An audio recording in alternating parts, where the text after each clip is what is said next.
We're back again. For real this time. Hello, hello.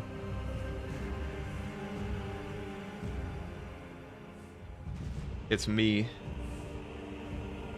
Not a clanker, dude. Not a clanker.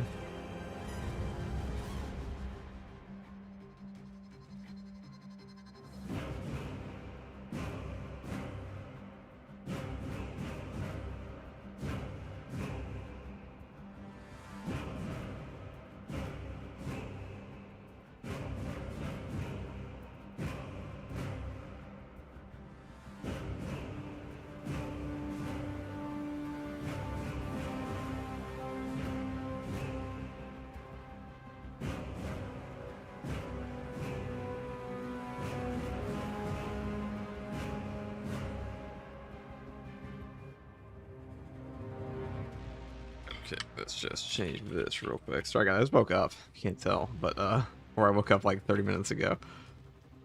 So we hit the fabled 48-hour mark, so OBS automatically shut off the stream, and now we're back.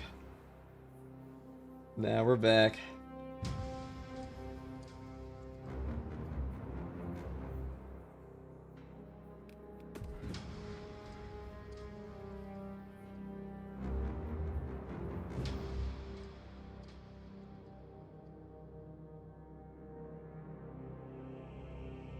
The entire Emperor protects. Okay, so we have a few things we got to do today.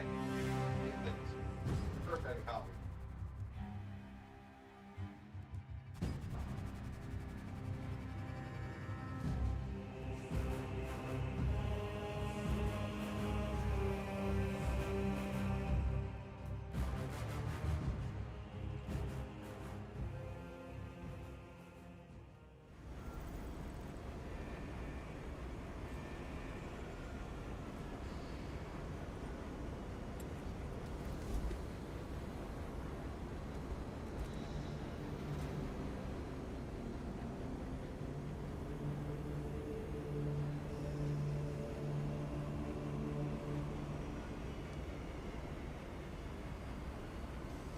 Let's see. Here we are already.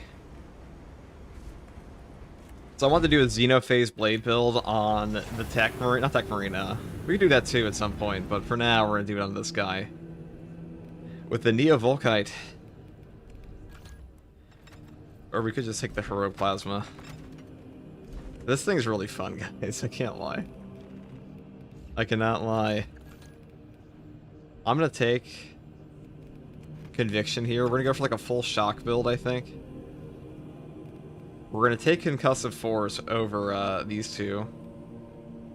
And we'll take Conviction. We can even take Steel Within. Stupidly tanky, and you get a ton of extra damage off of this to make up for the lack of Intimidating Aura. I don't actually like Intimidating Aura that much on balanced weapons, I'm gonna be honest. It doesn't feel very... like, it is good. It still works. It's just like, the awkward parries of these... Unlike Assault can totally circumvent the balanced parry window. This guy cannot.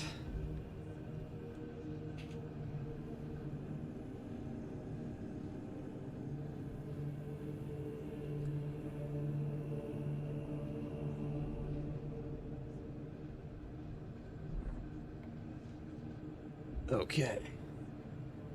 Lurking while playing Darktide. Dude, I'll be playing Darktide pretty soon as well. Now, some people roasted my last outfit, which is very, very unfortunate. Here, let's edit this a bit. Here, let's take off that. And let's do it like this.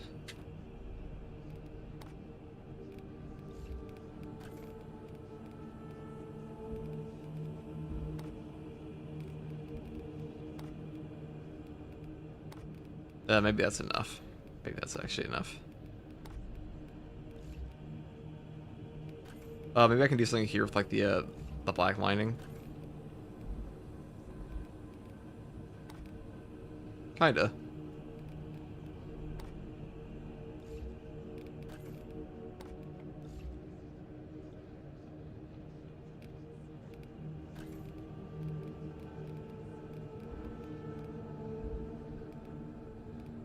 We'll get the good one day. We just have to do 500 ways of siege real quick. Hold on. Let me do 500 ways of siege real quick to get the Iron Halo. This is the one I want, but for the Bulwark. Which is one a lot of people want, but...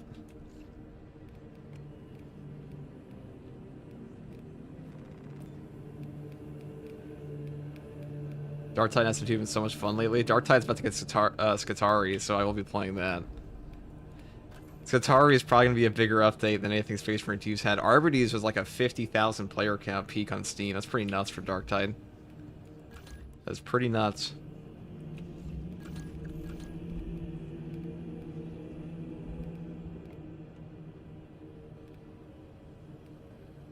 We're going to take out resilience, overcharge, and powerful shot. We're going to skip over masterful defense this time.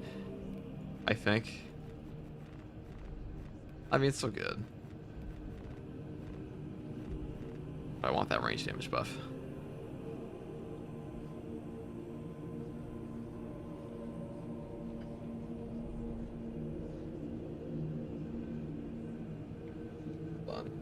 All-time peak limit break per chance? I mean, if Arbides did that, imagine what Skitarii is going to do.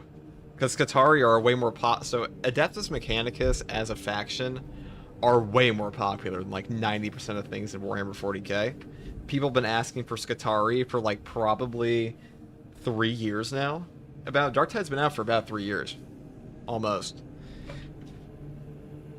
Dark Tide was actually the game I was playing when I started my other channel. Before I even made any content for games. So, it's been a while. It's been a while.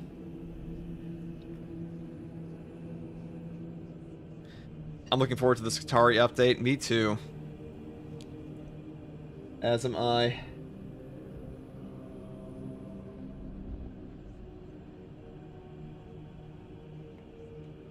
Let's see what we got. Anything here? I need a better backpack thing. Put the white on. I'll take that off. Good enough to me. You know what? Here, you know, like the Simpsons meme of like, what's her face sitting there and like demanding something. I demand the Deathwatch Iron Halo for all other classes. I demand the Deathwatch. If I have the Prestige 4 Heavy, give me my Deathwatch Iron Halo on all classes. Give me this one. Where is it? And this one. If we can get the Ultramarine one, give me the Deathwatch one.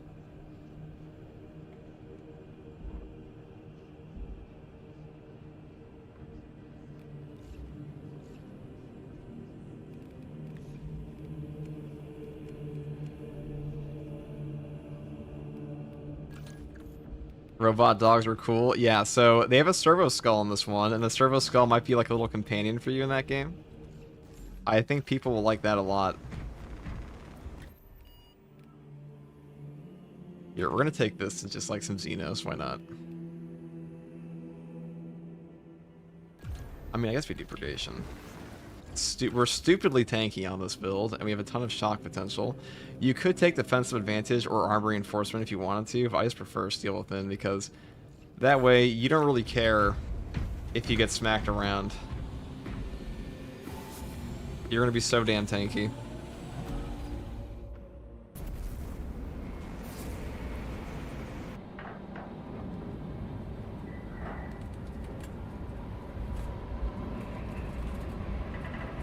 Arbides also kind of hyping Rogue Trader. Yeah, and the Trials in the Infinite DLC is coming out for Rogue Trader as well. Trades in the Infinite.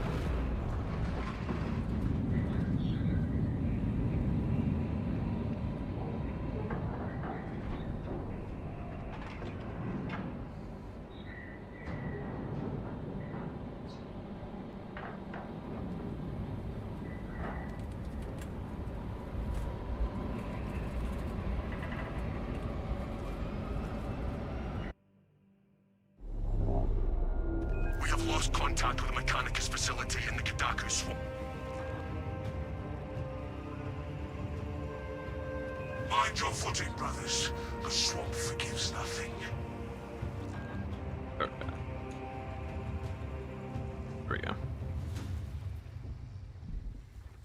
Yeah, we had to end stream earlier. I know it was supposed to be 24/7, but computer definitely needed a restart after like 5 days straight. Okay. Let's do this.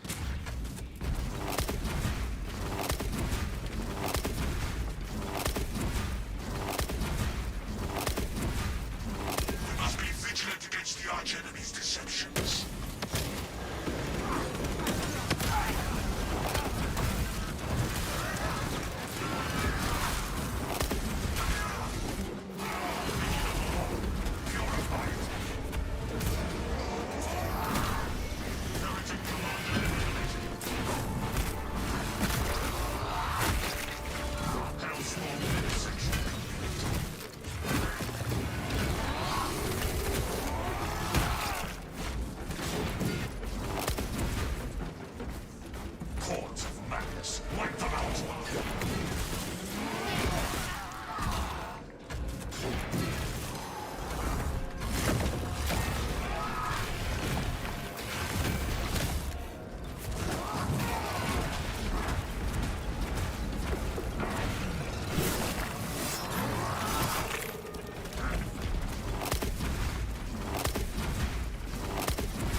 Okay. So far, so good. I gotta say, the speed increase on the Xenophase Blade feels really good. So all the power swords in patch 13 got a speed buff, and they feel pretty good now.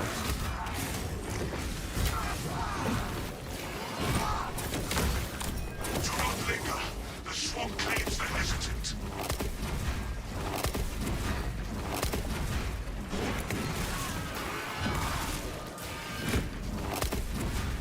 Best build for sniper, still the heroic bolt sniper if you can hit every shot. Otherwise, like heroic Instigator is pretty good. Bolt carbine. Last fusil's also not bad.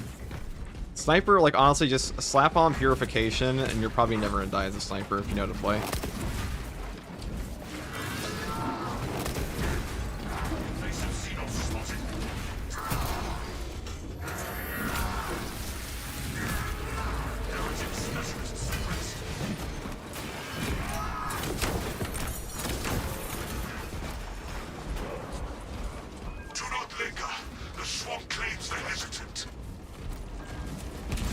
This new map is amazing, though, I gotta say. This might be my favorite Chaos map in the entire game.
You're cool.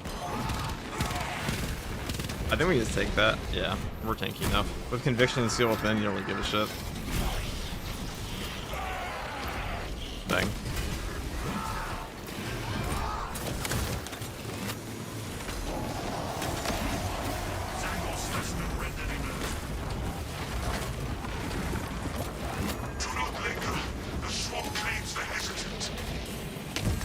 Oh, you bitch.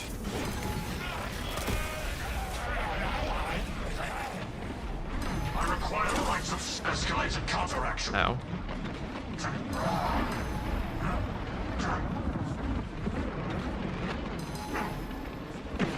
I'm not exactly call the heroic plasma the most practical weapon on this class.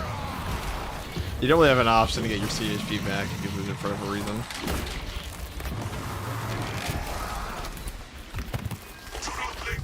That's an annoying boss spot area, though. I much prefer fighting him up here, because here you have to deal with all the swamp shit in, like, a tight little corridor. It's not as obnoxious over here. The swamp tested us and found us unyielding.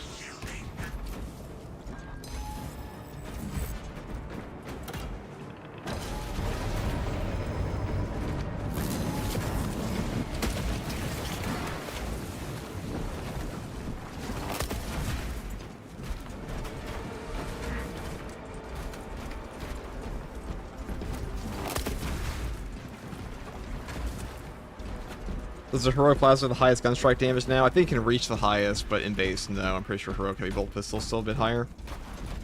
I only tested it one time, and that was like right at launch, though. But like, there are modifiers in this game that affect your gun strike damage, so those might take it above. We interrupted the Hellspawn's critical functions. Let the rigors of battle harden your resolve.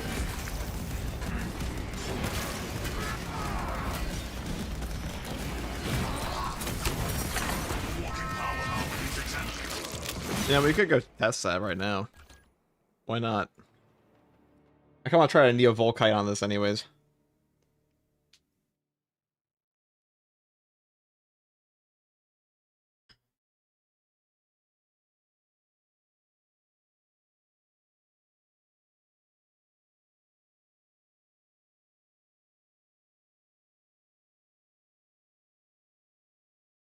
Okay.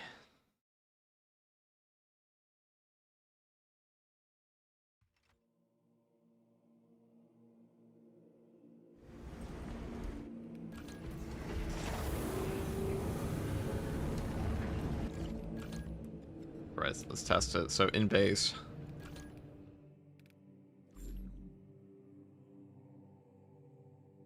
Do we have the highest gun strike damage?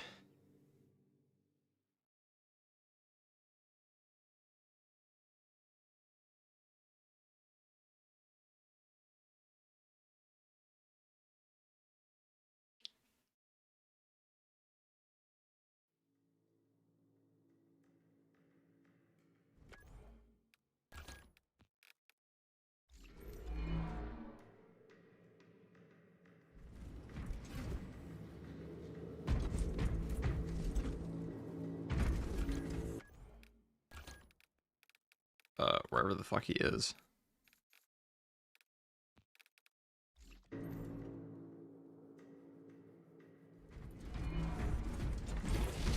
Minor organism spotted. Larger scales will not 93. That's about right. Oh, so that's with the parry bonus attached. So 187 with the parry bonus. Here, let's just let him spawn again. organism destroyed.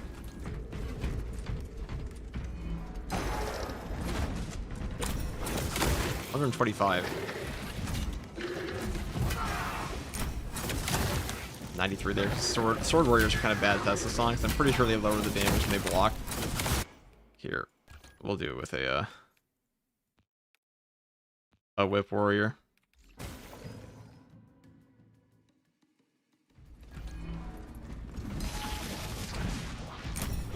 That's 125 versus.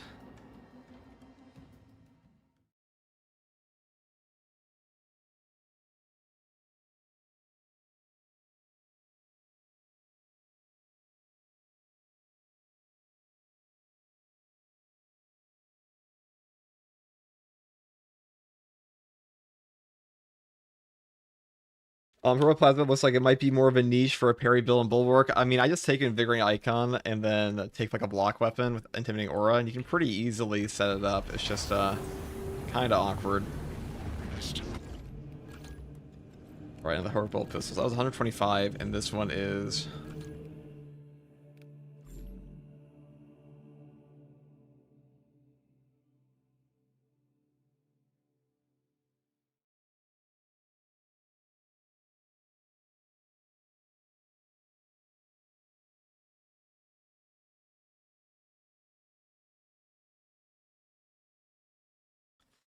Let us see.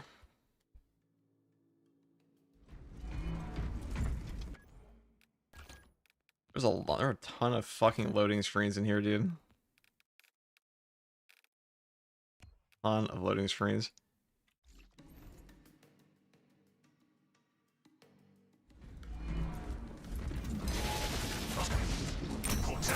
That's under, so it's still higher in base. With the parry bonus, 199. Let's just spawn again so we can try that. Large Tyranid organism destroyed. Yeah, heroic heavy bolt pistol still higher in base. 199. I'm pretty sure the heroic heavy bolt pistol is just stronger if you don't have any like active attrition stacking stuff. Like that's how this game always goes.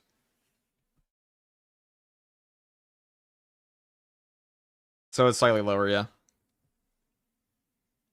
I saw some people saying it was higher. I don't know what the fuck they're getting that from, but it's definitely not from the base damage.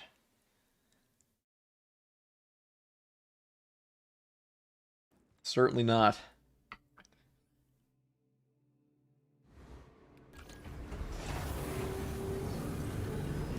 Let's try it out with the parry bonus, because you apply a 50% damage taken debuff to the enemies. And sometimes I can scale a bit awkwardly the damage calc. We'll try that. We'll check.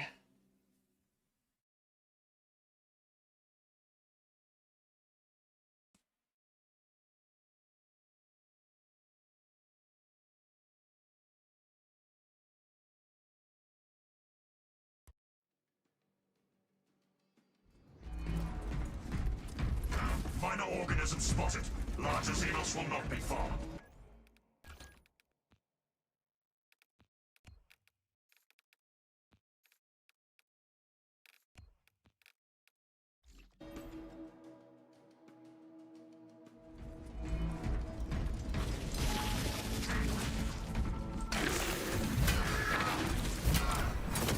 Yeah, so it's still slightly slower. Okay. Still slightly lower, excuse me. Just as we suspected, chat. Once again, frivolous lies have been spread in Space Marine 2's community about what does what in this game.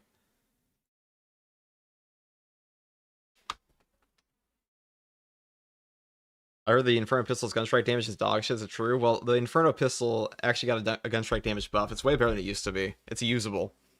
It also hits everybody in front of you, so it cleaves. It's a big thing. It's a big deal.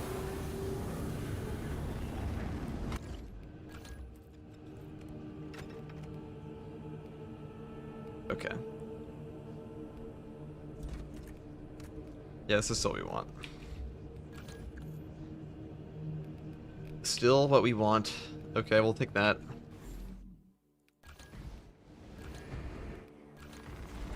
Do I have the right Vanguard build here? This is what I use. This shit actually still pops because it's actually pretty easy to magazine dump on the Inferno Pistol here. Let's go fucking crazy. Okay. Anyways, we'll do a Bulwark build first, and then we'll do that. I'm also gonna have some water. Since I'm dehydrated. And that's not good.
Okay.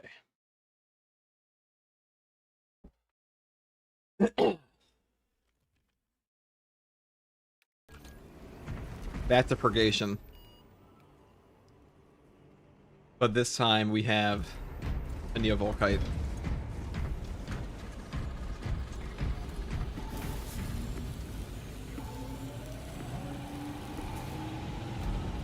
So how good is the new heroic plasma pistol? Pretty good.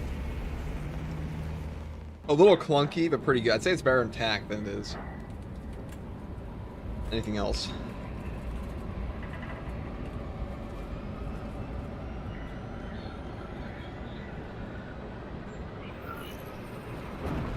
If you go attack with a Kraken Bolt, shoot plasma and spot the bolter, you can one-shot Neuros with Auspex. Well, yeah, that's a bug. That's just bug abuse at that point. Kraken Penetrator rounds has been a bugged perk forever. It is bugged on so much shit in this game. It's bugged for nade launcher. It's bugged for if you swap to a bolt weapon, you will get the damage buff. There's one other bug with it too. We have lost contact. But yeah, it's Mind your footing, brothers. The swamp forgives nothing. it's not intended gameplay, and it's almost guaranteed to be patched. Which is why I don't cover it in my guides, because I don't want them to be like, hey guys, check out my check out this bugged interaction that doesn't work in like a month. We must be vigilant against the arch enemy's deceptions.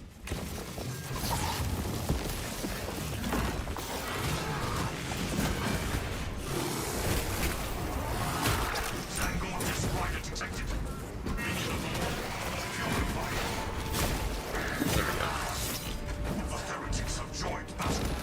And the Neovolkite is very good against cultists for obvious reasons.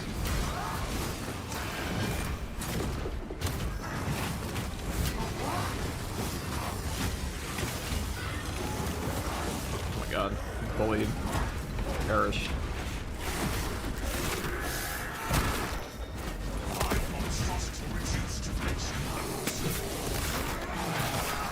Shush guys, doesn't improve it fun? Well, I mean, you want balance in your game.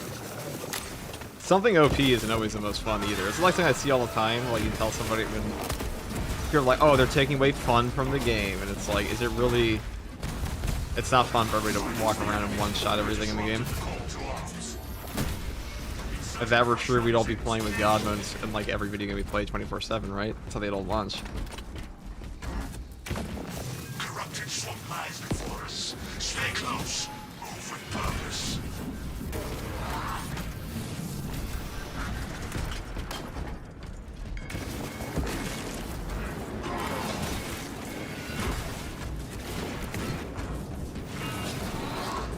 Replenishing ordnance. Zero infestation observed.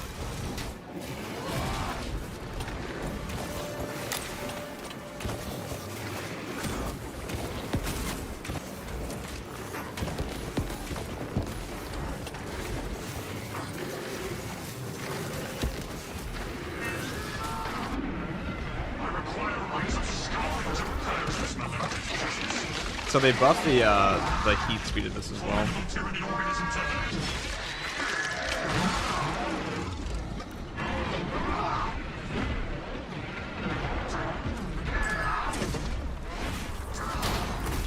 Hold on.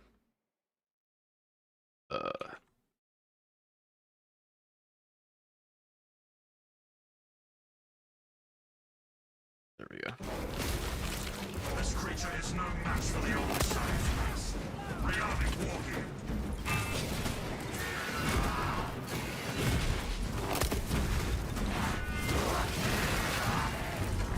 Fresh ammunition required.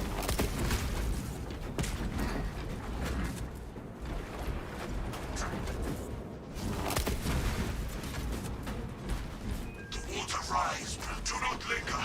The swamp claims the hesitant. We must move.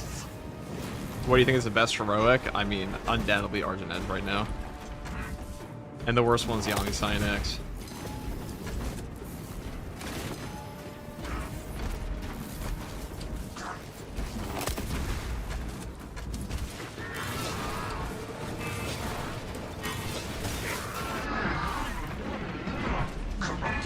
Alright, okay, that pulls you... It pulls your auto aim to something you can't actually kill. That's pretty dumb. Like, why is my melee targeting going after something I can't actually do damage to? The swamp claims the hesitant.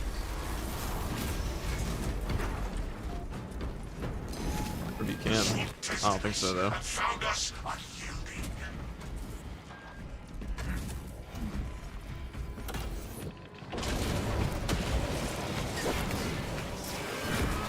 Single spearman comes in cross. What the fuck? What the fuck? Where'd he go?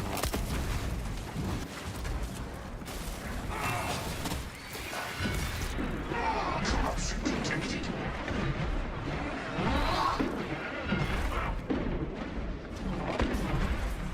Some Zine trickery. Alright, we're just gonna move on.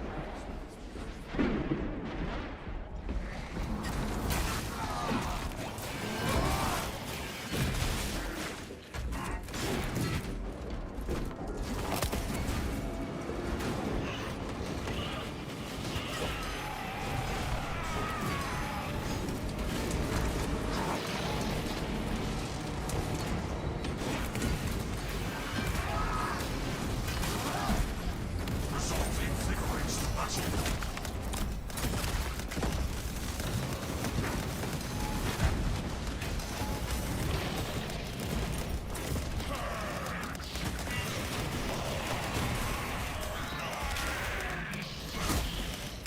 Single specimen rendered inert. Walking power harmonies examinated.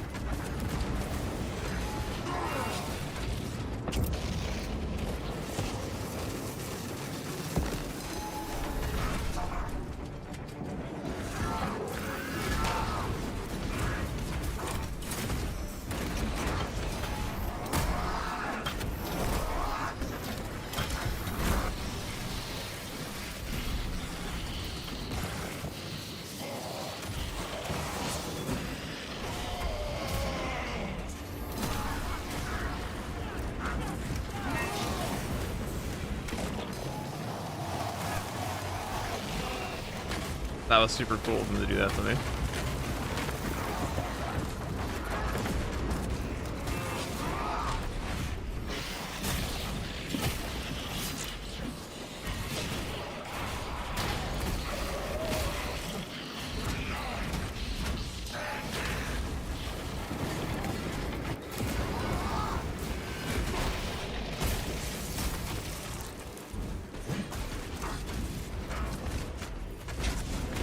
Cycling cartridges.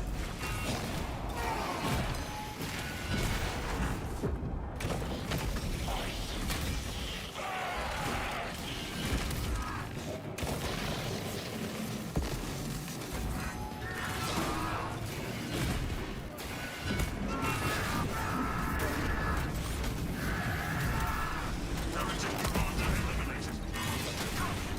Tactical preeminence.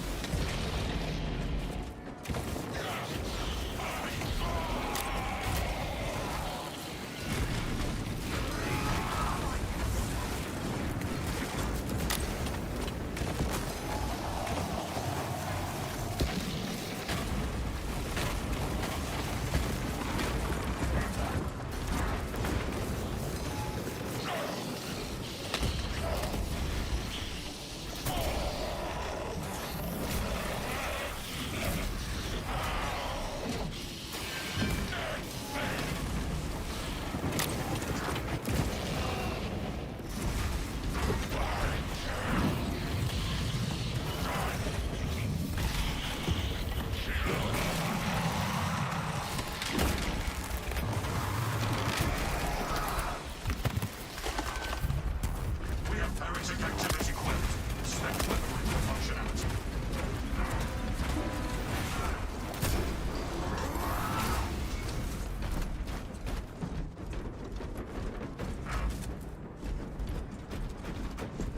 Inserting fresh magazines. Alright. The A guaranteed sim for us, pretty much, yep. There we go. We're very tanky on this class at this HP, with Conviction and Steel Within, so we don't really care too much at the moment.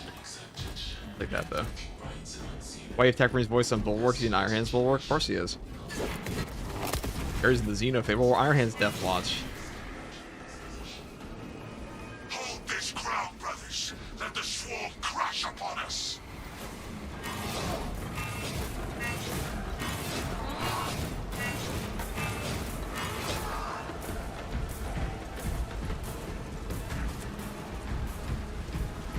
Hey, FCG, what's up, brother Ludicrous? What is up?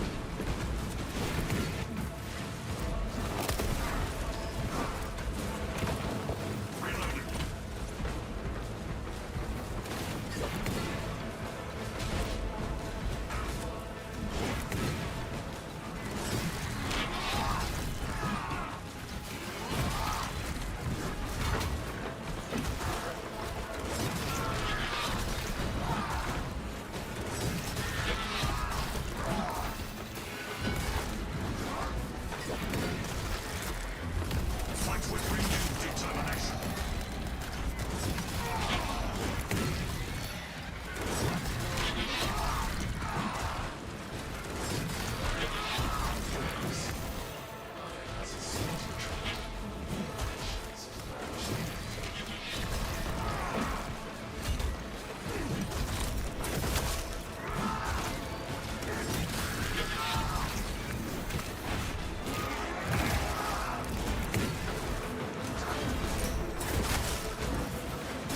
Parasites involved. Ready or not.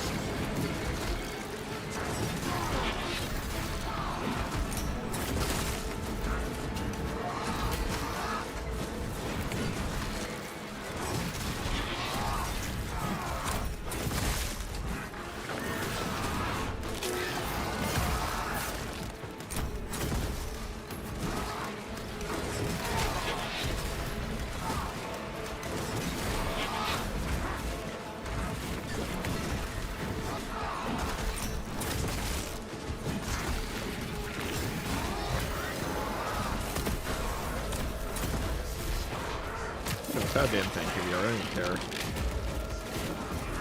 Forward, brothers. The heretics shall find no sanctuary here.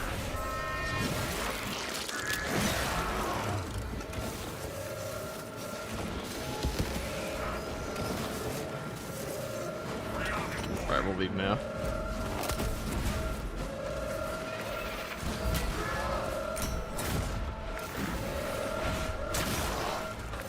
What a dramatic accent that was. The heretics will find nothing to salvage from this. Oh, I actually made it.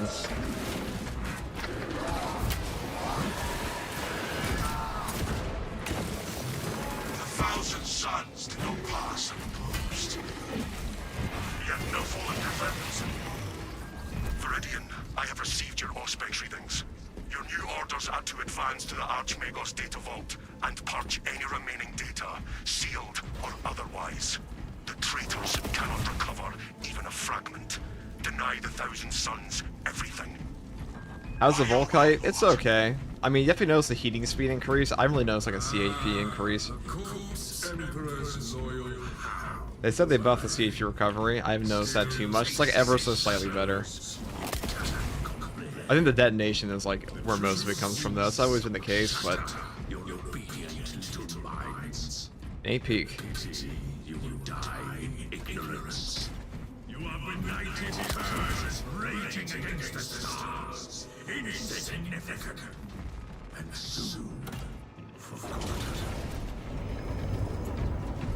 We will deny their ambitions. Nothing escapes.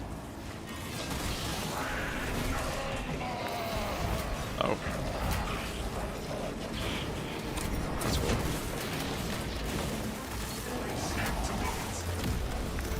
That accursed Terminator is a mockery to the old side.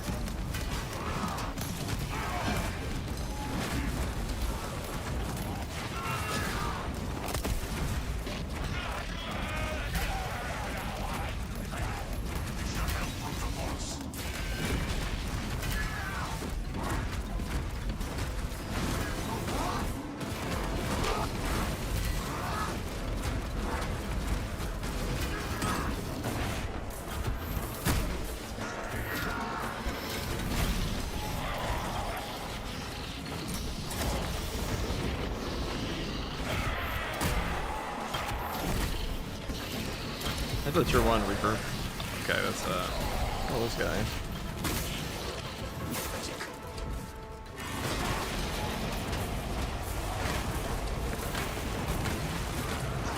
Ow.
Right, generator.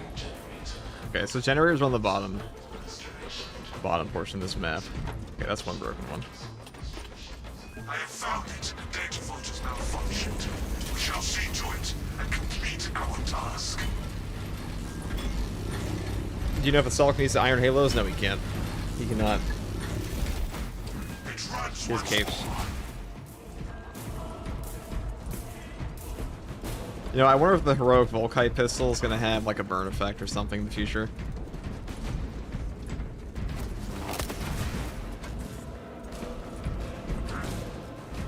I have found it.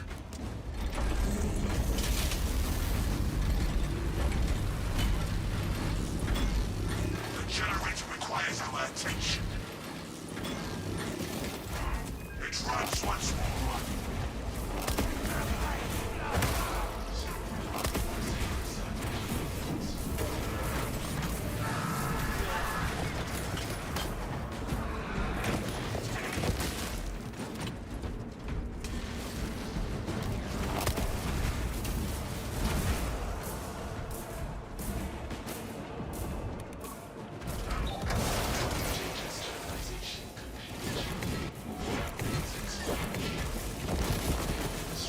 Right down the line. Viridian, we are registering a significant warp energy spike inside Nozick's laboratory. Reach the lab and eliminate the heretics. Do not allow their ritual to reach completion. By your order, Lord Akaran, we move to intercept brothers. I thought they wouldn't be afraid to add more burn at the damage to scale down dots. It's only scaled down on bosses. Only Terminus. That's only said in the patch notes. I haven't noticed any difference beyond that. The archer wields knives as readily as blades. Deception is the refuge of a foe defeated.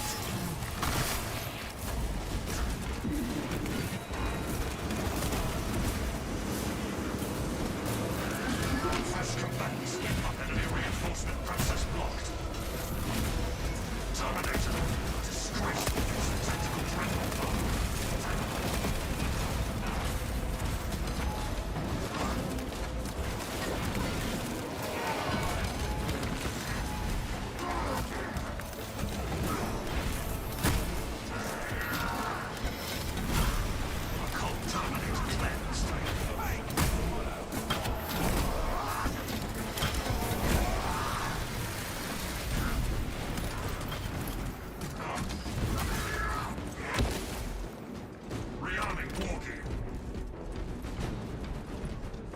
Does the Uniphase Blade feel a bit faster? They're all a bit faster now, so yeah, this one definitely does feel better. Definitely does feel better. Brothers, the warp's touch is heavier in this place. Hearing missiles.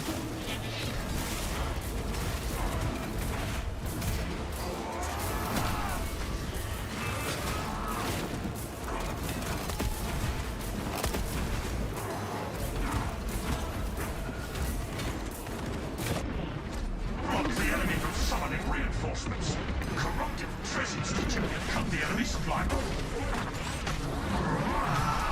Thousand Sons champion number. Inserting fresh magazines.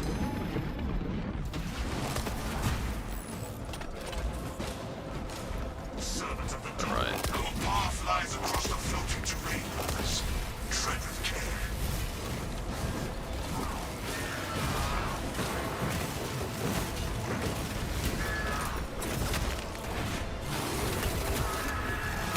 Our foes attempt to call up fresh forces.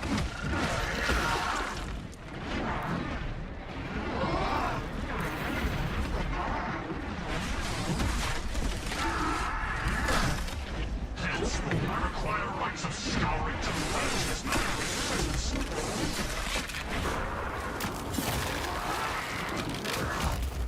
Monstrous Xenos eradicated.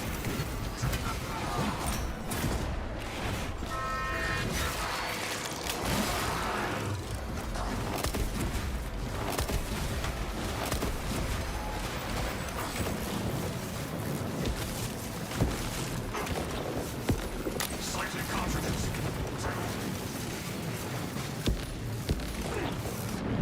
Diagnostics complete. Result: toxins. Oh, ammo box. Hope I can grab this for it to go. Munitions replenished. Oh, I did it. Okay. That was actually a longer time period. It was down than I thought. The island holds firm. Drops still going. Drops were going all the way until June 11th.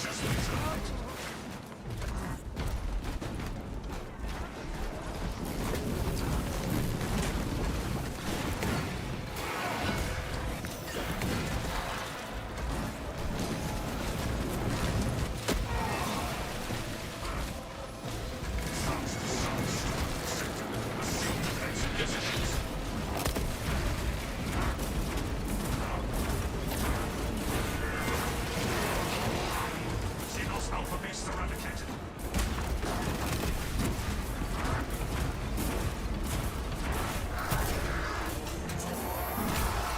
Yeah, it just feels so long since the past dropped. It kind of does.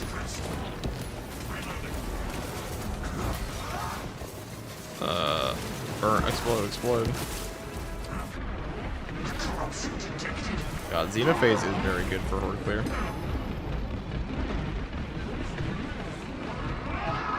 Okay.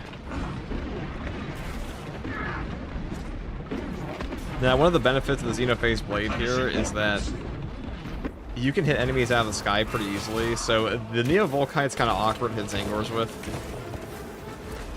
but your Xenophase blade will shit on them. Traitor leader terminated. Definitely tell the heating speed is increased. The Iron Hand's Rip is pretty cool, I know.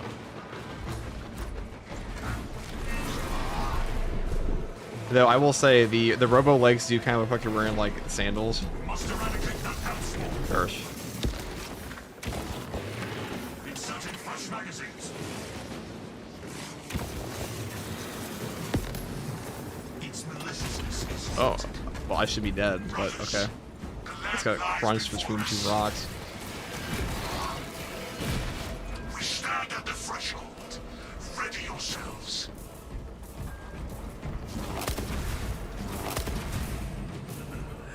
Run with your servants. Ever dutiful, ever faithful.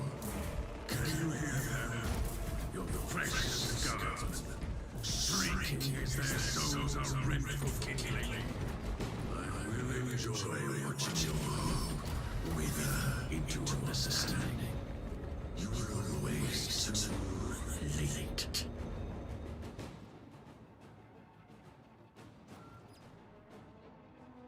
Look upon this heresy, brothers, and let it fuel My heart jumped a beat when you almost fell. How do you think I felt? Free the guardsmen. I became a rock sandwich. How was the feeling of a PV and whatever the hell that is? Zinch rock? How kind of the heretics to like Our oaths. to just leave their Steel that binds their our mobile lives platforms and functional lifts so we can go and kill them. together. What did we swear? Now yesterday I got knocked down here. I got whacked by a Chaos Fawn and knocked into this little corner here, and I couldn't escape, so I had to quit. Very tragic event.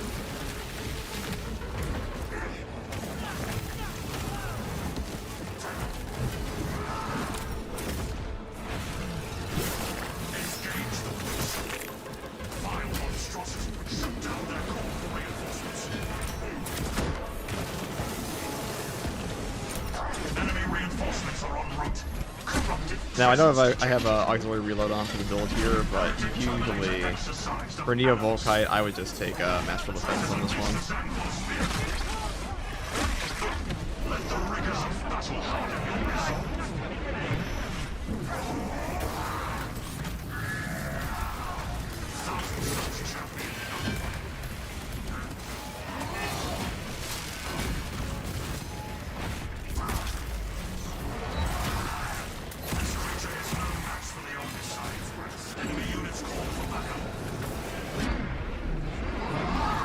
Alright, stop auto-targeting with those, please. Thank you. Concentrate your fire. Hostile backup stop. Well done. Rearming war gear. I'm sure the Cadians can save me. Cadians, you are liberated. Do your duty.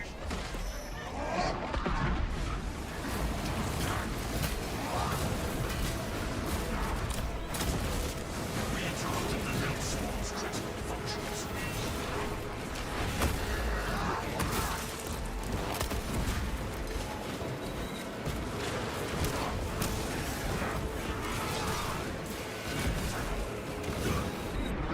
I require rites of scouring to purge this malevolent presence.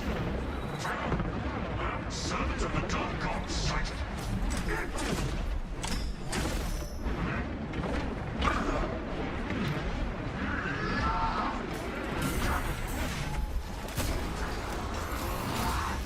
Formidable heretic warriors suppressed.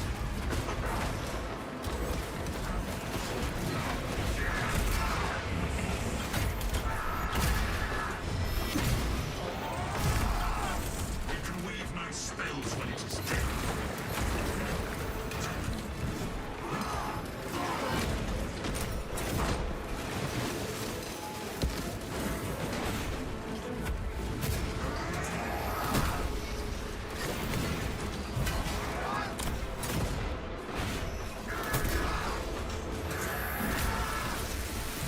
Utilizing material.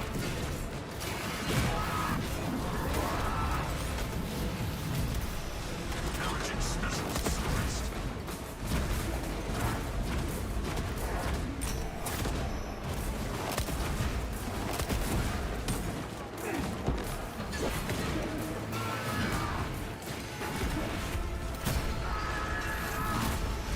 Replenishing ordnance. Alright, let's go save some Cadians. Guardsman freed.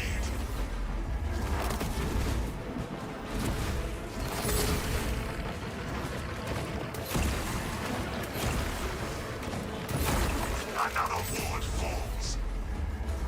The Emperor's soldiers are liberated. To the altar, we end this corruption here.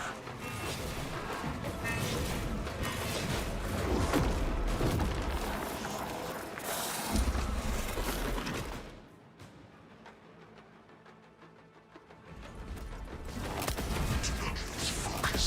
The altar awaits. Your last name contains a freedom truths.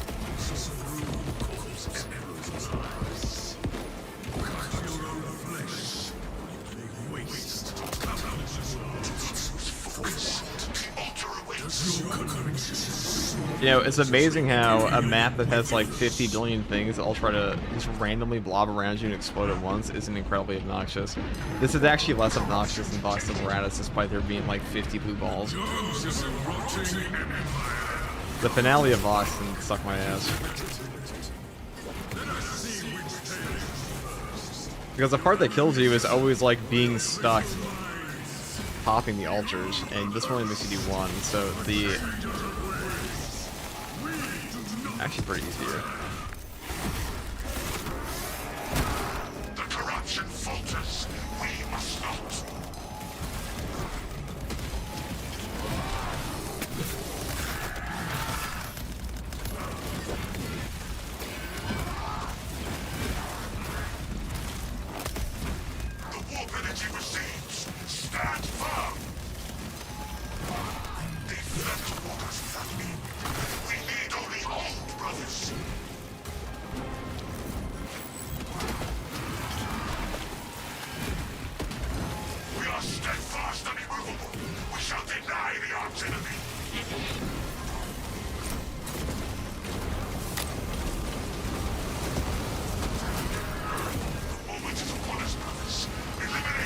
I guess I'll open it. Now, since you can't actually die in that animation, use auto win when you hold down the interact. Viridian, Here we go. Auspex confirms the rift is...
Okay, we can talk about that. Once I use the bathroom.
Yeah.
Alright, let's do this.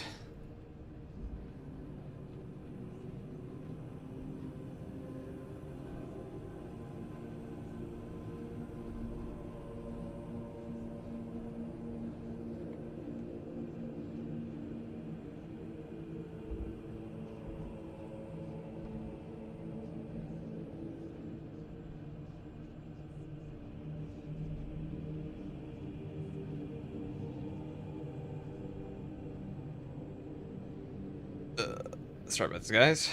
We're gonna go and record a build guide for this one, because why not?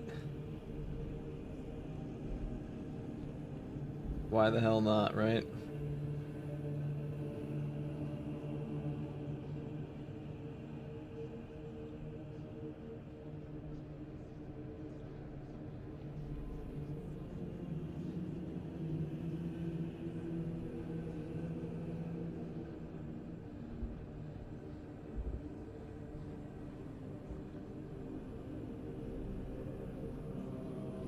This is the classic AFK Guardsman. Great question. It very well might be.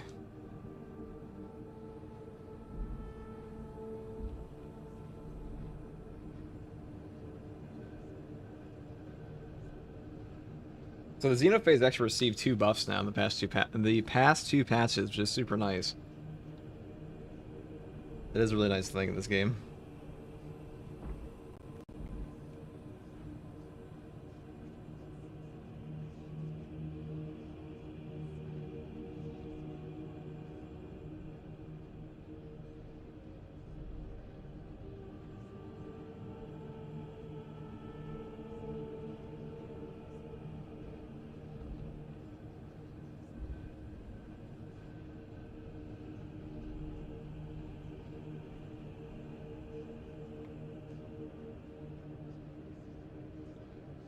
Alrighty. Let's just get through this. Love of God.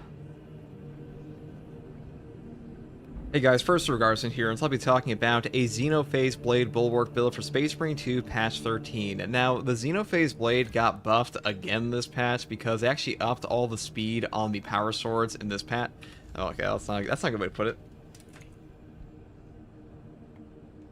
We'll survive, chat. We'll get it done. Hey guys, first Guardsman here, and I'll be talking about a Xenophase Blade Bulwark build for Space Marine 2 patch 13. Now, the Xenophase Blade got buffed again this patch because all the power swords have a speed increase this time around. It was ever so slight, but it's actually a pretty noticeable effect on the slower options like the Xenophase and the block weapon, and because of that, I'll be building around it today. Now, for the perk tree here, it is pretty much the same as usual. First, we start off with the perk here, Armored Strength. Moving here into the perk, Master of Offense. After switching sword combat style, you deal 20% more melee damage for 5 seconds. The cooldown is 10 seconds. A 20% buff like this is pretty nice because you can swap your sword combat style out of a dash or, like, you know, a perfect dodge and stuff like that. So really easy to pull this off into a power rake. Next perk here, Perpetual Strength and Perpetual Strength again. Moving here to the perk Tranquility and Melee Onslaught for a 10% melee damage buff. And then I pick up the perk Hard Target into the perk Cutting Edge. Power rake deals 50% more melee damage. You pretty much always pick this up on every single power sword because power rake is just the best attack on this weapon overall. And also the Xenophase Blade has a heroic perk effect over here, Ancient Technology, that says your power rake waves are wider and deal 20% more damage, so you definitely want it here. Next perk here is Extremis Slayer up here into the perk Majora Slayer, and the final perk is Terminus Slayer into the perk Power Restoration. Power style attacks restore 100% more contested health. Now, every attack you do in power style on a power sword in this game will set up and execute for you, or a gunstrike opportunity. Okay, hold on. Say it again. Power style attacks restore 100% more contested health. Now, every single time you use a power style attack in this game, you will set up a Minoris into a gunstrike, unless it's like a shield Zangor because they're built different. But this will help you like avoid some chip damage while you are doing that, so really nice to have. Oh my god. Oh my god. Here, we're just gonna put that in the fucking thing.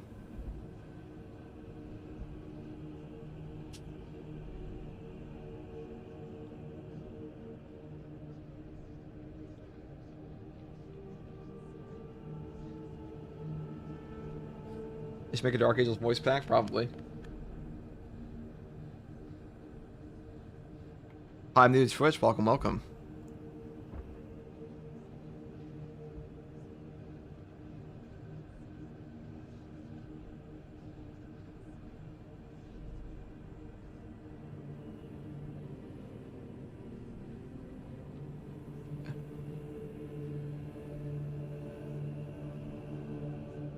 Perfect.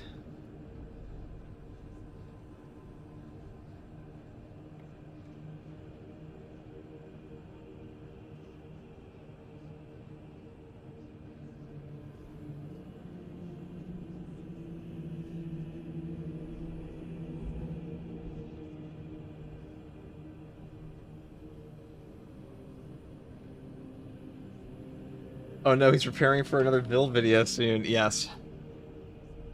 Preparing for, we're doing one right now, brother.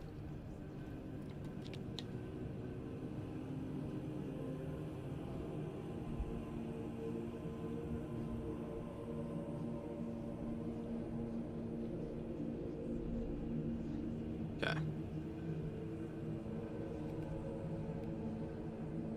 Power style attacks restore double contested health. Now, every single attack you do in a power style and a power sword will set up a Minoris into Gunstrike, unless it's like a Shield Zangor, because they are built different.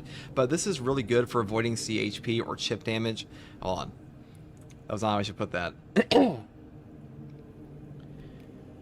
Power style attacks restore 100% more contested health. Now, every single attack you do on a power style with the power sword here will set up Minoris into a gunstrike opportunity, unless they're a shield Zangor, because shield Zangors are built different.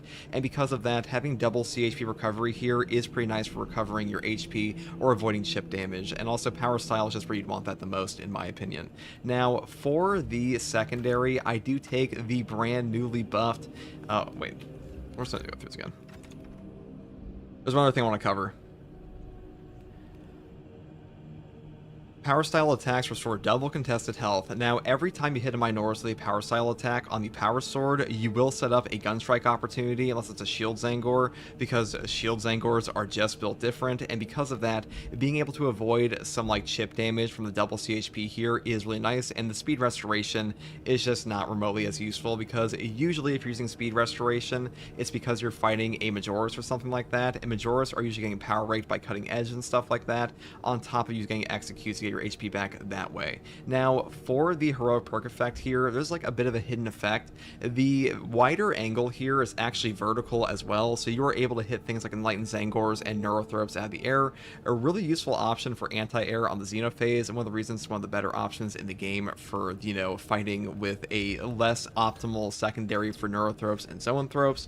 And also, you will be able to just clear out hordes far more easy with your, oh my god, can we English? Can we fucking English? Probably not, because we got up like an hour ago, but... Probably not. Probably not, chat.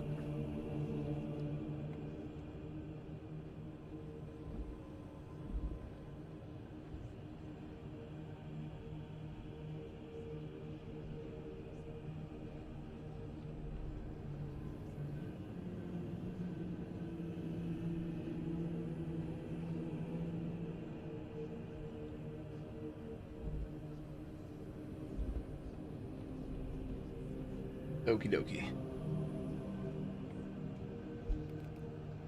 Power style attacks restore double contested health. Now, every attack you do in power style on the power sword will set up a Minoris into Gunstrike, unless it's a shield Zangor, because shield Zangors are just built different. And one other hidden effect on the power sword I want to talk with ancient technology for the Xenophase is that the power break waves are wider, not just like as a fuck. Power style attacks restore double contested health. Now, every single attack you do on a power style with a power sword will set up Minoris into a gunstrike opportunity, and having double CHP recovery here is super nice to like avoid chip damage in between your gunstrikes, so a really good option here. And also speed restoration, usually if you're using speed style, it is because you are fighting a Majoris, and Majoris are usually getting power raked, and also you're getting like your HP back off of executes from them instead of just like using your actual weapon attack, so usually not super strong option. And now, one more hidden effect I want to talk about in the Xenophase Blade is that the heroic perk effect here, ancient technology, the power rake wave angle is actually vertical, not just horizontal, so you're pretty strong at like cutting down Zoanthropes and Neurothropes and Enlightened Zangors, and because of that, that does open up the opportunity to use like less optimal range secondaries for those enemies, like the Neo-Volkite pistol. So the Neo-Volkite also got a buff this patch, and now has a faster heating speed on top of having a better contested health recovery, though I will say the better contested health recovery here is not very strong or noticeable, but the heating speed is definitely increased and does feel way better. Now, I'm taking the firepower version here because usually you don't run out of ammo too much, and even outside of like Majora's damage and just heating speed, this weapon is very strong for like wiping out spore mines, wiping out cultists and stuff like that, because they always die to one shot, and every single like little laser beam here will just obliterate them, so really good option. Now, for the perk tree, I do take the perk extended magazine first, moving here into the perk combustive momentum. After a gun strike, heating speed increases by 30% for 6 seconds. This is a pretty long uptime and definitely noticeable, and honestly, the top tree here is not too strong. You know, you get like a little bit more damage, but the damage here is not really the issue. It's more so that heating speed, because when you're using a Neo Volkite on a Majoris or a boss, you want to get that explosion as fast as possible, so you definitely want this perk. Next perk here is increased capacity, moving here into the perk Volkite discharge area for a wider discharge area, which is pretty, self-explanatory. It's also up here, so you kind of take this no matter what. Next perk here is accelerated combustion for even more heating speed. And then we go up top instead of going down the bottom here, because doing this one is okay, but the damage buff up here is much better in my opinion. So we go up through heat retention, heat enemies cool down 25% slower, into the perk here, Volkite discharge. After killing a Majoris or higher enemy with a melee weapon, damage of Volkite discharge increases by 30% for 10 seconds. This is a really nice damage buff here, and also helps you hit some breakpoints, and the final perk here is just really strong, which is Volkite Blitz. Volkite discharge damage increases by 25%, and the discharge area increases by 25%. So this is just a flat buff to your gun. It is way better than the perk down here called Distributed Deflagration. Sorry, I'm not saying that correctly, but the point is, along with the Volkite explosion, 25% of the heat is also transferred to surrounding enemies. That is just not remotely as good as this, especially these days where your heating speed is actually quite fast. Now, for the perk tree here, we do take something a little different. So first up, we are going full tank. I take the perk Conviction. When your armor is fully depleted, you will take 25% less health damage for 10 seconds. Now, on balanced weapons, I don't like Intimidating Aura as much. It is still a very strong perk effect on them, and don't get me wrong, you can definitely take this. It will not like serve you poorly. It's just that the negative frame startup of a balanced parry window, it means you're actually getting less opportunities to trigger Intimidating Aura, because 0 frame startups on fencing and block just feel way better with this, and for that reason, I do kind of prefer just having that extra HP damage reduction, because it just makes your whole game go like way more smoothly. Next perk here is Shock and Awe. Enemies in the shock area take 25% more damage. We pick up this just so we can take the perk down here later for our a shock area detonating at our armor break area, so pretty good synergy there. And also the other shock perk here, Defensive Advantage. A per time parry or block creates a shock area for 5 seconds with a cooldown of 30 seconds. A 30-second cooldown in this game is just kind of ridiculous, and you're just way better off taking the perk Steel Within, because only 5 seconds for a shock area is just way worse than like a full shock nade on a 45-second cooldown, and usually this one is more than enough, though if you want to take this, you definitely could. Now, Steel Within on top of Conviction for like a 55% health damage reduction, on top of a 30% base HP increase on the Bulwark class, this makes you just stupidly tanky. Like, you will really struggle to die below 25% HP. Because in Space Marine 2, when your HP drops below 25%, you will get a ramping damage reduction just like for every... Because in Space Marine 2, when your HP drops below 25%, you do get a ramping damage reduction no matter what on every single class. So having a higher base HP on top of double damage reduction perks, you're just a stupidly powerful tank. That's the best way to put it. You're just ridiculously hard to kill. It is one of the easiest ways to play this fuck. We'll just retake that last portion. I think that's pretty clear, though. Hopefully this all makes sense to you guys.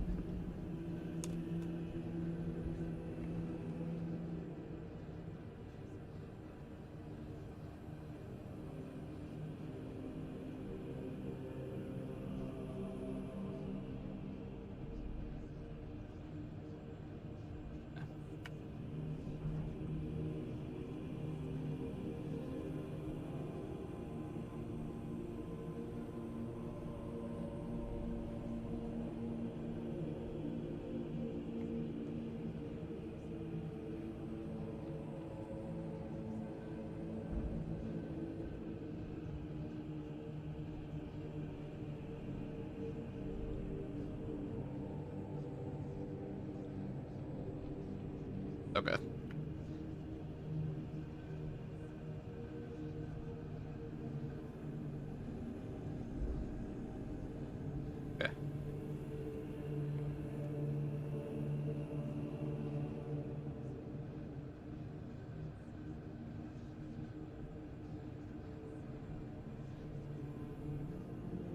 Okay.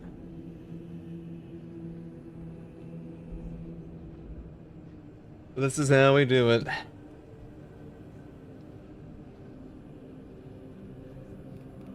Because in Space Marine 2, when your HP drops below 25% on every class in the game, you will get a ramping damage reduction that makes you progressively tankier until you actually die. So if you have a higher base HP on top of double damage reduction perks, you are practically impossible to kill, or at the very least, you can survive long enough to get a stim and trigger things like resilience here. So a really easy to use, one of the best options in the game to keep you alive, and probably the easiest way to run this class outside of things like Invariant Icon.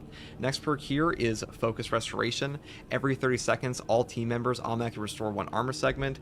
This is just more damage reduction for not just you, but your entire team. I will say, if you are a brand new player, Advanced Conditioning can be easier to use, because one of the hardest things for new players is because one of the hardest things for new players to do in Space Marine 2 is manage their CHP, and this makes that much easier. Next perk here is Purity of Purpose. The banner deals damage over time to enemies with its area of effect.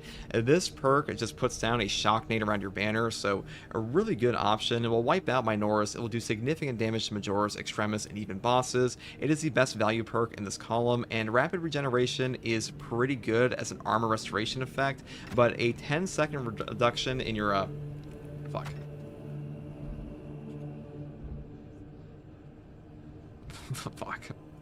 Usually it's not this bad. But actually, I'll talk about this build.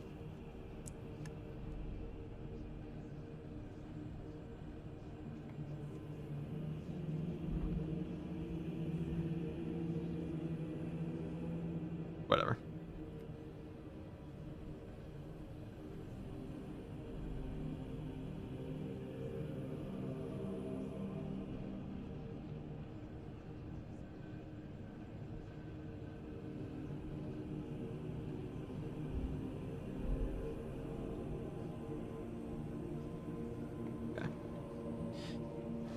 We'll start from Advanced Conditioning.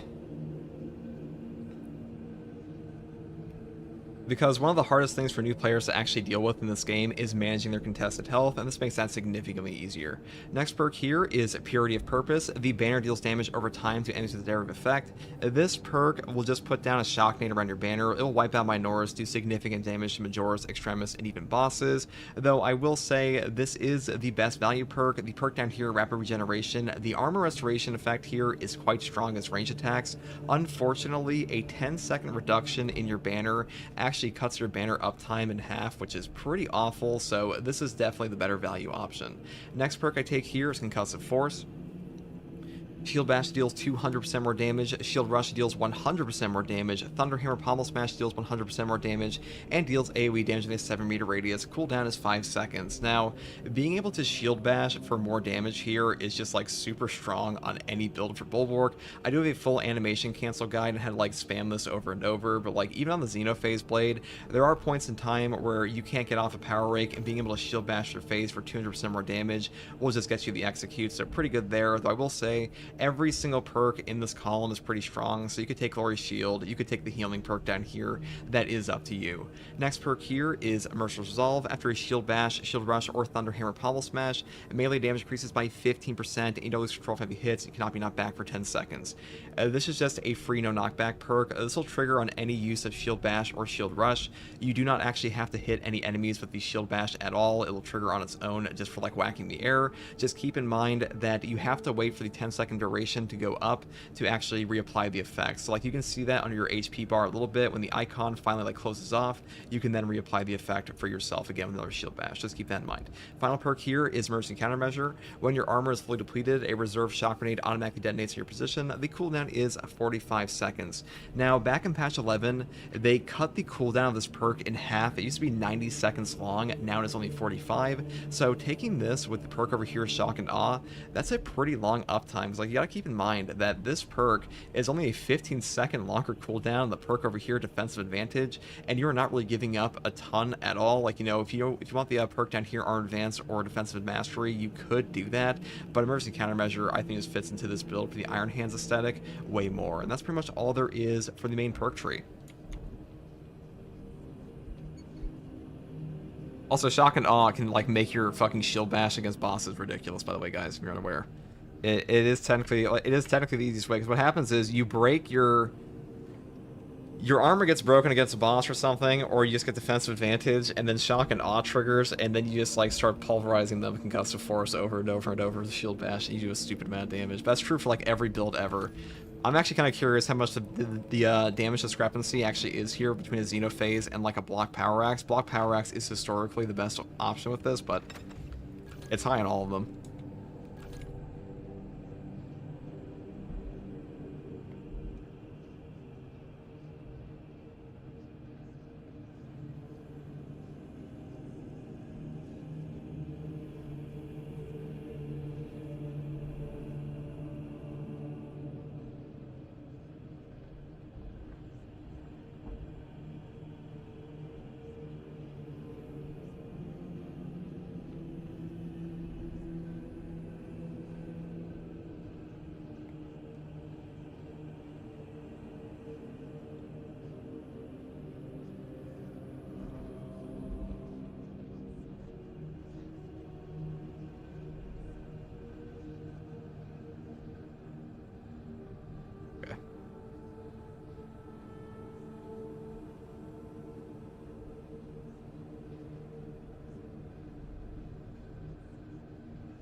Here, let me turn up my,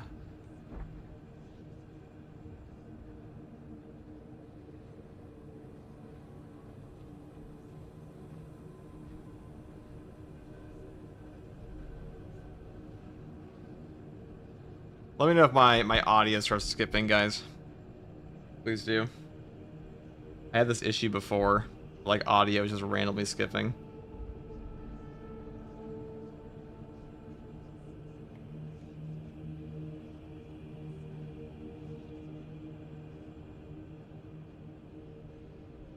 Okay. All right, can we hear? Can you guys hear my clicking of my? Can we hear that? I can't check on the recording right now. You're good right now? Can you guys hear my keyboard? I was fucking around with it a little bit. No click. Okay. No. Okay. Good. The keyboard, yes, I hear it a little. Okay, barely. I mean, I have a really good headset for this. Like, there are some things like it's just really easy for me to hear certain noises, and I can't tell if that's like normal for compression on a video or something. But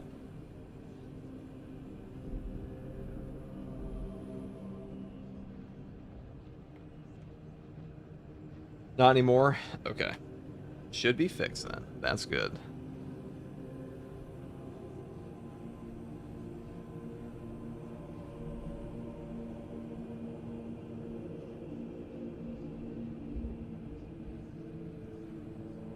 No headphones, and I can't. Okay. Thank you guys for your contribution to my knowledge base on my audio settings. Thank you, thank you. Much appreciated, chat.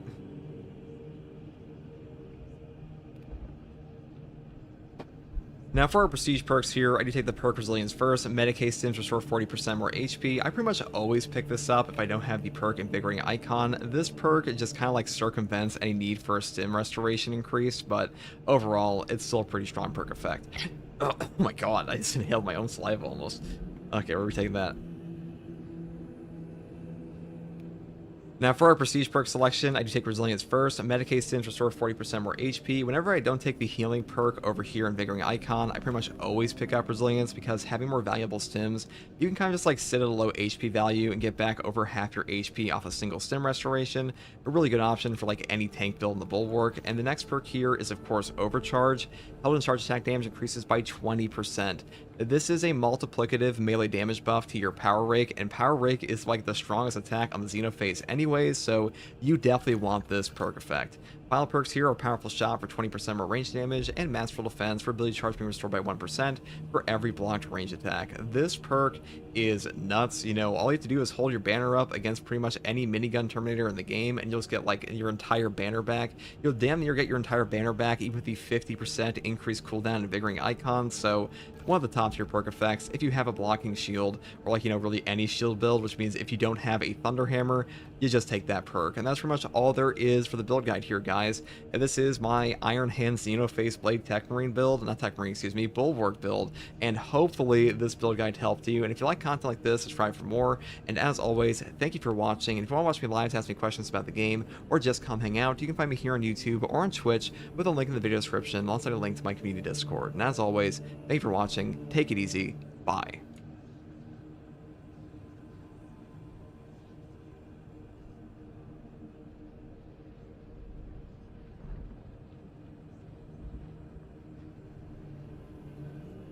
Okay. There we go. I think that's honestly one of my more preferred setups for that. Because I'm not a big fan. I'm not a big fan of it. I'm saying, like, the more I've used balanced weapons with Intimidating Aura, I'm just not a big fan of it. It feels so awkward and clunky that I'd rather just have the pure tank. I'd rather just have the pure tank.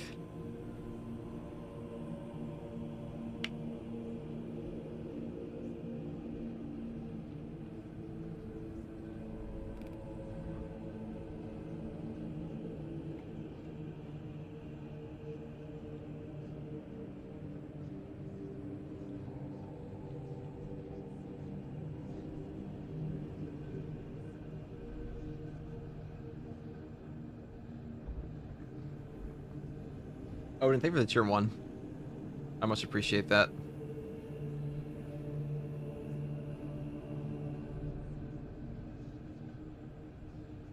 I do have a few build guides on the channel right now that are out for channel members first, and like mostly because I don't want to just fucking flood people's inboxes, but also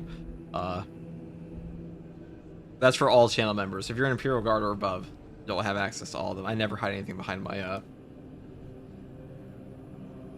This is like a 24-hour in advance. One person complained one time, guys, but I feel like, you know, a $2 membership that's a pretty reasonable. That's a pretty reasonable thing, right?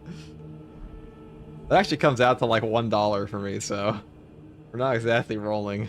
We're not exactly rolling in it for this, but let's see.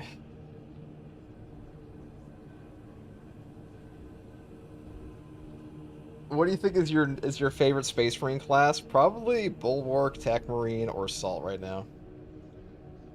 Tactical's pretty fun too. Fuck, even the Vanguard's pretty fun right now. They're all pretty fun.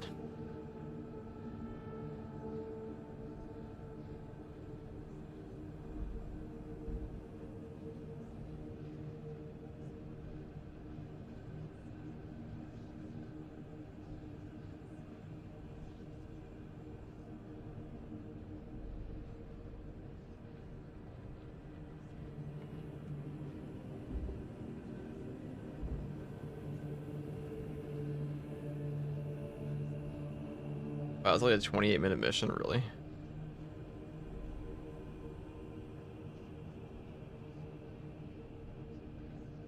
That's certainly shocking.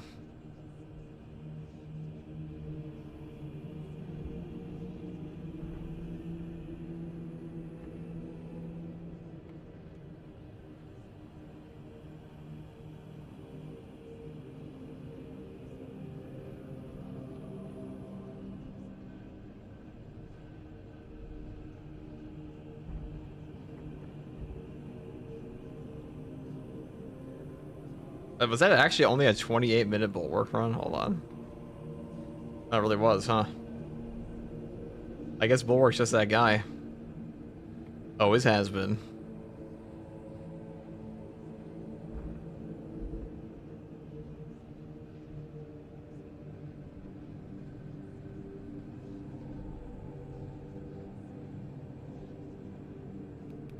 Alright, something else I want to talk about. We made this build yesterday, so this is an Oculus Carbine one with Retribution. Now, this is the peak of fun, first of all. So, we go up for Motivated Melee for a 50% buff. That does buff up your I mean, damage is damage. It's also pretty fun. So, this will take you to... Let's see. Let's test it while we're here anyways, right?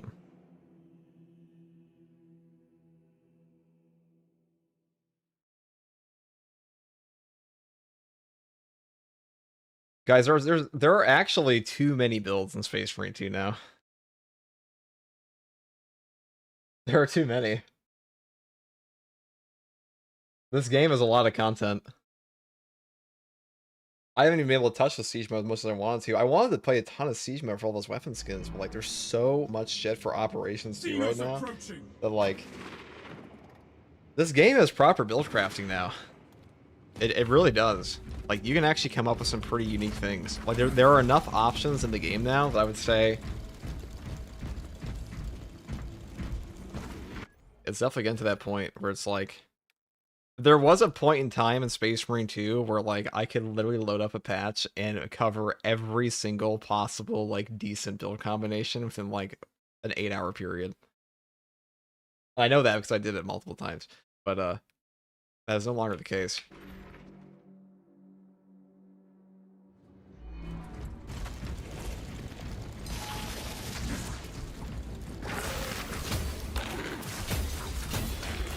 Alright, so in base, we do 273 damage. That's a lot.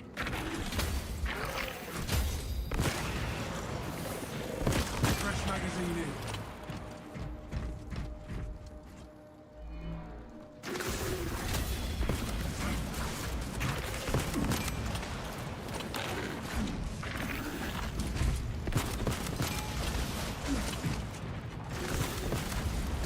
The army.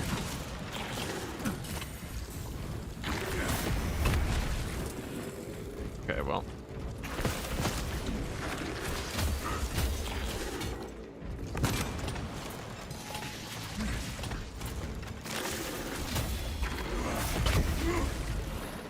I mean, it's definitely a damage increase.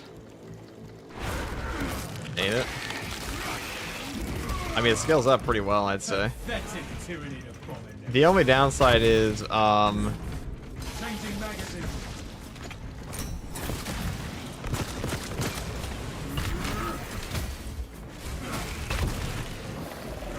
man, you actually do a lot.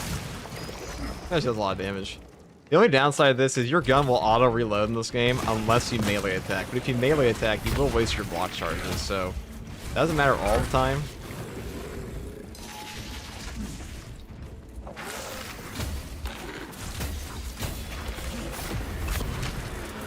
Exterminated.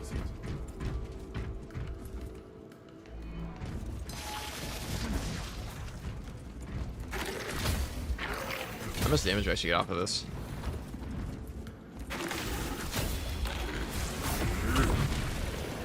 Oh my goodness. A lot of damage. Reloading.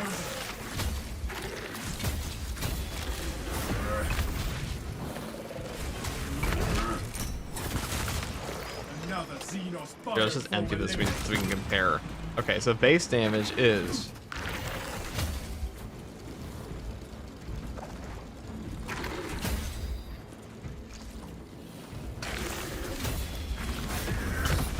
$302. Okay. That's off a parry bonus, keep that in mind.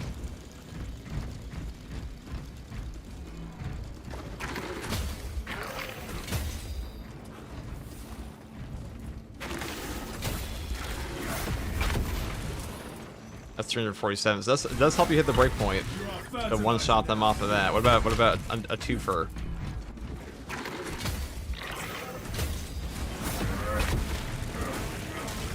I'll be able to kill him so fast off of that, it doesn't even matter. Like, what does this turn our DPS into?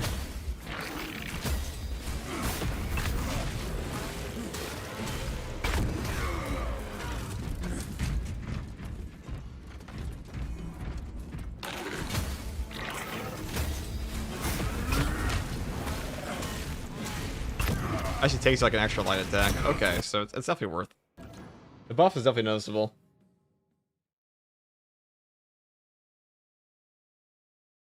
Is season pass worth for new players? Absolutely. Using the one bullet per clip works better. You definitely don't need that. All you have to do to stop your reload is the one bullet. So first of all, the perks down there are just better. I just like the rate of fire variant because it's just rapid fires. I've tried them both, but like the top perk tree on that gun is just not very good in the first place.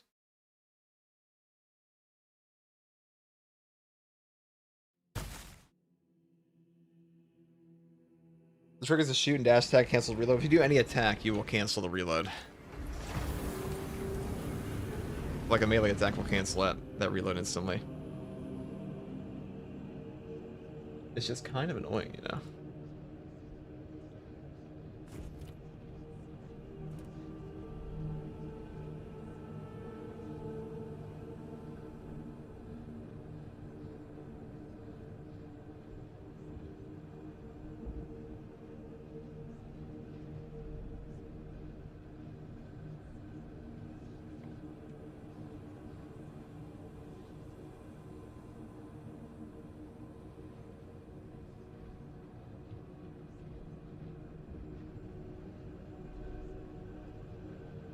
Okay. We'll talk about this.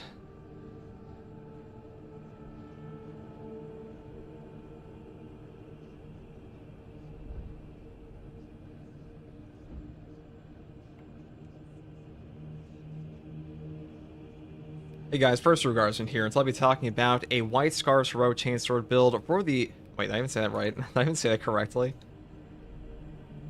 Hey guys, first Guardsman here, and so I'll be talking about... Walking about. That's the best SM2 content creator doing. We're fucking alive, bro. We made it. Another year. I will say, this patch kind of just got, like, randomly shadow dropped on us. That does kind of suck. Actually, I'll tell you what I want to talk about here. I want to talk about the new secondary option. This thing kind of sucks. Hey guys, first Guardsman here, and so I want to talk about the brand new Bolt Carbine one-handed secondary weapon in Space Marine 2, and just my thoughts on this gun and how I think you should set it up. Now, I'll be real, this gun kind of needs a buff. The damage here is quite lacking. It doesn't matter like what variant you take, it doesn't matter if you build for like all range damage, and the big thing this is actually good at the moment is your contested health recovery, and overall, it could just use a buff. Well, there's a better way to put that. Okay. Hey guys, first Guardsman here, and so I'll be talking about the brand new secondary Bolt Carbine in Space Marine 2 Patch 13, and my overall thoughts on this weapon, the best setup, how you should use this, and if it actually needs a buff. And you know what, we'll answer that last question first. This weapon definitely needs a buff. The damage here is pretty lacking on both variants. The perk tree is not super interesting. Like, there's really only like one good setup, or like an ever so slightly different setup on the bottom row, and for the most part, I would call this the auto bolt rifle of secondaries, because you're just very limited in your choices, and it doesn't really feel like there is a real build setup that is properly functional outside of just going the bottom tree for your headshot damage. We'll explain why. So first up, you have two variants of this weapon. You have a magazine capacity version with a higher ammo reserve, and you have an accuracy version with a lower magazine capacity and a lower ammo reserve. Fuck. We'll try again. I'm sorry. Hey guys, first Guardsman here.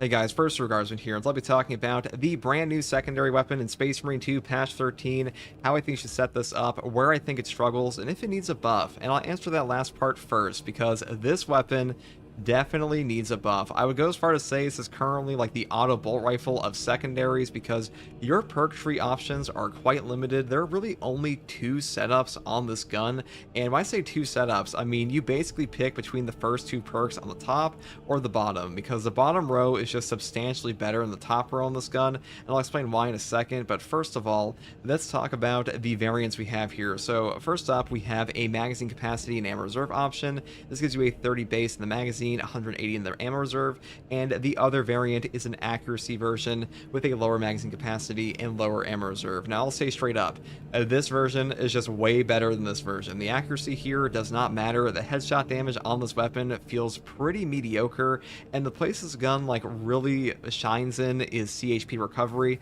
The contested health recovery on this gun is good. Just like the normal Bolt Carbine, you have a very high contested health recovery that is good against both Chaos and Tyranids, and I've taken this this into both of them, and it's performed pretty well on that front. As far as damage is concerned, though, the damage is just not that strong. And even if we build all the way down to the perk tree here with stuff like Elite Hunter and Tactical Precision, your headshot damage is just lacking. And there's some really weird perk decisions they have here, like the perk Victorious Restoration that says killing 10 enemies in rapid succession restores an armor segment. The cooldown is 30 seconds. I don't know what universe Saber is playing with this weapon, because this will never trigger. This will just never trigger. You don't ever kill 10 enemies in rapid succession unless it's like a cultist or spore mines, because Hormagaunts do not die very quickly to this weapon. And also, if you are playing one of the two classes this weapon is actually on, which are the Bulwark and Assault class, usually if you're like fighting a Hormagaunt horde, you're just going to be obliterating them with your melee weapon instead of your secondary anyways, and wasting secondary ammunition to kill 10 Hormagaunts is just a terrible decision on these classes, because their ammo economy is just not as strong as, say, like a Vanguard, Tactical, or Sniper. So for that reason, I do think the top tree especially needs a look, because remote threat, enemies at a distance more than 25 meters take 20% more damage. This perk makes no sense on a weapon like this, because these classes, they are melee classes. They want to close that gap. You're not going to be sitting there sniping, and if you do want to snipe, you're going to be using a heavy bolt pistol, because it is just way there in this weapon currently on that front. Now, for the bottom perk tree, I'll talk about this, because you do have Divine Might for a 10% damage increase into the perk here, Adamant Hunter. When your health's below 30%, headshots deal 25% more damage. This perk does make this gun feel substantially better. The 25% buff on Adamant Hunter is always quite strong, and this is a pretty rare perk to find on secondary weapons for that reason. And I'll say, if you're playing Bulwark and you do stack like Steel Within or like just Conviction for damage reduction, and you sit at like that low HP value, you're not going to be in too much trouble, because you can survive on top of taking the full benefit from this perk. But predominantly, I just go down the top tree first for increased capacity into the perk Extended Magazine, and then we pick up the perk Fast Reload down to Cleaving Fire, into the really strong perk tree down here for Retaliation. After a perfect time dodge, you deal 25% more damage for 10 seconds. Tactical Precision for a 20% headshot damage buff while you lose non-headshot damage by 10%. And the final two perks are, of course, Gunstrike Reload and the final perk, Elite Hunter. After killing a Majoris or higher enemy with a melee weapon, headshots will deal 25% more damage for 10 seconds.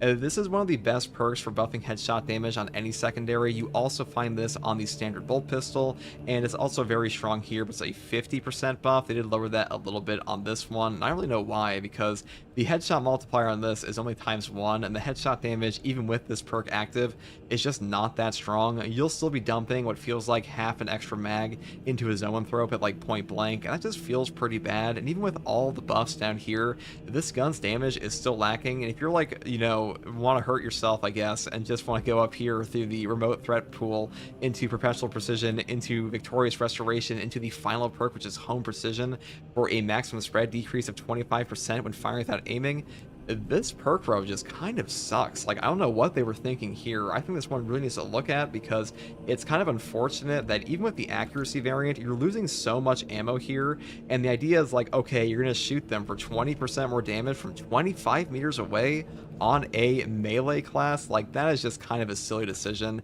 And overall, I think what this one really needs is a bit of a rework on the top row. Maybe like lower this down to 7 kills in rapid succession, because there was a point in time in Space Marine 2 where like all the perks here, like Consecutive Execution, that say 7 enemies rapid succession, these all used to be 10 when the game came out, and they lowered that down to 7 because 10 was a bit excessive, and it's exceptionally excessive on a secondary weapon. So for that reason, they should look at that. And as far as how you should build your weapon currently, I would go and build it this way, or if you want to go for pure damage, build it down the bottom row. But overall, the top row here, like from this point onward, just sucks. So I'll just skip over it pretty much every time. And that's my thoughts on the and those are my thoughts on the Bolt Carbine secondary. I know a lot of people have a problem with this gun. It is pretty good for that contested health recovery. It's not like a god-awful weapon.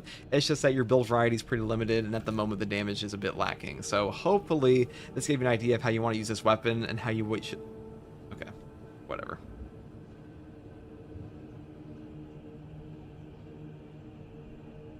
No, I'm gonna retake that because I don't think I actually went over it properly at all. There was too much rambling at the end. Too much rambling at the end. This AI voice? Yeah, dude, totally.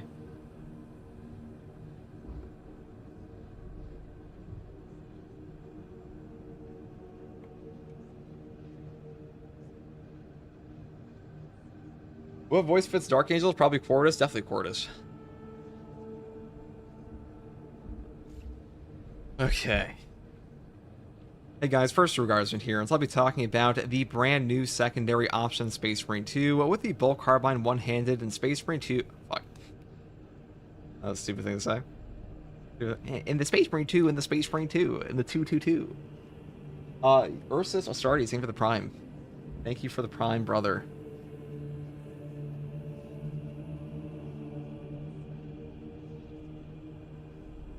Much appreciated.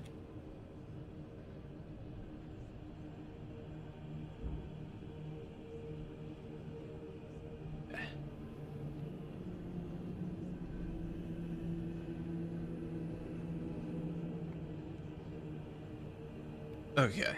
Hey guys, first Guardsman here, and so I'll be talking about the brand new secondary in Space Marine 2 patch 13 with the Bolt Carbine one-handed option. Now, a lot of people have questions about this gun, which option is best, which perk setup is best, and is this gun actually strong? Well, I'll say this. I'm going to retake that. That's what I'll say. I'll retake that. Hey guys, first Guardsman here, and so I'll be talking about the brand new secondary in Space Marine 2 patch 13 with the Bolt Carbine one-handed option. Now, a lot of players have a ton of questions about this gun, like which variant is best, what perk tree setup should I use, and is the weapon actually strong? Well, I'll say this. This weapon definitely needs a buff. The base damage here is lacking by quite a bit, and it usually feels like it takes about half an extra mag to actually kill something where you would feel like you would kill it otherwise, and for that reason, I would say it is on the lower end of weapons for secondary options currently. It's not god-awful, like you can definitely use it, and where it really shines is in your contested health recovery, because I have taken this weapon to both Tyranids and Chaos, and the contested health recovery there is very strong. It is very similar to the standard Bolt Carbine option in that respect, that both of these guns have a very high contested health recovery rate, and it is a pretty strong option if that's what you're looking for. But as far as damage is concerned, it is definitely lacking, and we should definitely look into the base damage or the headshot multiplier on this thing. Now, for the perk tree setup, I think you really only have like two options for this that are particularly good, and I'll talk about why. But first up, we're going to go through the perk tree I have here, which is number 1, increased capacity. The maximum ammo reserve of this weapon increases by 20%. Moving here into the perk extended magazine, magazine size increases by 15% of the maximum.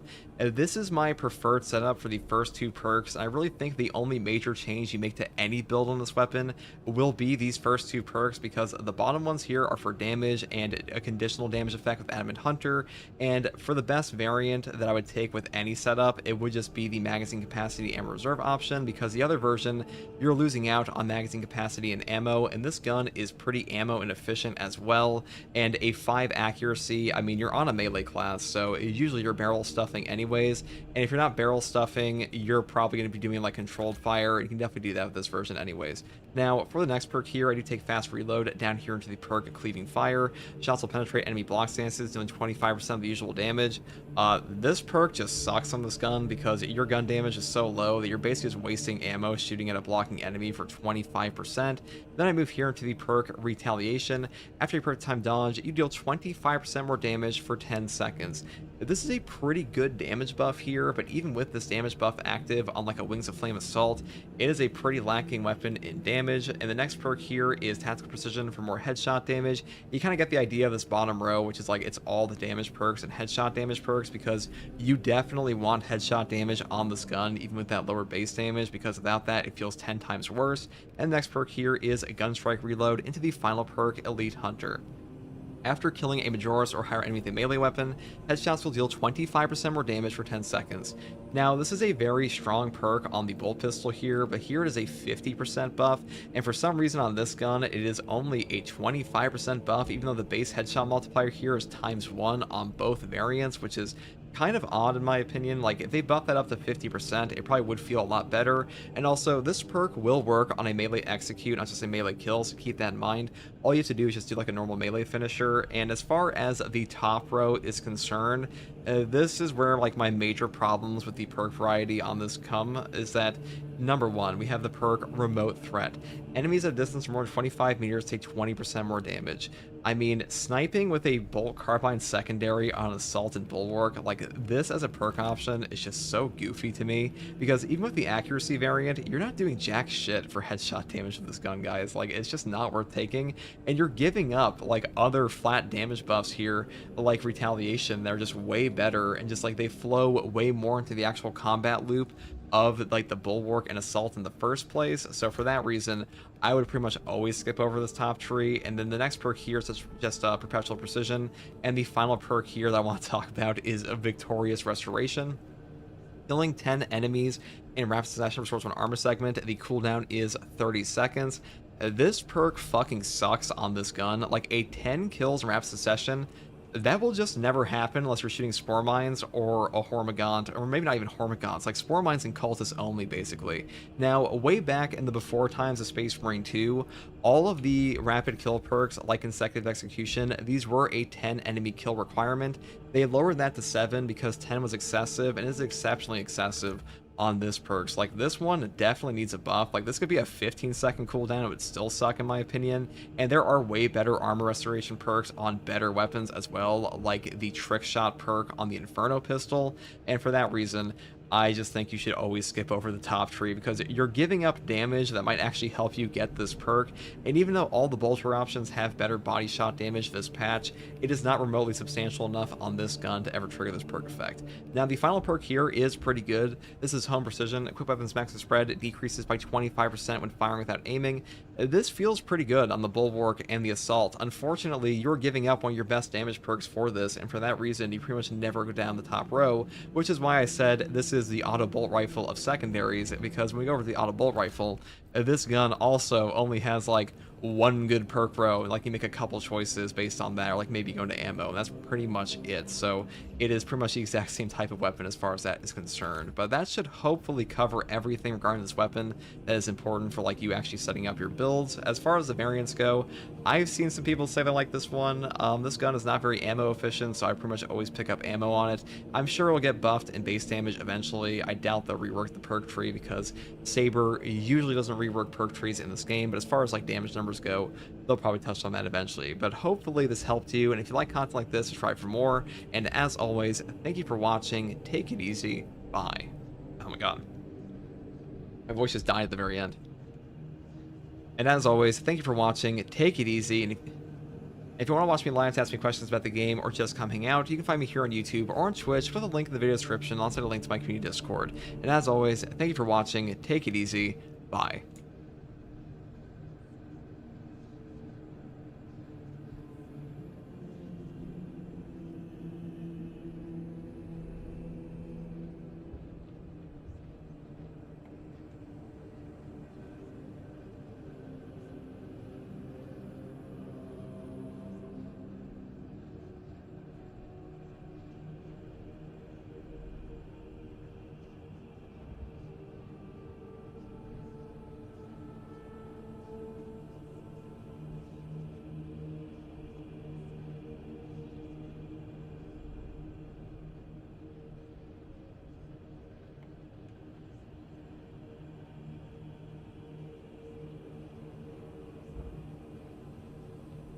Okay.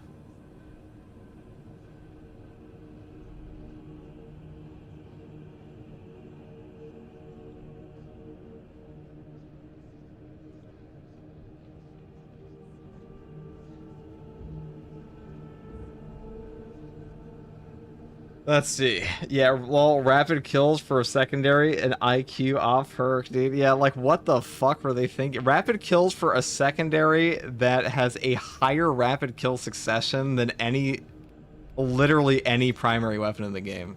So, if we look at, like, a heavy bolt rifle, hold on, what does it take to trigger? Actually, I don't even remember which perks are here. That would take, yeah, so 7 kills in rapid succession for a primary here is already pretty hard to pull off sometimes.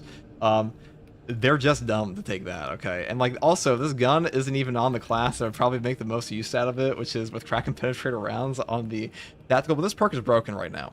And when I say broken, I mean this perk is literally broken right now. This perk will do way too much. Like, if you swap to a secondary or, like, a bolt rifle at the moment, you will get this perk effect on like plasma. You'll get it on your burn. You'll get it on everything. So it's a broken perk effect right now. It's gonna get fixed. Do you need to do the 10 kills with the bolters? Just need to be equipped.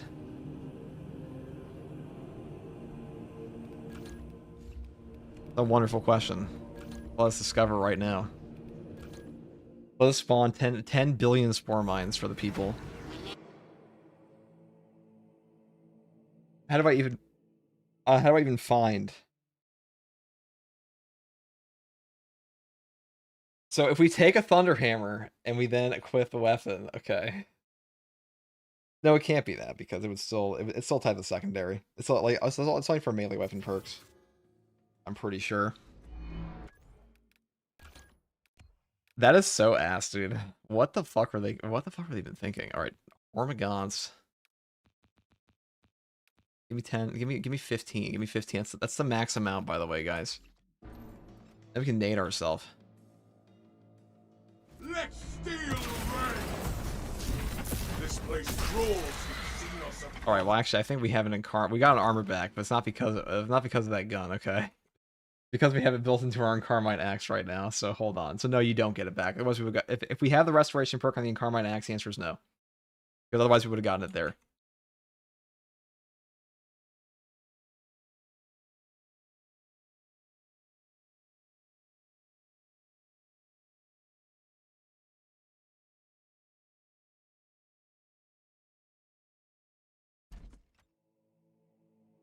You know, I almost didn't want to mention the Duelist perk being broken on Heavy because a dev confirmed in an email that Duelist is literally not working for fencing and balanced weapons. Everyone's just gaslit themselves and thinking it does work. So, like, every scrub cake that ever tells you that, like, it's actually working, they don't know, like, oh, Duelist actually carries me. Duelist makes my parrying so much easier. They're actually just delusional. At least on the Heavy class. It's confirmed to not be working with Heavy.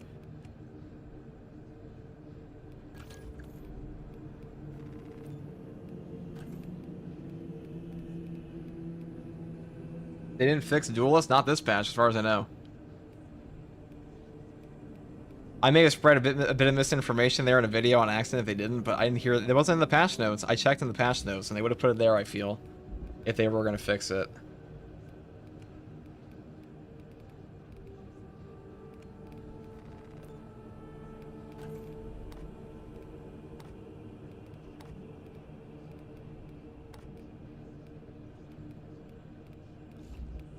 Dude, our drip goes hard.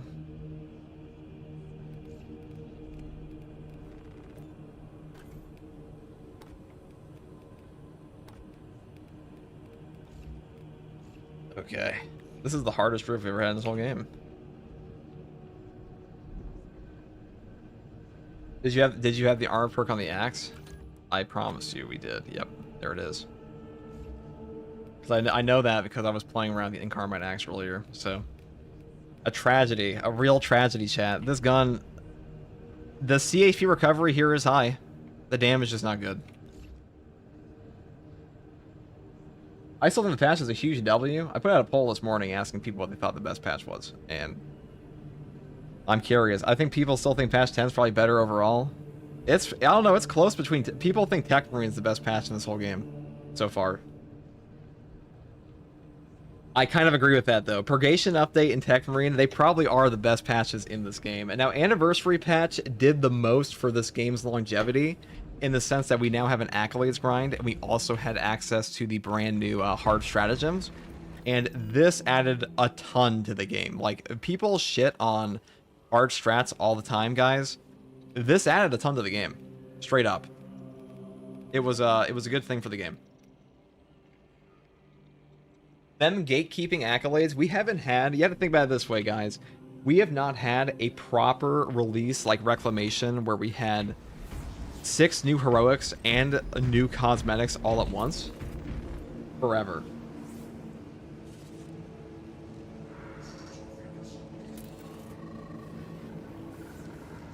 Like, Anniversary Patch is the patch that solved the game's longevity issue, because in year 1, this game was suffering in year 1, like, straight up. It was not doing well. I tell you that as somebody who played it and made content for it the entire time. I can assure you, this game has way more players now.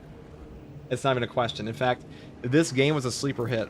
This is slowly becoming one of the best horde shooters out there, and in retrospect, I don't know how I even enjoyed it initially, but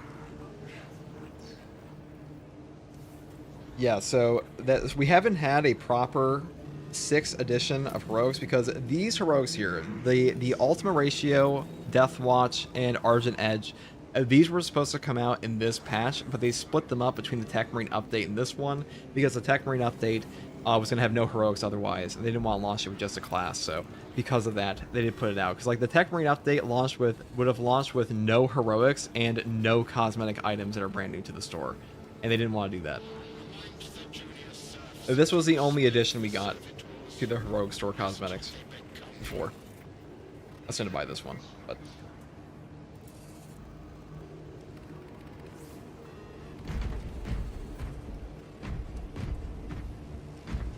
have you encountered any bugs with the siege mode of the new bosses? Yeah, Vortex Beast Disco Ball shoots you through walls. I think that's a bug.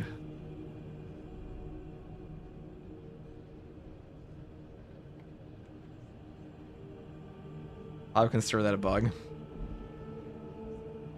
I consider that a pretty annoying bug, actually.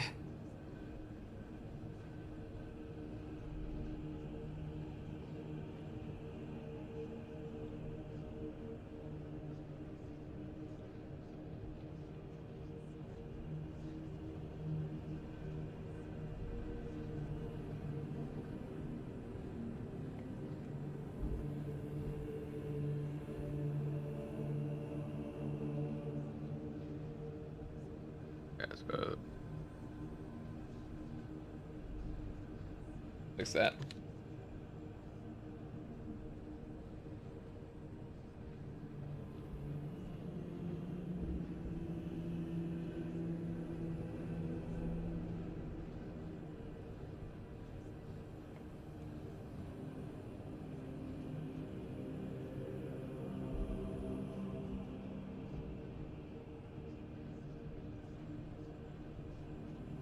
New bolt carbine's pretty cool. I mean, it's a cool gun, but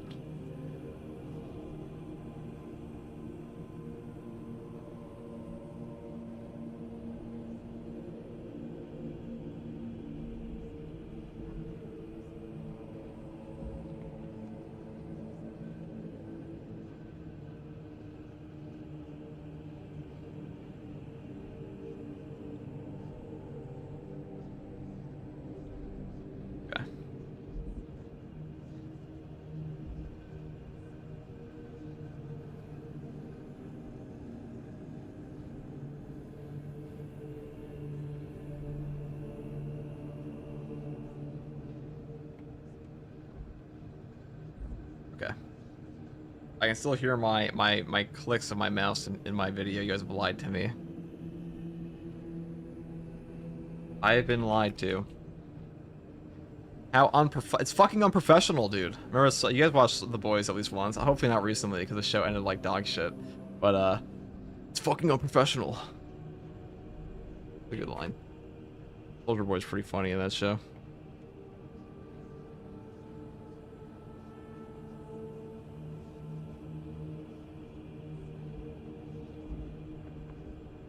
Boys let me down so bad. Yeah, it was kind of like a wet fart of a TV show, wasn't it?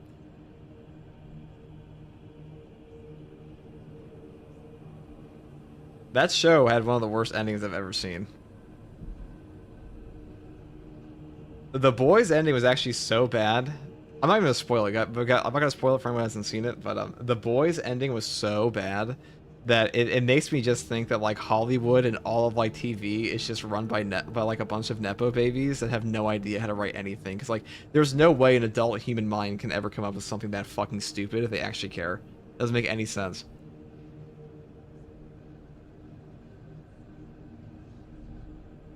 Like nobody could ever come up with that if they actually gave a shit about their project. I just don't believe it. It was super mid. Yeah, that's what I mean. It's like It's like it's the same thing as like Game of Thrones, where Game of Thrones ends in a way where it's like it's so obviously like it's just a result of somebody checking out. It doesn't make any sense that you would have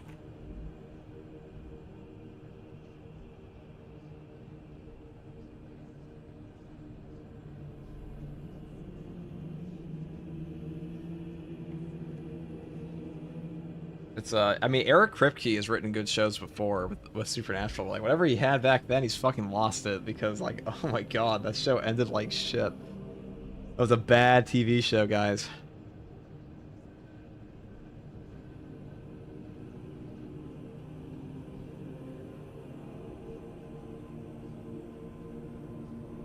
The bad television.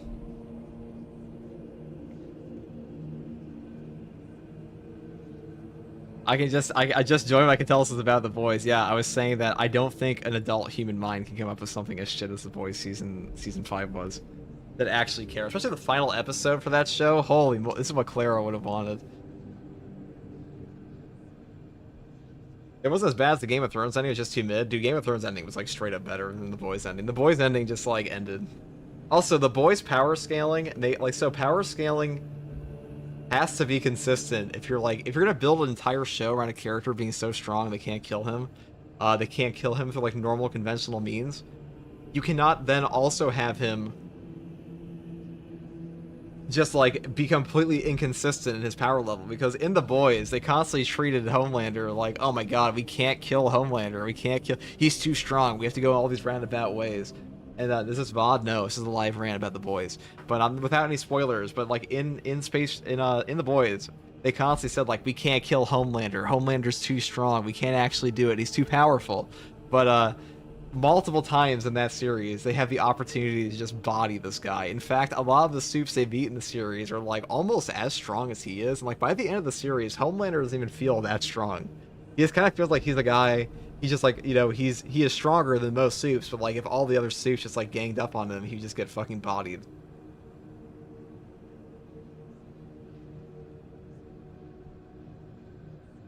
Power scaling is important. It's annoying when comic books have shit power scaling as it is. I think power scaling in a series needs to be consistent. It doesn't need to be perfect. Like you can have some moments where it's like, oh, it's an outlier scene. Like, oh, if he could do that, why can't he do this?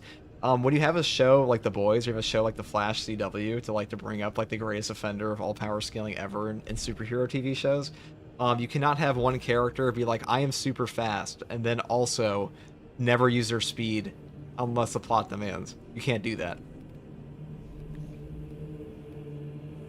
Because like otherwise their powers just become a writing tool for convenience more than like an actual part of the character, when like arguably in superhero shows and comic books, their power is just as much like the signature move. How would I put a superhero show? Superhero comics are just WWE. It's you're taking in your favorite character and you're waiting for them to use their signature ability, okay? And Warhammer 40k is like that too. You're taking like this is in Astartes. You're like, all right, dude, do the thing, do the Bolter thing, do the chainsword thing, do the power sword thing. It's that kind of thing, you know. All about WWE. What's that? WWE. I'm a big fan of Eric Bugenhagen. Cool guy.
What?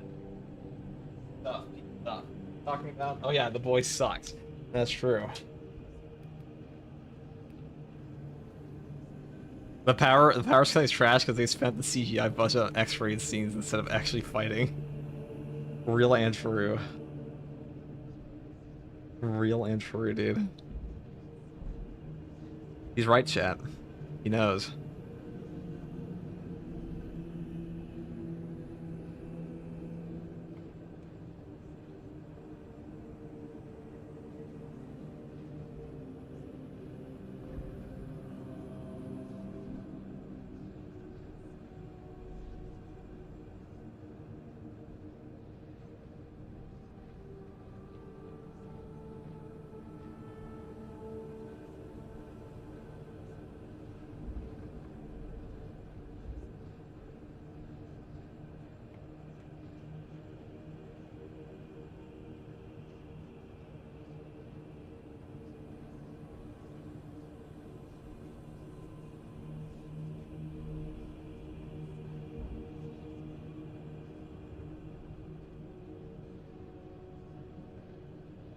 Okay. What are we doing here? Let's see. We gotta do the Vanguard build. That's actually pretty fun.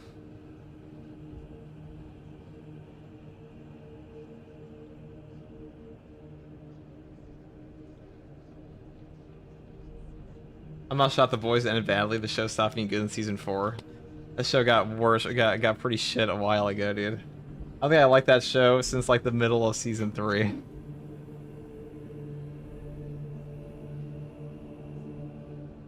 it wasn't all bad. The classic FTG bank standing stream.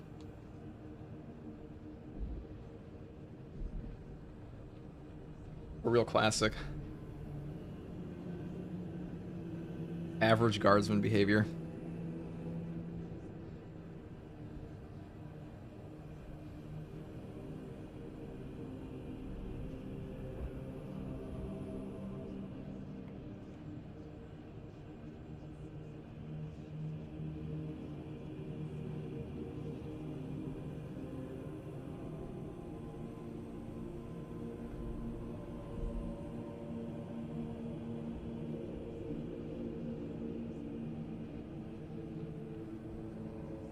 When gameplay? One day.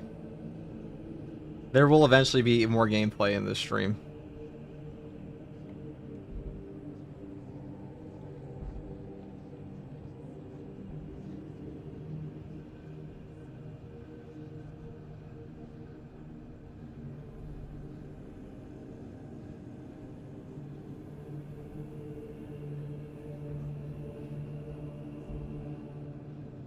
What's the new best melee weapon now? For fencing, Argent Edge. Still Argent Edge. The best melee weapons, I mean, there are like a lot of... The best one really depends on the setup, right? I'd still say the Power Fist is the overall best, just because it's kind of like broken fundamentally, because one-shotting everything within like a 20 meter range is pretty tough.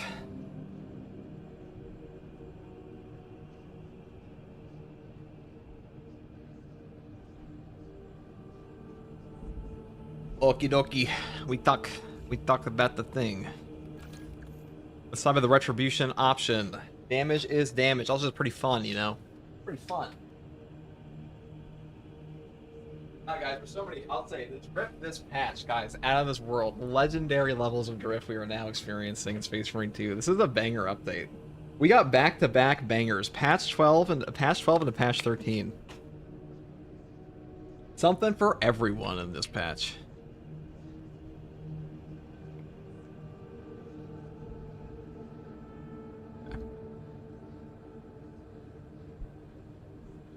Let me just throw up.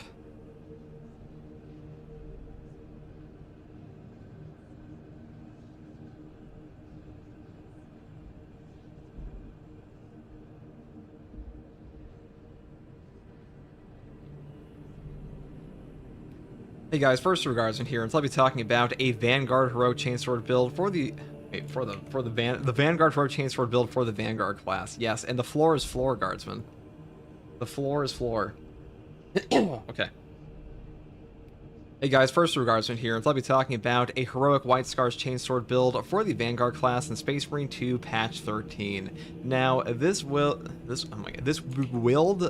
will be what? Can he English? Can FTG English, dude?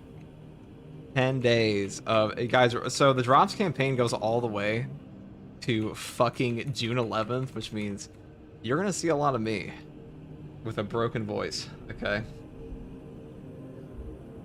A diabolically broken voice.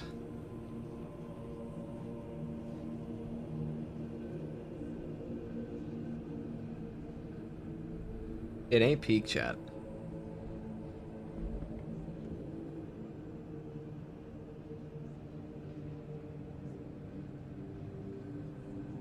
Hold on.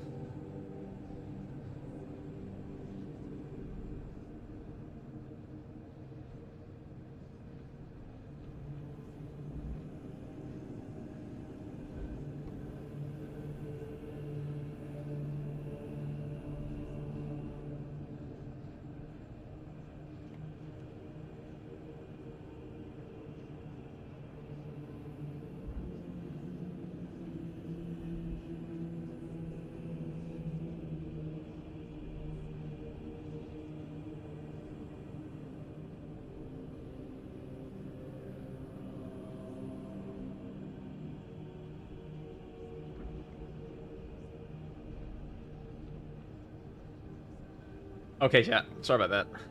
Let us actually play the top of this build. I know.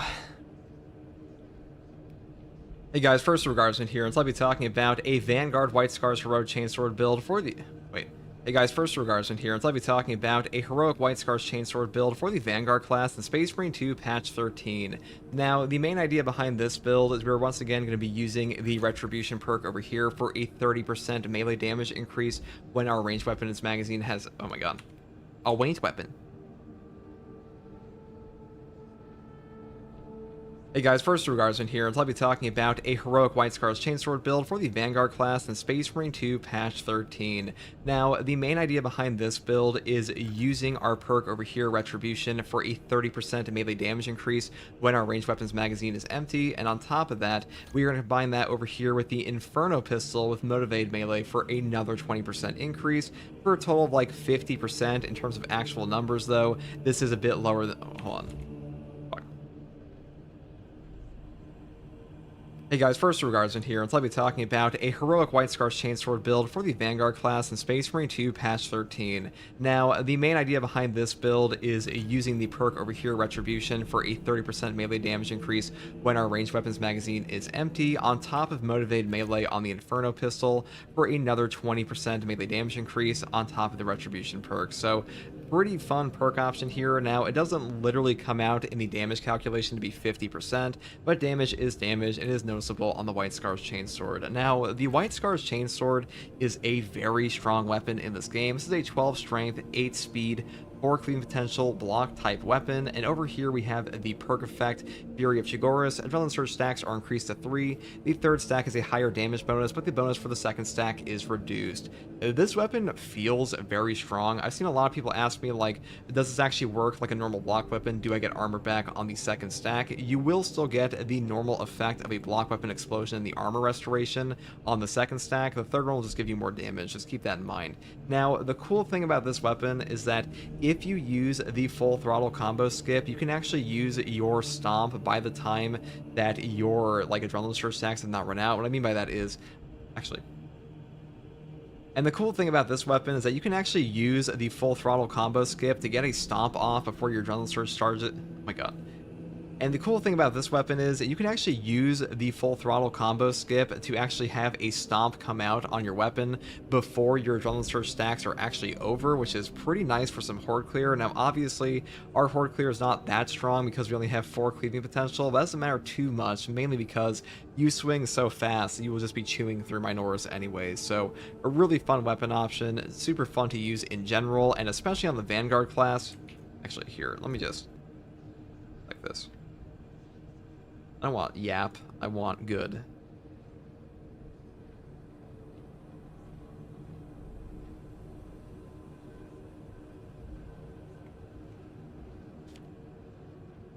How you doing? What are we up to today? We're up to peak, dude.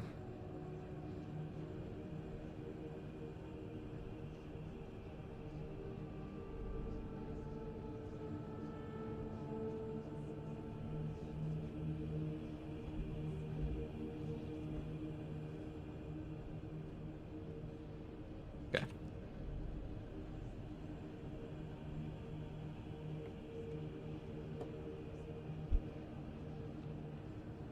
Now, one of the cool things about this weapon is that because we have an 8 speed, you can actually get your stomp out with the full throttle combo skip before you run out of the adrenaline surge stacks from the block weapon. So you get that like a 90% plus damage bust. I think it actually comes out to over 100%. Now, a neat thing about this weapon. Now, a cool thing about this weapon is that because we have 8 speed on a block version, you can actually use the stomp attack with the full throttle combo skip before you run out of block stacks. So pretty cool to have that extra damage option on your stomp for horde clear, though the horde clear is not like super epic on this, mainly because you only have a 4 cleaving potential, but you attack so quickly that Hormagaunts just kind of get chewed through no matter what. Now, for the perk tree setup here, I do take the perk Perpetual Strength first, moving here to the perk Swift Recovery. This will double the contested health recovery on your heavy attacks, and on the Vanguard especially, this will give you a 50% bonus on top of that with your starting perk, so really good to just chew through Minoru Swarms. You have a very hard time losing any HP on this weapon because of that. And the next perk here is Perpetual Strength, up here to Perpetual Strength again. And then we pick up the perk here, Reverberating Impact, for 50% wider radius on our AoE, our stomp. Oh my god.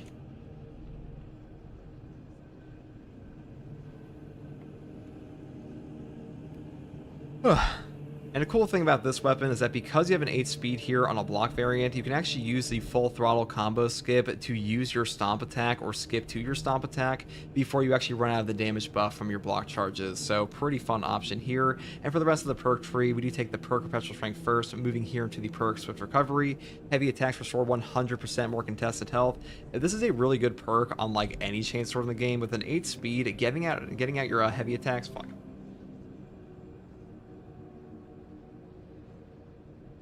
Okay.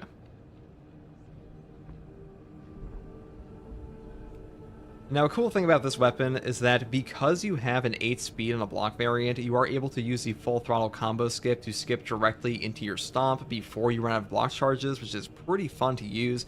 Though the horde control on this one doesn't have like the same potential, say a balanced one, because you only have a 4 cleave. Because of that high speed, you can kind of just like chew through Minoru regardless. Now, for the perk tree on this, I do start off with the perk Perpetual Strength first, moving here into the perk Swift Recovery once again.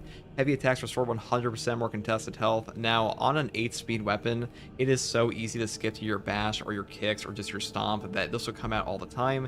And this will also help out even more with things like the Vanguard starting perk for 50% more contested health regen on melee attacks. So you have a really hard time on this class and build ever losing HP against like Hormagaunts or Zangor, so a really good perk option. Next perk here is Perpetual Strength, up here into Perpetual Strength again. Then I move here into the perk Reverberating Impact. Stomp AoE radius increases by 50%. Now, because we can skip into our Stomp, like I said before, this perk will help us out even more. And then I move here into the perk Combined Onslaught for 10% more melee damage on a light combo. Down here into Heavy Onslaught for 15% more heavy attack damage, full throttle for the combo skip. If you're unaware on how to actually combo skip in this game, I will put like a link to a guide for that in the description below. And next perk here is Hard Target over into the perk Majora Slayer, and that's pretty much all there is for the main perk tree on this one. Now, for our primary, I do take the Oculus Bolt Carbine on the Headshot Multiplier version. The main reason I like this is because we are taking the perk over here, Tenacity, that gives us 130% more damage on a diving kick for a ranged kill, and this is really easy to pull off with the Oculus because the Oculus is just kind of a Majora sniper. Now, alternatively, you could pick up like the Marksman Carbine or the Heroic Instigator. Those are both good options, but we're going for a White Scars build today, and this one has a DLC White Scar skin, so we're doing that. Now, for the perk tree, I do start off with the perk over here, Remote Threat. Enemies at a distance. Yeah, whatever.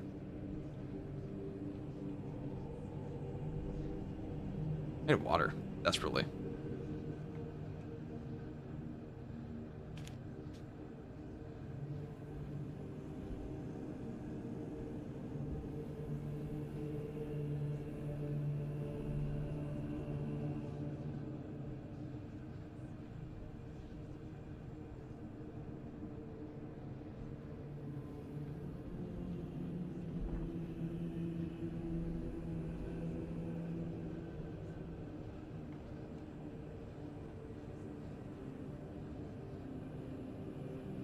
There we go. I'm gonna grab water. 1 second, guys. Holy shit. Right.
Okay.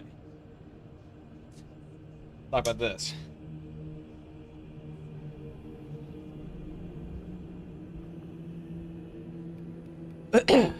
This one says enemies. Oh my god. Blah, blah, blah, blah, blah. What the fuck am I saying?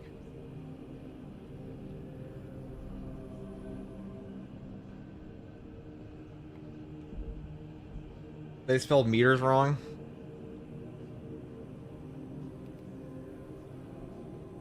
I think it's a regional spelling.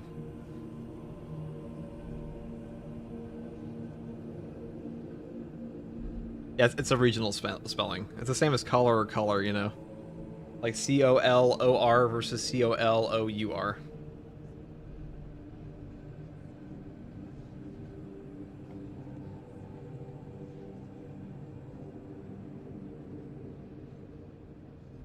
Okay.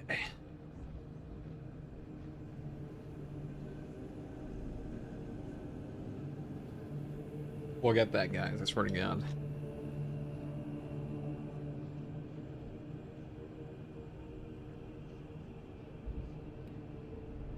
Enemies at a distance of more than 25 meters take 20% more damage. Moving here into the perk Elusive Precision, this one doesn't matter too much because our maximum weapon spread in this gun is already pretty good, but like sometimes it does help out with hip fire. Then we pick up the perk over here, Fast Reload, into the top tier perk, which is Finisher Reload. After a finisher, the equipped weapon instantly reloads. This helps out a ton. This weapon actually has a pretty long reload speed, so being able to just execute an enemy on like your normal combat loop and get back your ammo is super nice. Next perk here is Recoupment. Killing a Majoris or higher enemy with a headshot this weapon. Oh my god. Endless weapon. Excuse me. Enemies at a distance of more than 25 meters take 20% more damage. Moving here into the perk Elusive Precision. After a perfect time dodge, maximum spread decreases by 25% for 10 seconds. This isn't super useful on this one because we already have a 5+ accuracy, but I will say sometimes it does help out with the hip fire. Next perk here is Fast Reload into the God tier perk Finisher Reload. After a finisher, the equipped weapon instantaneously reloads. This is super useful, like way better than it sounds initially. This gun's reload time is fairly long, and being able to instantaneously reload your weapon on your normal combat loop on top of getting HP back with Adrenaline Rush we'll get into later is a super nice perk option, so definitely pick this up. Next perk here is Recoupment.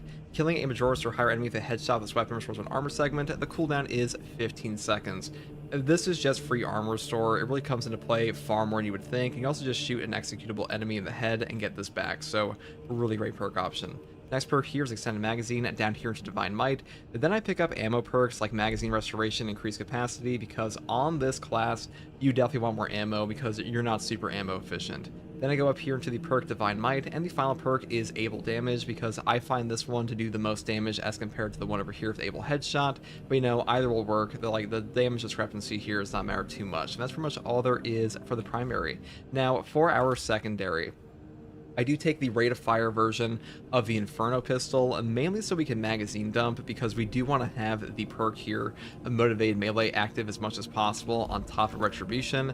Now, something I want to say, when it comes to triggering these perk effects here for an empty magazine, your gun will automatically start to reload the moment you start to empty it in this game, which kind of sucks, but a way to circumvent that is by doing a single melee attack or like dashing. That will stop your reload animation, which will help you maintain this effect. Next perk here is Great Might, down here into the perk Perpetual Range. Then I pick up Increased Capacity, Adamant Restoration, and the final perks are Extra Shot and Trick Shot. Now you may be wondering, why don't we go down the top tree for like the one shot option? Well, the reason for that is this perk just is not worth it in my opinion. You are going to have a way easier time just mag dumping all 3 shots in like a second on the rate of fire version anyways, and also the bottom perk tree here has better ammo, better range, and also just a better perk effect of Trick Shot. So for that reason, I just prefer it this way, though you could build it up here if you wanted to. That's pretty much all there is for the weapon selection. Now, for our perk tree, I do start off with the perk here, Upper Hand. After a perfect time parry, block, or dodge, you do not have control for heavy hits and cannot be knocked back for 10 seconds. When you are using a melee build like this, you definitely want to have no knockback of some kind, because moving target is not like the worst thing ever with an Oculus Bolt Carbine. The Oculus can definitely snipe cultists and stuff like that, especially on the new map Purgation, where like the range is pretty far on some of the map areas, or like the swamp areas especially, but on this build, you definitely want Upper Hand. Next perk here is Conviction. When your armor is fully depleted, you will take 25% less health damage for 10 seconds.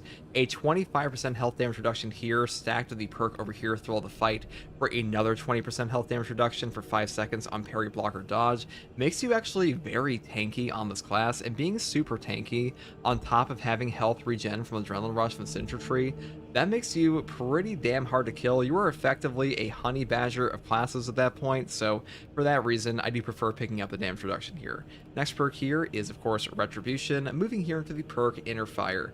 Now, since we are picking up healing over here, we do not need to take the healing perk on our team perk selection. You could take this if you wanted to, but Inner Fire is also a very strong perk effect, especially for hard strats and operations, where it says all team members can restore ability charge by 15% by performing finishers on Majora's or higher enemies. Now, this will trigger on any finisher, so that includes gun strikes and like a melee execute. It will no longer finish on, or excuse me, it will no longer work on normal kills though, so just keep that in mind. Next perk here is Collateral Damage. Diving Kick deals 50% more damage and additionally damages enemies on the way to the grapple launcher's target, on top of Tenacity for a 130% damage buff with a cooldown of 15 seconds on a ranged kill, Majora's or higher enemy. Now you could pick up whatever you want in this tree here, like Shock and Awe is good, Restless Fortitude is good. The Vanguard's grapple launcher does scale up in damage with difficulty these days, but Collateral Damage on top of Tenacity, that's a pretty good perk combo, and also the Oculus has a pretty easy time triggering this, like I mentioned before. Next perk here is Thrill of the Fight and Adrenaline Rush, and that's pretty much all there is for the main perk tree. Now, for our Prestige perk selection, it is pretty standard. I take Battlefield Awareness first. If it targets within 8 meters, you'll do 10% more range damage because you are a Vanguard, and Vanguard is like, you know, within 8 meters of an enemy all the time because you have a fucking grapnel launcher, so for that reason, I pretty much always pick this up. But I will say, if you want to take the perk over here, Moving Target, or like for whatever godforsaken reason you want Melee Mastery, you can definitely pick up Indomitable Spirit. This will give you no knockback on gun strikes, and that is really useful if you have no other source of it. But this is also a redundant perk effect if we do have Upper Hand. Now, for the final perks here, I take Fortitude, Launch Restoration, and Restoration for Armor Restore, and that is pretty much all there is for this build, guys. The Oculus Bolt Carbine is pretty strong. The other variants are not super good on this. I would definitely stick with the 2.8 times headshot multiplier, even though all the headshot damage and like body shot damage got changed around a bit this patch. This weapon is still very strong. The Inferno pistol is a great secondary these days, and the White Scar's Chainsword is a very powerful melee weapon, and probably the best chainsword in the game, in my opinion. And like maybe the other block version is a bit better sometimes, because you can one combo guys off of this one with Retribution, but for the most part, the utility of the White Scar's Chainsword is just way better. So for that reason, that's why I took it on this build, and hopefully this build guide helped you. If you like content like this, subscribe for more. And if you want to watch me live to ask me questions about the game or just coming out, you can find me here on YouTube or on Twitch with a link in the video description, also a link to my community Discord. And as always, take it easy. Thanks for watching. Bye. Okay.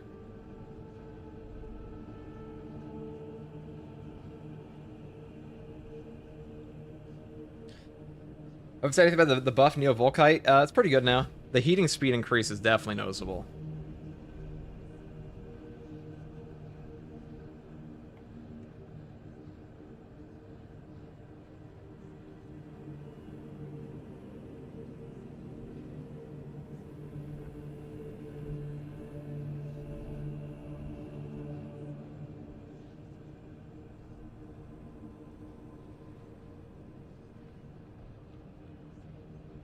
Let's go.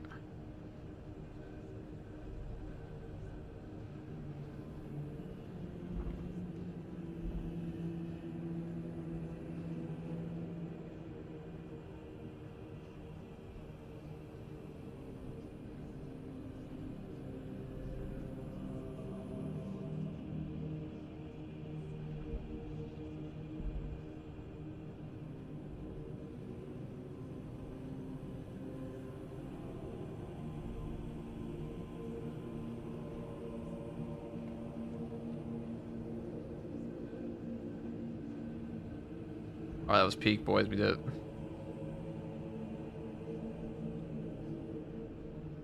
Dude, Purgation is such a good update. It's like the update. I'll say, guys, the new map we have. This operation might actually be like a top 1 operation in all Space Marine 2 right now. This is really. If this had like a banger boss fight at the end. Holy shit. I would say the best. The additional maps have been better overall. This was the worst additional map they ever made. Obelisk. This one was shit. Exfiltration was pretty good. Reclamation was definitely better than Exfiltration in my opinion. Vortex is a pretty peak boss fight. One of the more complicated boss fights in the game.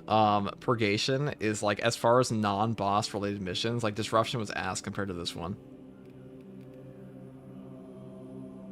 Can't stand Obelisk. Just shit.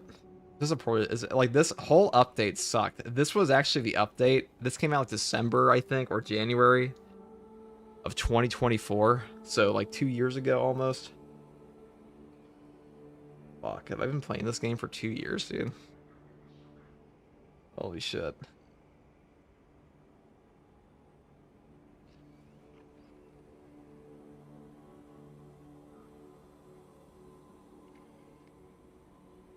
Now, a little over a year ago, we had... Let's see.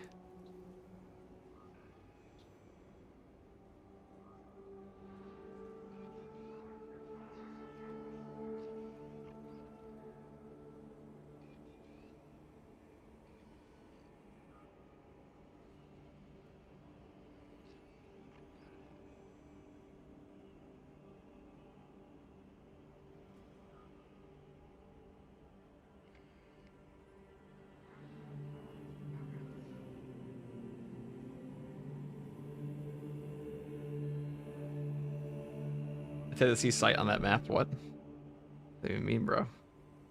What does that even mean? What does he mean by that?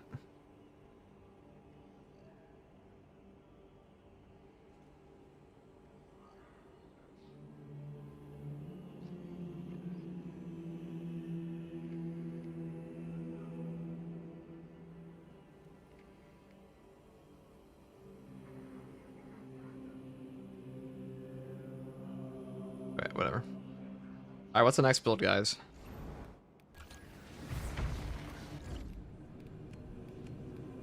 What else do I want to even need? There's so many fun options to try out. Heavy bolter, the heavy bolt rifle is probably pretty fun. Ooh, Combi Melta. Does the Combi Melta actually take the benefit? So if everything else is broken with crack and penetrator rounds, this weapon probably gets the benefit, doesn't it? No. I mean, if burn effect's working now, this is probably also working.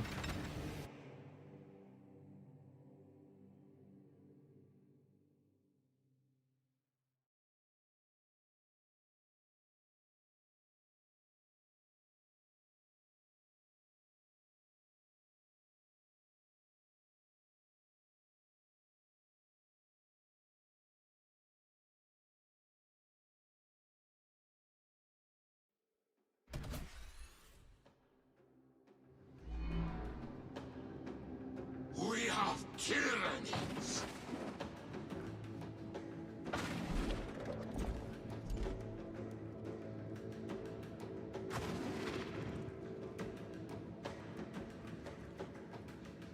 Perfect.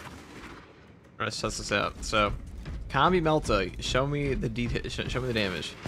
49. Okay.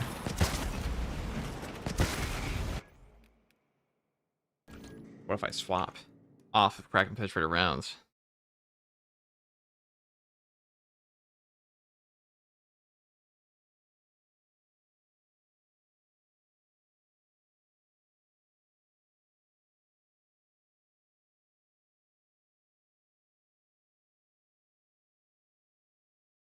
Is there a solo absolute build for Bulwark? Yeah. I mean, guys, 0 Bulwark builds have changed this patch, okay? There's just new stuff. That's about it, really.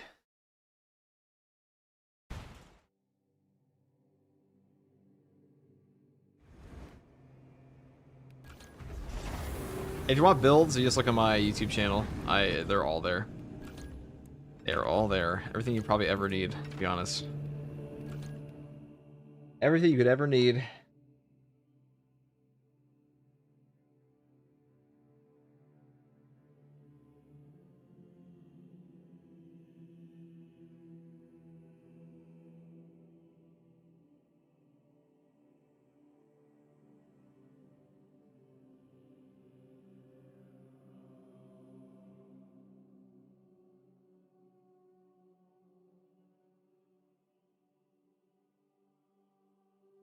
Thank you, Ming, for the tier 1. Very much, brother. Is the Melta Bolter good? It's not terrible. I mean, most things work on tack pretty well. Most things do work on tactical quite well.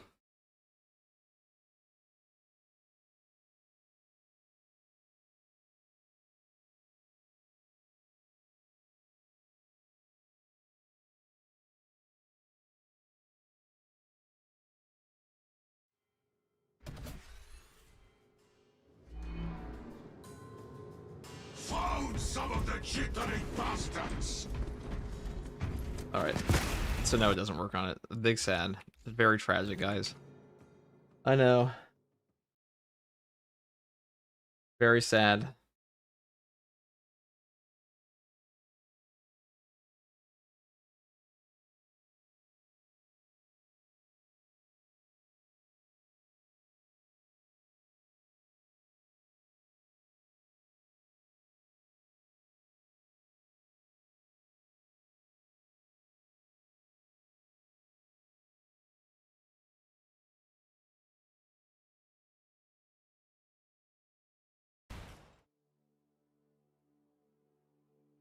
I know what I'm using for the thumbnail in this one, guys.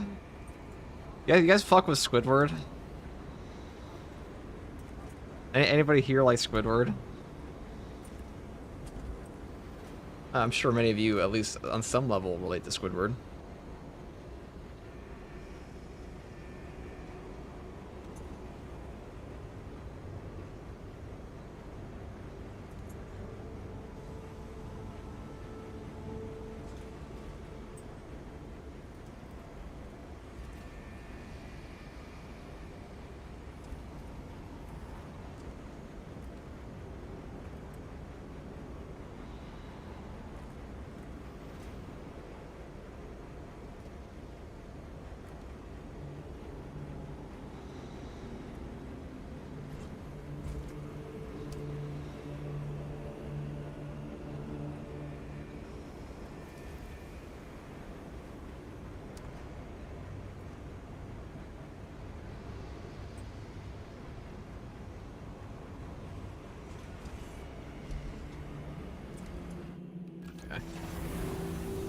More of a Patrick guy myself. All right, that's an acceptable answer. You can live.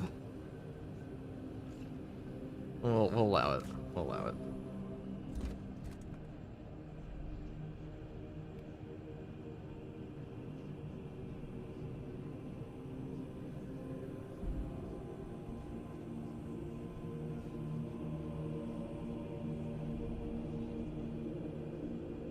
We will allow it, chat. Your dog likes Sandy. Why Sandy? Isn't Sandy a fucking squirrel, bro? Why's your dog like a squirrel? A new dog.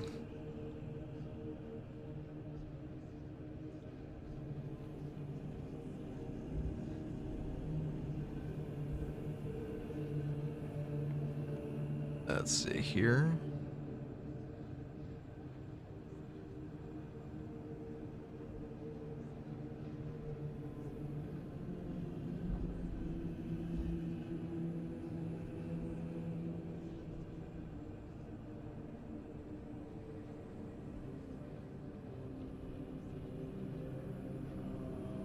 Oh, this is funny as fuck.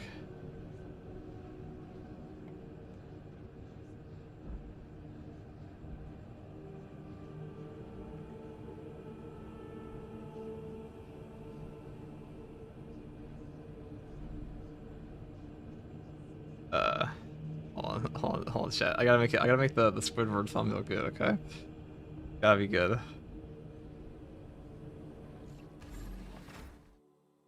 Me personally, I'm a harsh sling slasher kind of man. I've noticed the daily reclamation of chaos forces. I mean, that's pretty cool, actually. Maybe I'll try that one out. What was the next build we were gonna do? Combi Melta, maybe? I mean, we could do like another heroic double shot plasma one. This would be the we didn't do a double shot version before.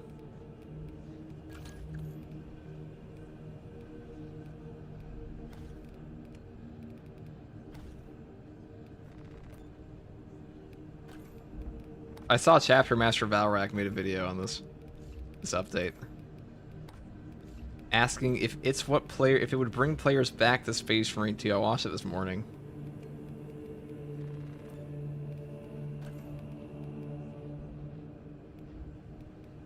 I would say yes.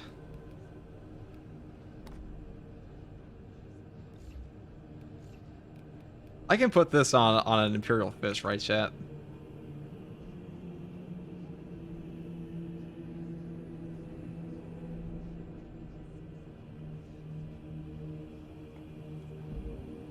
Like, this still fits, kinda. I mean, like, the aesthetic is pretty, kinda Smurf coded. Maybe. Is this Smurf coded? Is this Smurf coded?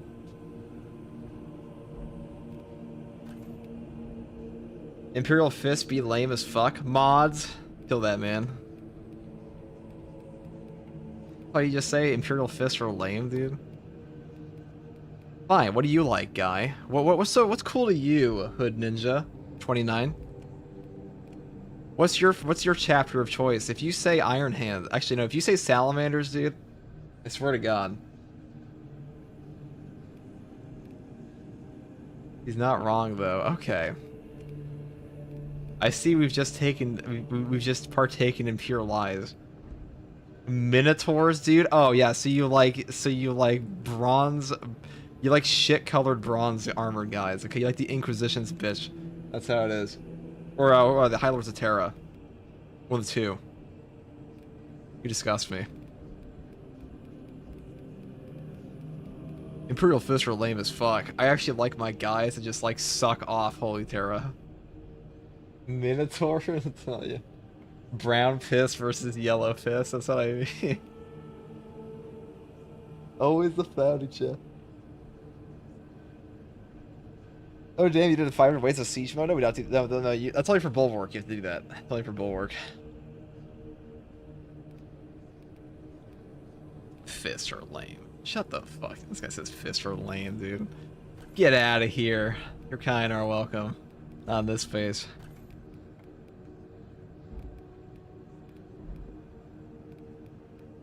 This guy likes mustard warriors, you're not wrong.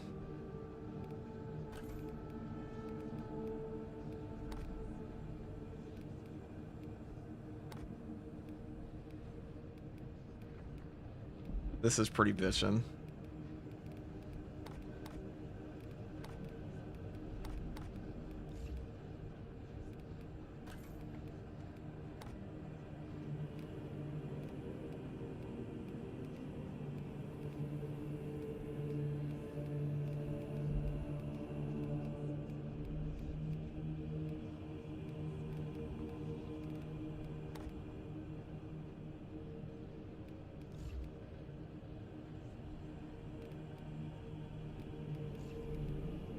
I usually like the Imperial Fist with the black shoulder trim more. It just fits them a bit better than the red. The red's okay. think it adds a nice contrast, though.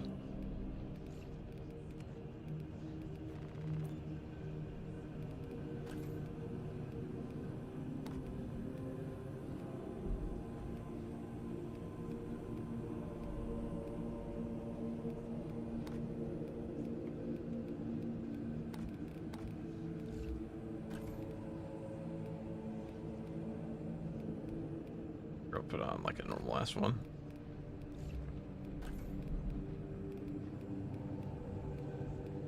Oh, these new legs actually look pretty nice, so I gotta say that.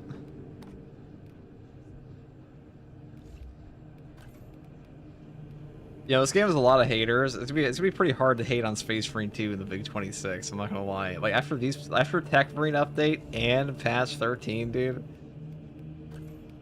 it's gonna be pretty hard.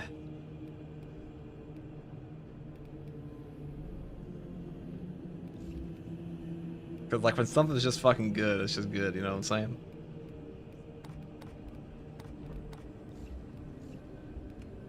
Okay. Average FTG stream is 5% gameplay, 80%, probably 90% loving recordings and the occasional gameplay or something.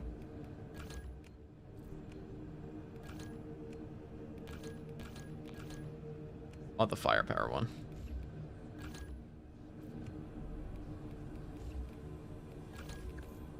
We'll take a plasma boost. Or no, we'll just do an Imperial Fist plasma build. I will do it. Pure ranged. With steady aim.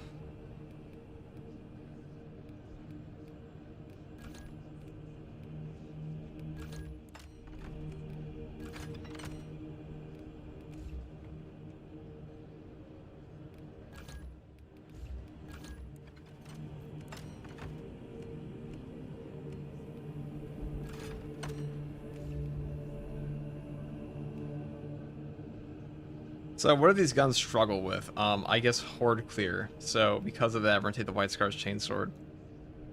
Why not?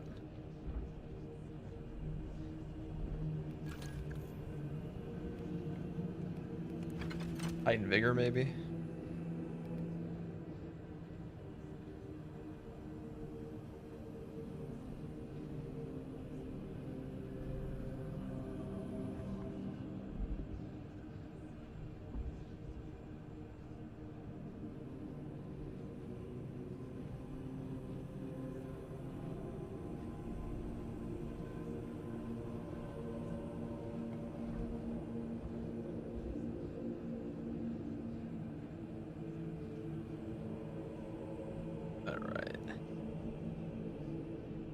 Yeah, that looks pretty good.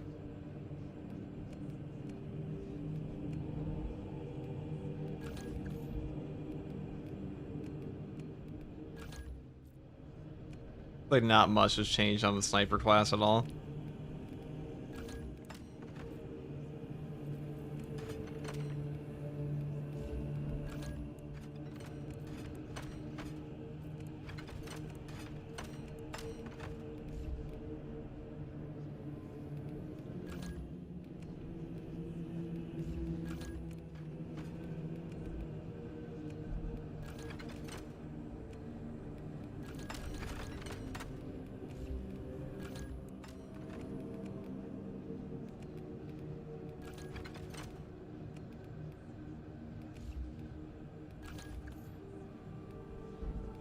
We just take crack penetrate rounds.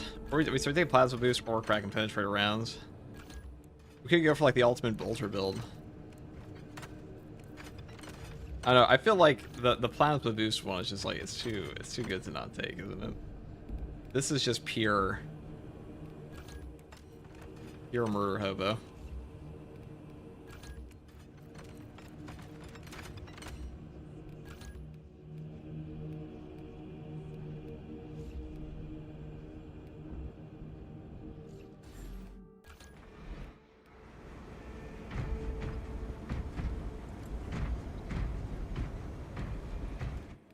I want my capes.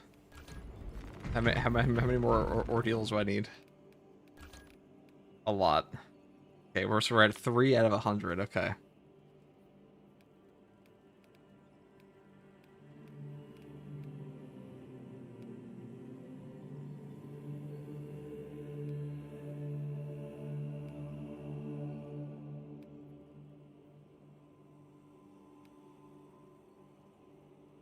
$500 ways is crazy. You were close. Yeah, we're very close. We're so close, guys. Like, we're practically there already. Um, I don't know what the fuck I want to play right now. I have no idea. I guess we go for the Inferno Pistol Dante build.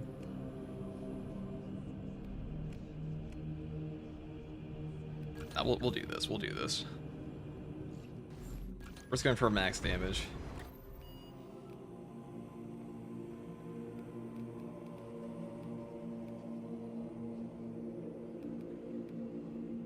Max damage without the bug, too.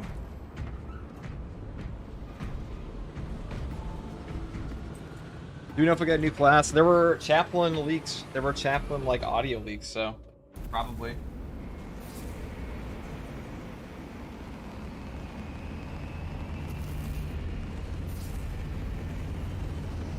It's a shame Bulwark doesn't have capes. I'll probably get them. I'll probably get them.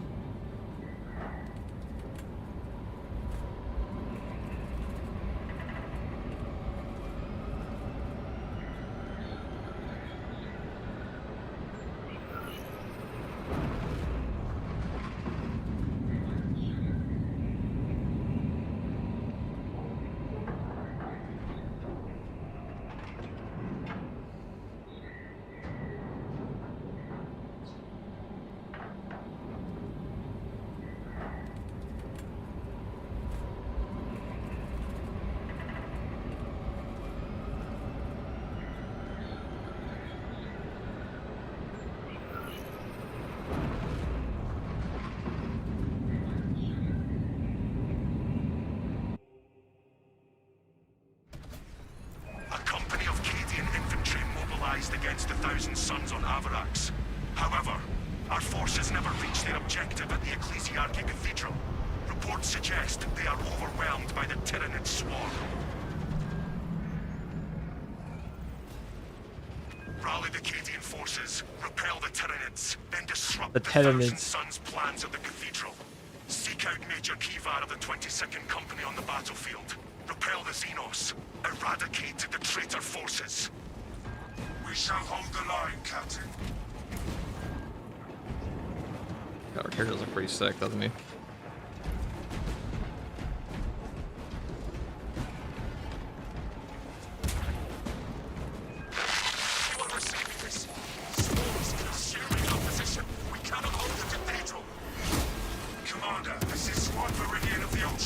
Chapter, identify yourself. Ultramarines, praise the Emperor. The Xenos were on us so fast. They tore right through us. Where will we find Major Kivar? The Xenos got him. Major Kivar is gone. He transferred command to me. I am Commander Rotel, 22nd Company. It is my duty to secure the Cathedral Gate Station as our fallback point. Focus fire and stand fast, Commander. We are on our way. I say the common shot buff the plasma feels good.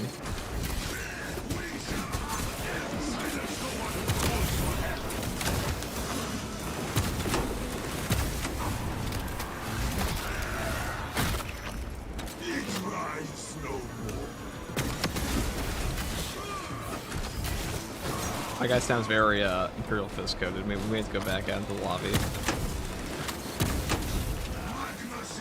That's not acceptable. Common shots getting buffed is super nice, though. I'll say that.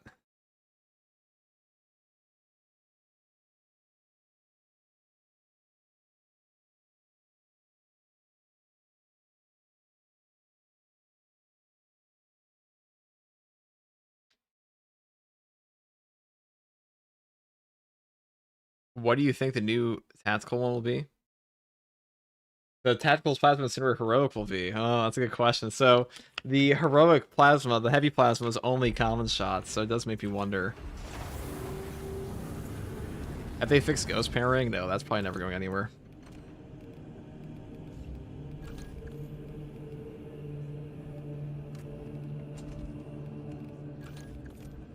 Forget it. We follow a crit quarters. Artistry. Deploy tactic. Steve, deploy tactic. That's a very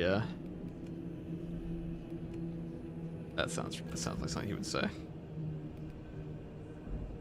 Okay.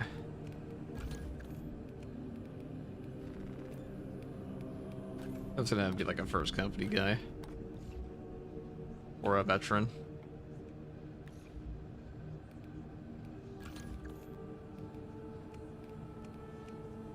Somebody said something that just like brought up my brain. Oh.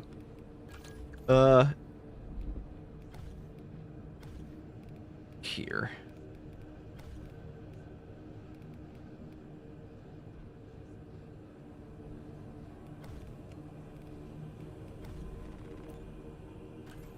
I feel like is this still Imperial Fist coded, guys?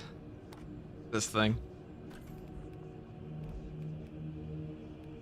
I think it's pretty Imperial Fist coded.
I guess that's peak. I guess that's peak. We do like bulwarks.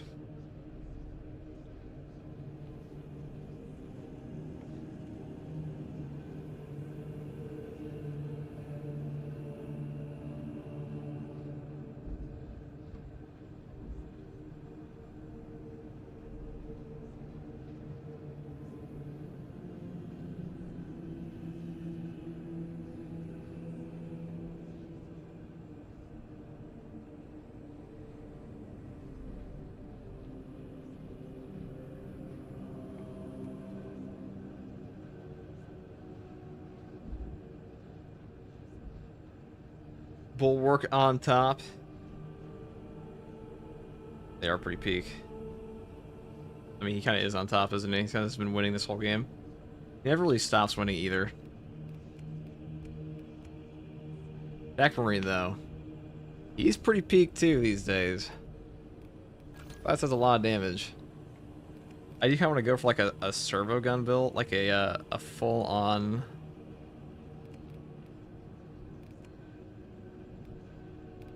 I don't know, what's a fun build for turrets?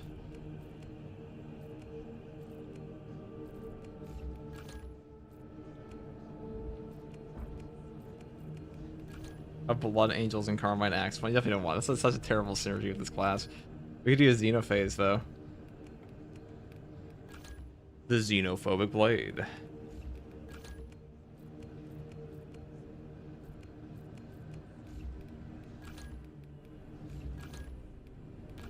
Hit the rate of fire with that, and then we can now open us up to take other options here. We don't need the charge shot, we take damage. Or venting speed, because that's where a lot of your horde control comes from on this weapon.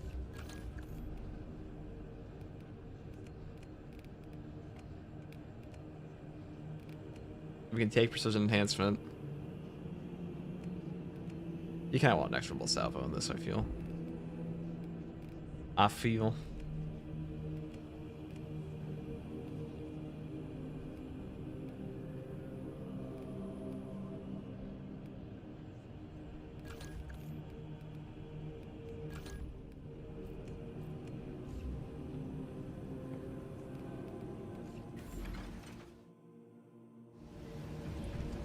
Maybe the tactical plans will get a sticky bomb effect. Maybe one day.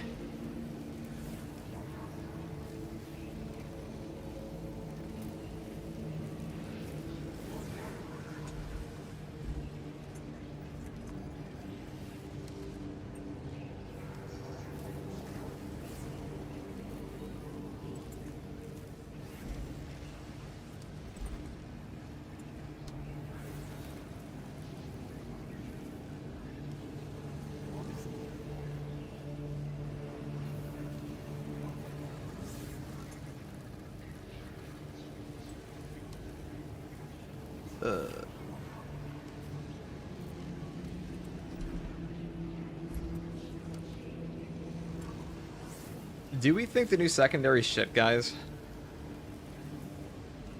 I definitely don't think it's that good. I'm hesitant to call it awful, but like...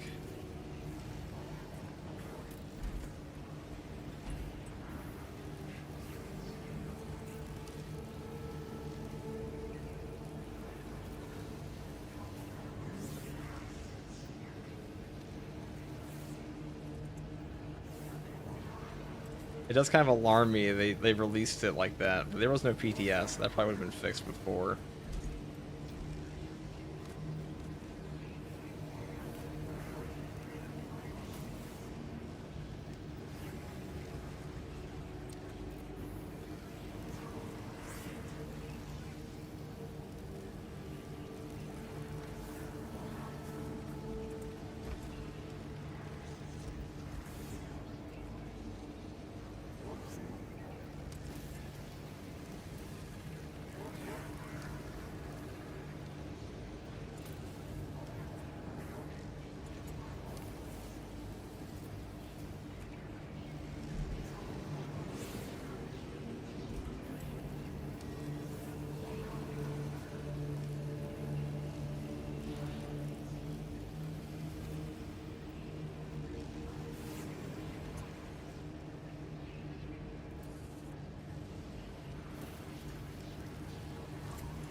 Okay. Very situational, definitely is. I'm in love with the new chain sword. I like the new axe. Oh yeah, the two, those are great. I mean, all the heroics we got this patch were great. This would have been like one of the best heroic updates ever had we gotten all of them initially.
Alright, do this.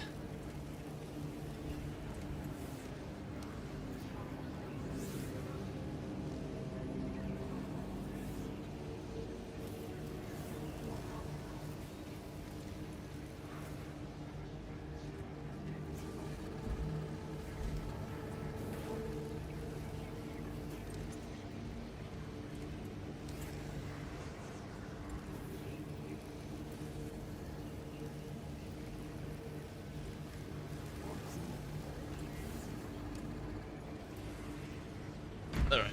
I'll be right back, guys. I know we're just bank standing, but We'll do that.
Hey man, I love the vids. I kept keep it up. Just started really grinding the game. I'm loving the Tech Marine.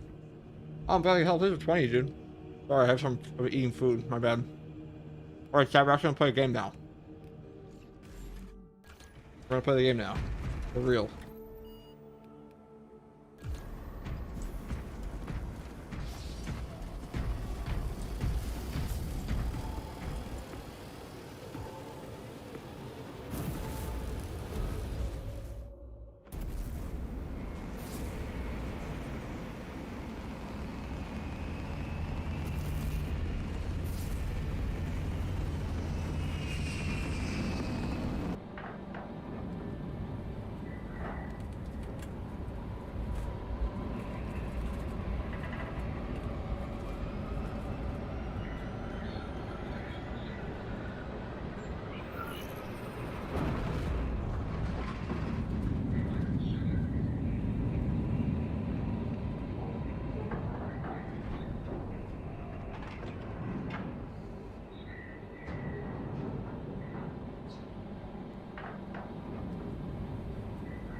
Fuck.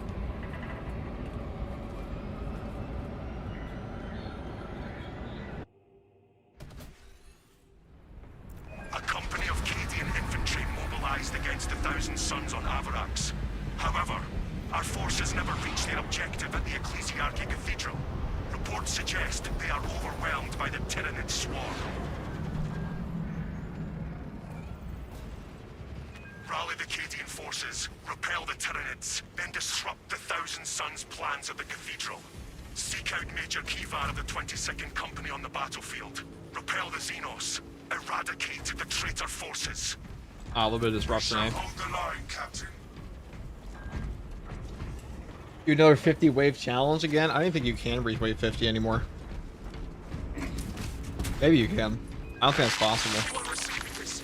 Swarm is consuming our position. Cannot hold the cathedral. Commander, this is... I'm pretty sure that's why they reset all the, Identify yourself. Ultramarines, praise the Emperor. Ow. So fast. I'm pretty sure that's why they reset everything else. Where will we find... Like, everyone's waves got reset this patch, and probably because Major Keeper is gone. it's so much possible. Transfer command to me. I'm Commander Hotel 22nd Company. It is my duty to secure the Cathedral Gate Station as our fallback point. Focus fire and stand fast, Commander. We are on our way.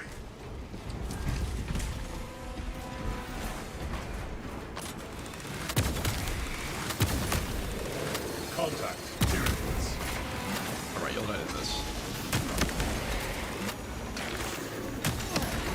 Specialized bio neutralized.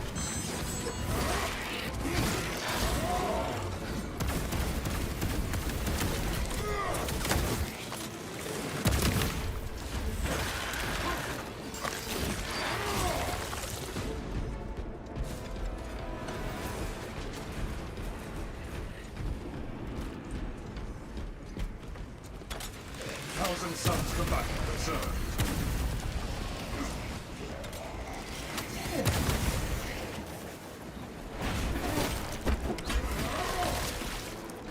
Confirmed. Mutant killed. God, this game is horrible frame lag with this one. This map sucks ass for frames. Jesus. Thanks.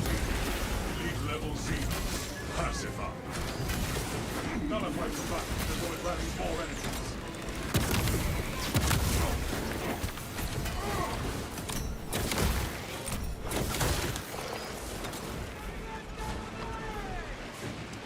Oh, I'm again.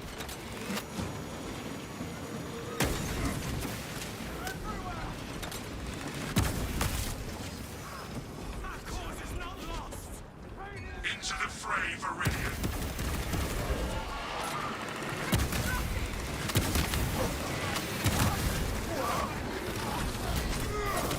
Eliminate target before it summons reinforcements. High priority tyranny eliminated. Long range tyranny reported dead.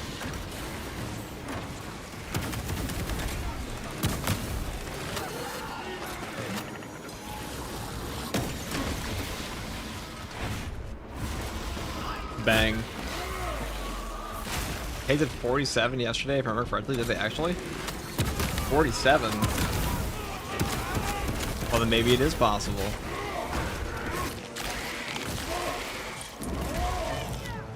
Let me Xenos check. Countermeasures successful. Is that even true?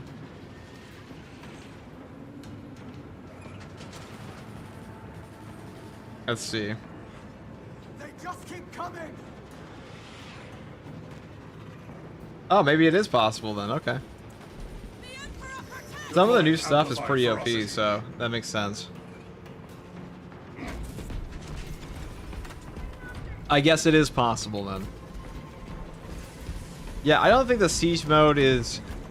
I mean, it's both harder and easier in some ways.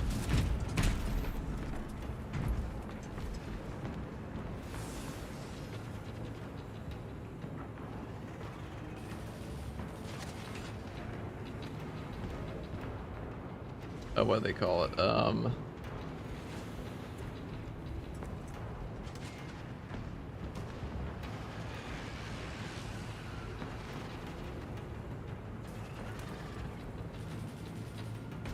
They were not having fun for Wave 25.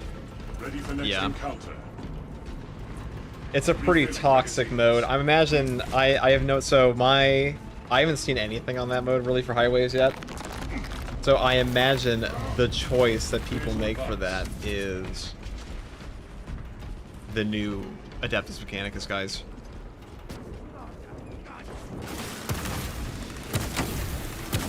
Clear a path to the gate station. Well, I kind of just want to go play Siege mode. I guess it is possible. High-ranking chaos type. What comp did they use? So, like, let me guess. It's going to be the same as it always was. It's either going to be Tech Marine or it's going to be, what's his face? Assault. But it's probably going to be Assault. Like, it's got to be the same one, right? It's got to be.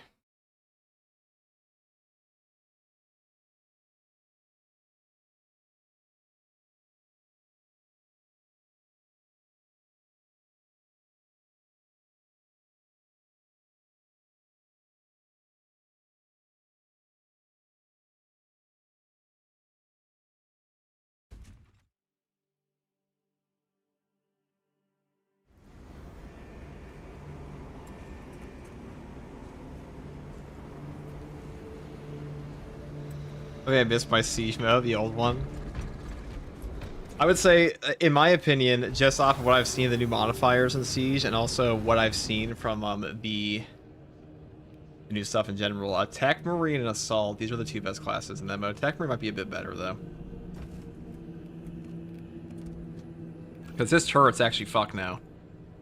Like, that turret upgrade is substantial. So, Tech Marine, so the fundamental of any build setup for the top tier builds always be Tac and Bulwark. Like, these will always be part of those top tier builds. And the question is, like, what's your third going to be? Is your third going to be an Assault? Is your third going to be a Tech Marine? Is your third going to be a Vanguard to enable your Bulwark to go fucking crazy with, like, shield bashes and stuff? That's the only real question of the mode. Unfortunately, the thing about Tech Marine is all of these weapons fall off so hard on him that, like, you just kind of have to take the Argent Edge.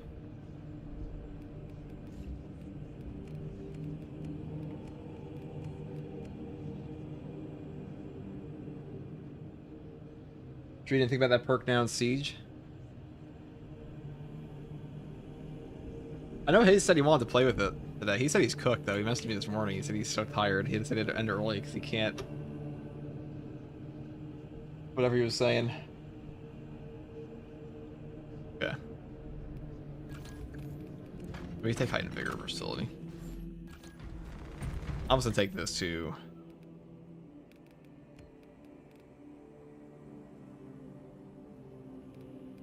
Range in less than 10 years is significantly improved. I mean, guys, if you want to come in for this one, we can. Whoever wants to play. Do this hard strat with me.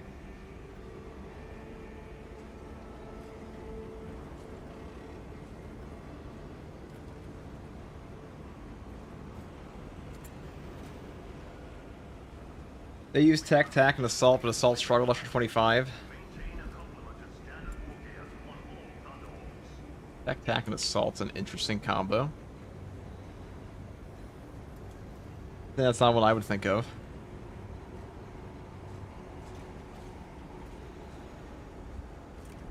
Yeah, I've seen a lot of people say like wave 25 is like impossible, and I'm like, it's definitely not impossible. Like the new modifiers and stuff definitely makes some portions easier. There are unfortunately modifiers in that mode, like you have to reroll. Like if you get friendly fire as a negative modifier in Atonement, you just can't have that. You will die.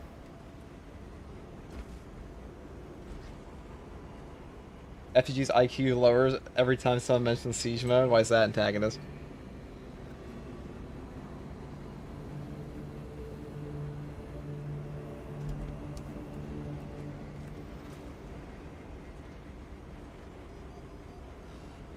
I mean, the best setups in Siege mode are still generally the best setups in Siege mode. This patch. But you're always going to have TAC as part of your top tier team no matter what, because Secure Stockpile is too strong. Imprecise Calibration, Concentrated Fire is too strong to not have. They're just necessary, you know?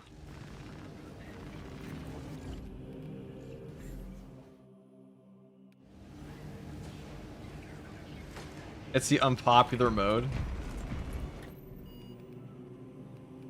I would play a lot more Siege. The real talk is, I would play a lot more Siege if people actually cared about Siege content at all, but they really don't.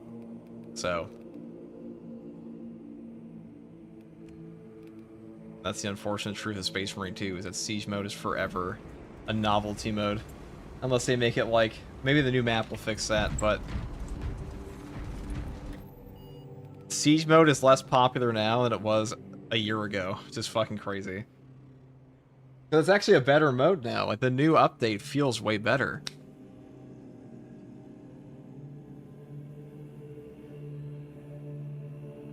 Like, I think it's superior now than it used to be, and like it's gonna get some buffs, I'm sure, but like it's just too long. All right, we're gonna play stratagems. I care about Siege content. Well, I think Siege is more fun to watch than it is. I was talking to Hayes about this. I said I think Siege is more fun to watch than it is to actually play.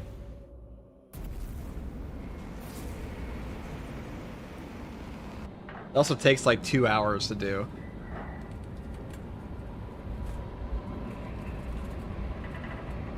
Siege is 100% better than the PvP, that's true. A Siege video every now and again would be appreciated. Well, I do a bunch of Siege mode build guides out. Those should help the general player base for all intents and purposes. Get their 25s and such.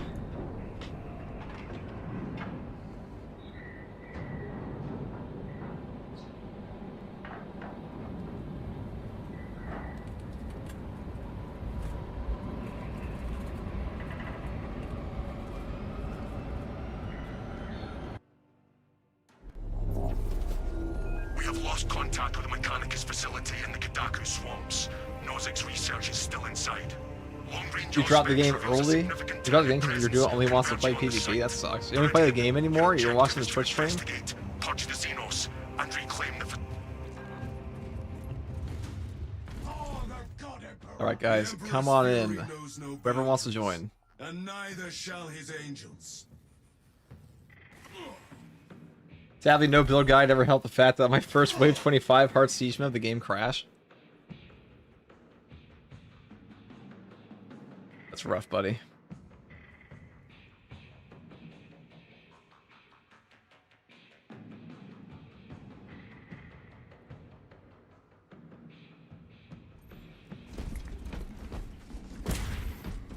Okay. Well, hold on 1 second, come in.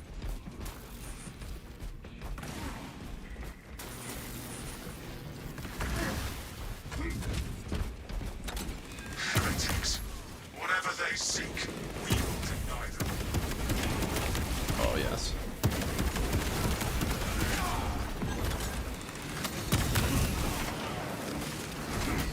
Focus. Circle spear. Oh my god, what is this ping? 200 ping? Holy fucking shit. Area. Oh, I know. I'm sorry, guys. I'm sorry to back us out of this mission. My internet is currently going through it. I forgot I can't play right now. I can't even play online right now. Not while I'm posting this, okay. That was a what do they call it? A very tragic, unfortunate.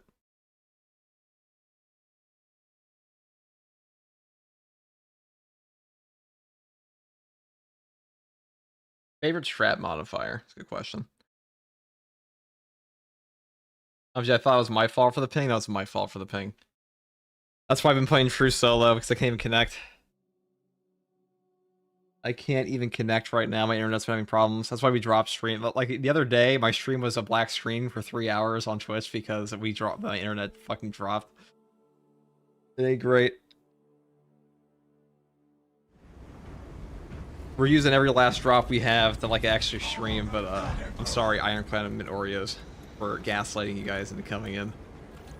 My bad. With promises of game.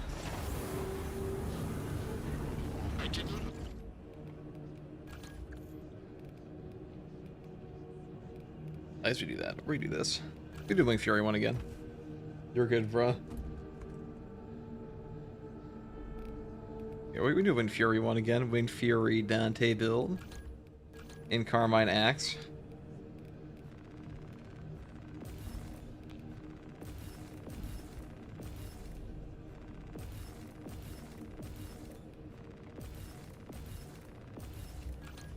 I mean, it's just for AoE. This is a pretty fun one for AoE. Oh yeah. And we'll take it this way.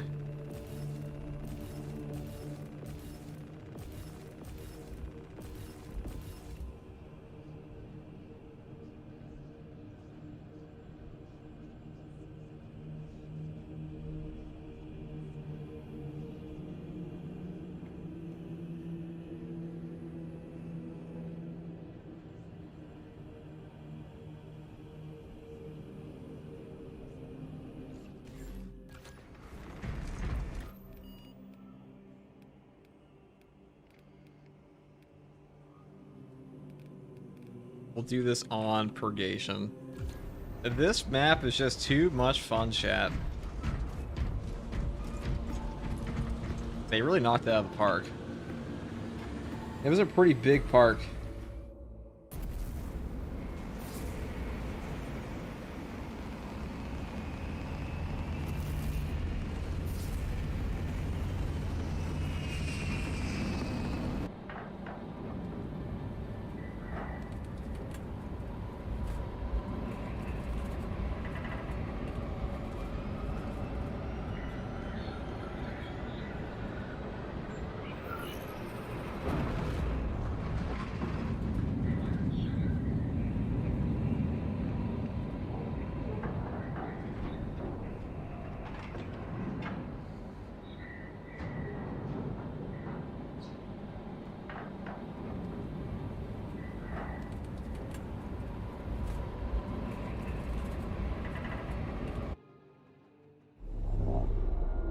We have lost contact with the Mechanicus facility in the Kadak.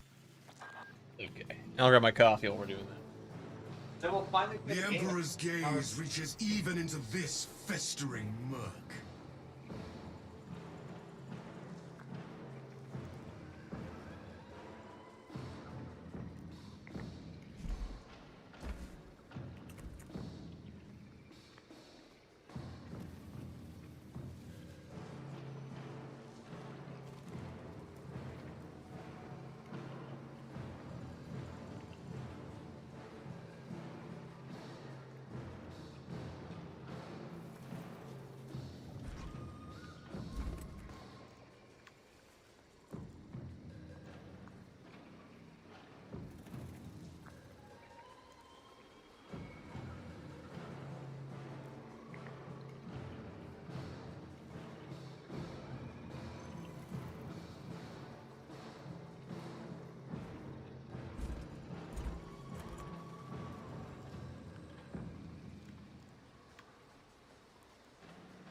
Alright, this is the Wind Fury build, for real this time. Yo, quick question, FTG and the chat, are there any must-have heroics? I would say the Argent Edge is a pretty must-have heroic.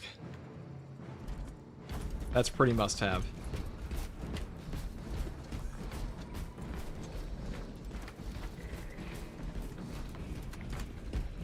Cowering with mindless creatures. Fitting company for Oath. Alright, it's Dante time. Oh wait, okay, so that's the unfortunate news. We lost our jetpack off that for free. Great start.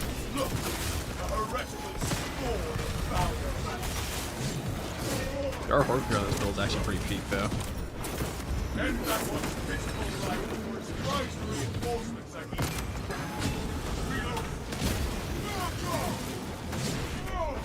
And Carbine Axe is actually, the more I use it, the more fun it gets. Send Gilliman's regards to Craven Magnus.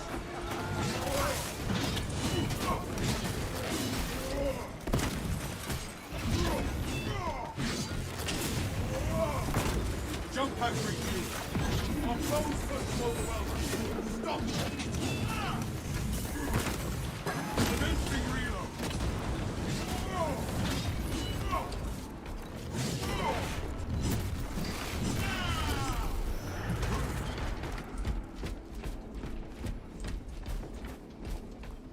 Profane mind. We shall pass through your corruption as fire through shadow.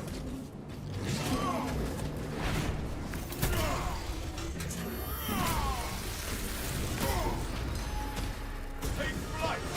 Avenging angel exposed. Replenishing firepower.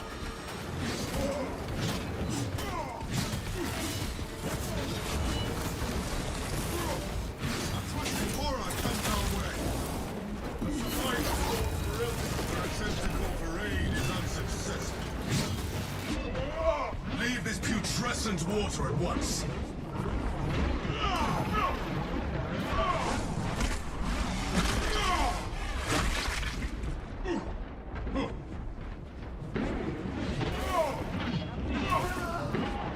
This place crawls with Xenos and Wrath downgrade. It has so much cooking potential.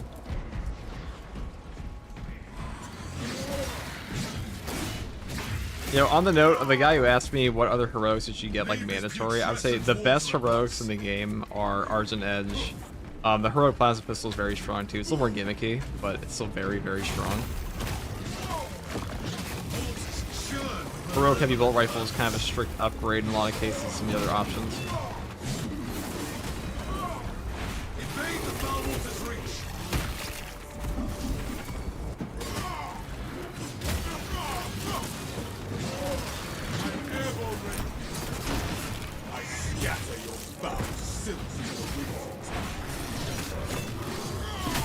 Dude, Dante's going crazy. Guys, we're one step closer to the premium Dante build. All we need now is a perdition pistol. Leave this putrescent water at once.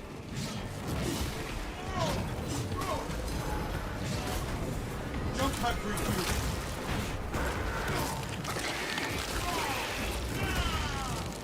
The Xenos infestation is scary. Sorcery gnaws at my soul.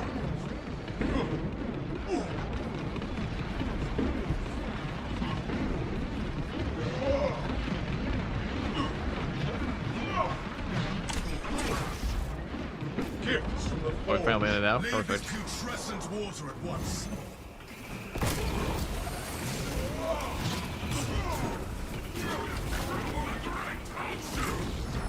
Okay. You're cool, dude. Fucking robbery. What if I phase your hit because he's ranked to be magic? Nerd. Real men use an axe. No librarians in this game, dude. We kept them in the library. Alright, that was a lame joke. I'm sorry. Victory goes to the righteous, not the fair.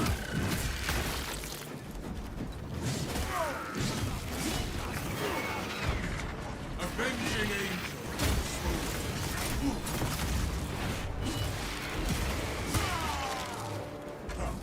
That pitiful Xenos of the horror.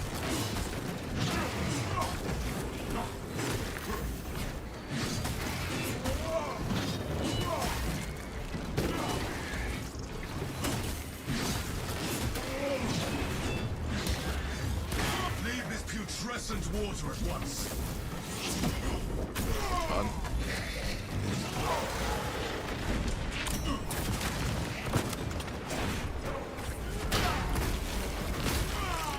Reload. I am airborne ready. I gotta say, the Encarmine axe might be my favorite axe these days. It feels like the perfect mix of a balance and block axe. Where you have like this super high clean potential, high damage potential, and pretty good speed. Leave this putrescent water at once. That was way better for the horde clear.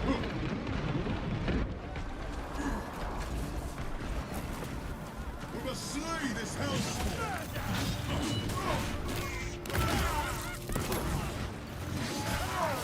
The Imperial hammer rises the strike. This taint is purged. Replenishing firepower. Deliverance. Now, let us visit death upon our enemies.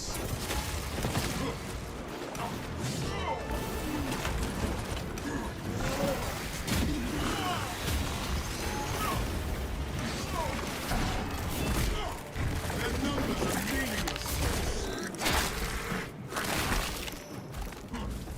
The lictor now wears the shroud of As an assault, is there a real reason to pick the heroic axe as compared to the block axe or balanced axe?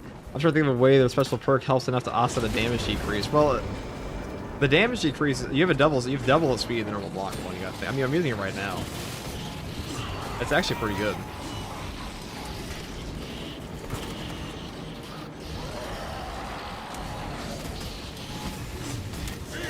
All right, why is that not? Okay, that's very unfortunate.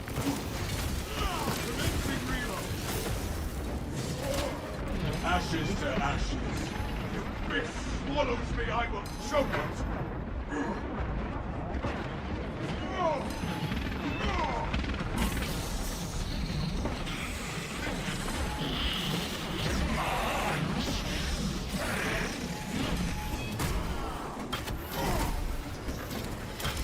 Alright, well, now we have that back. Easy.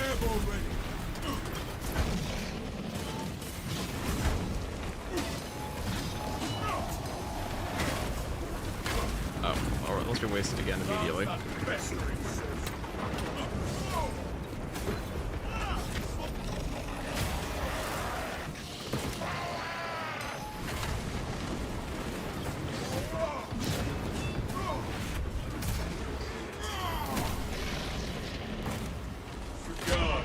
Great sorcery gnaws at my soul.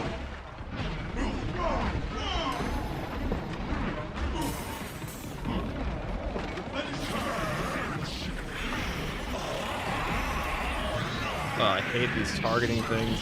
Why does it target the balls, dude? What is that shit?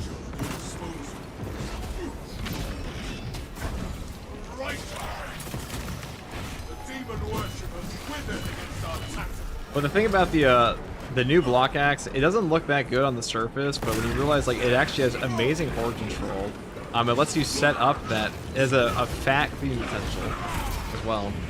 So it kind of lets you offset the downsides of a block axe, and you still get block charges. It's more like a utility weapon, and it still does great damage. Like it's not bad at all.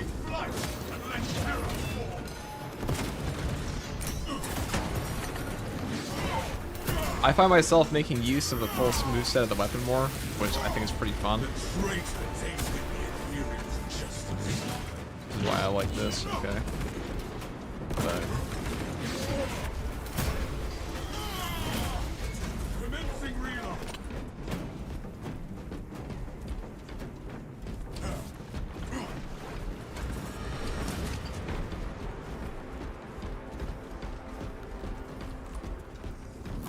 AFG, what do you think of the atonement system in Siege mode? Do you think it's some rework? I think some hard strats, some negative modifiers need to not be in Siege mode.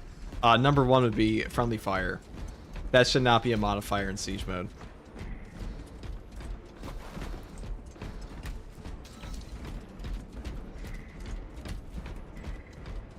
In my opinion. The armory provides.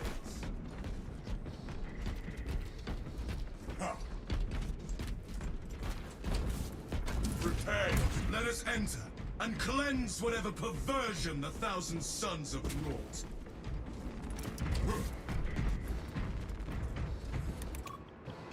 Authorization accepted. Invoking lines of unsealing. Estimated duration. Warning. The Xenos biosignatures converging in this position. Let them throw themselves upon our blades. If you tested the damage numbers, see how much weaker it actually is in the block axe, you'll know in-game damage numbers are useless. I haven't tested the damage numbers yet on this thing, but it doesn't feel that bad at all. Actually, it wasn't. Actually, I did. I tested it on Winged Fury. The damage decrease was like 20 on the Winged Fury. It wasn't that bad at all. I mean, it feels fine. That's all that really matters. I mean, it definitely works. It also works in Siege mode. Maybe not like the higher waves, but definitely like it definitely works. The 17 clean potential here is quite good.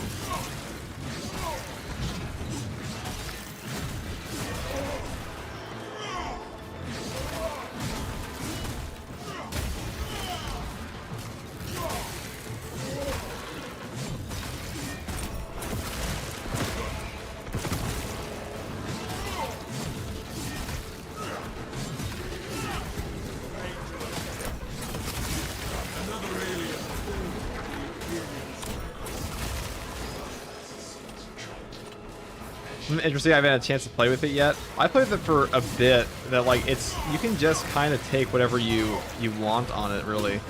The only thing that kind of sucks is you can't really take the top row for things like Endless Slash or Roll and Slash, or still shit on this, just because it's not too slow to handle them, it's just that you don't get gun strikes on this, so Power Stance is kind of worthless for that. Power Strike perk.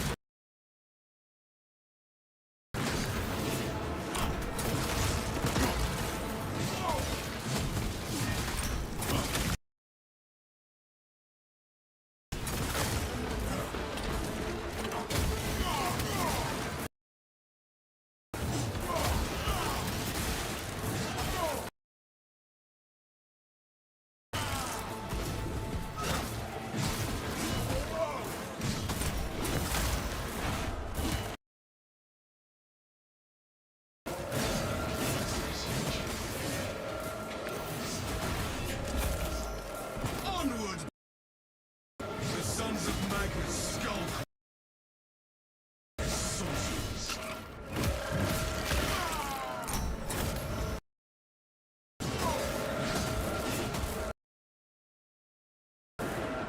My war here is sudden. The enemy. Reloading magazine into the breach.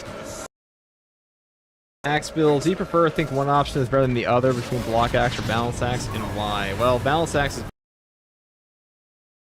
damage, and block axe is better for some of the boss fights, I feel. Like, I'm not a big fan of a balance axe against a Hellbrood, because you can't just instantly... They're both good. I think they're pretty interchangeable. Assault your favorite class. It's very fun. I'd say my favorite's probably Tech Marine, right? I think Assault, Tech Marine, and Bulwark have the best gameplay loop in this game. By your will, Captain.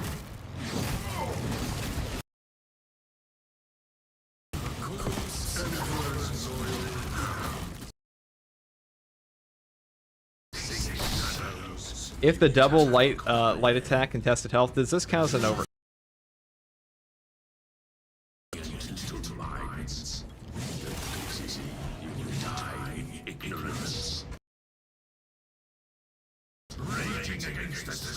But it does kind of feel like I'm regaining a lot of CHP off of this. My question is, I'm not sure on this, is if does the AoE from my overhead, does that recover me Fury or the overload strike every 15 seconds?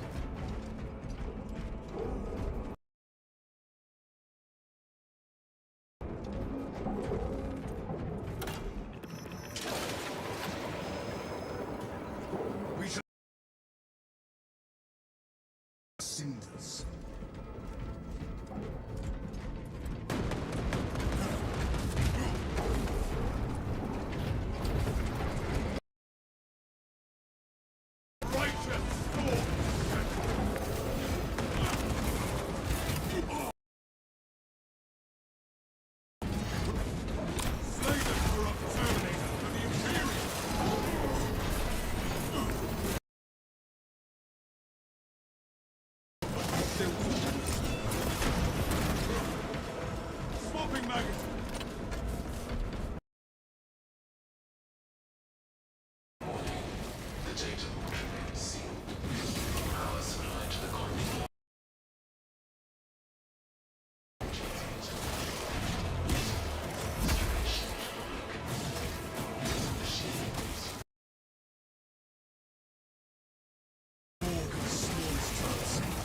We shall see to it.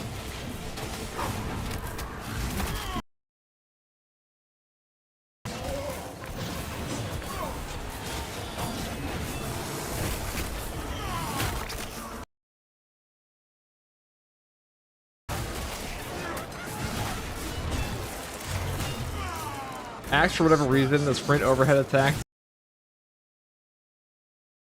instead of the 50% decrease like every other weapon. Well, that's why it's the best on this. I'll put that in the guide. I didn't even know that. I just knew it was strong. Makes you wonder.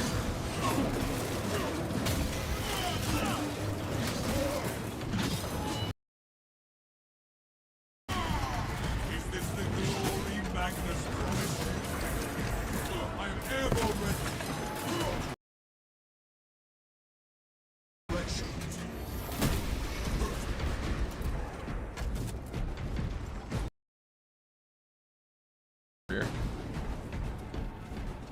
That's why in particular scales so well with Winged Fury. Yeah. One we seek slumbers. Okay. Oh, it's one guy.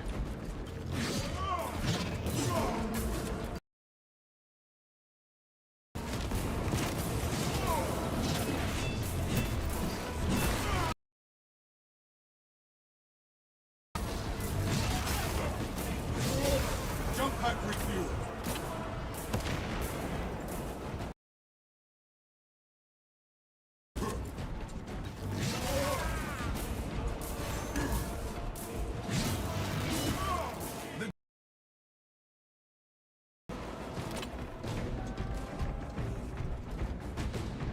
This one doesn't look very broken to me.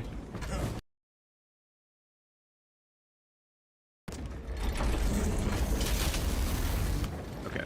Oh, wow.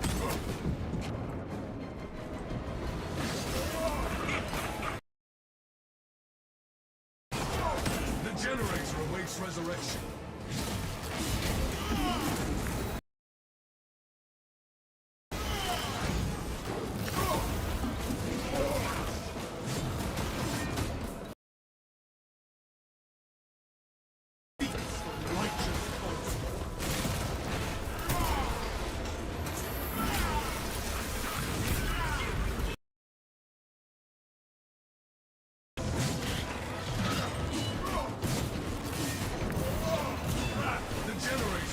Resurrection. King Angel.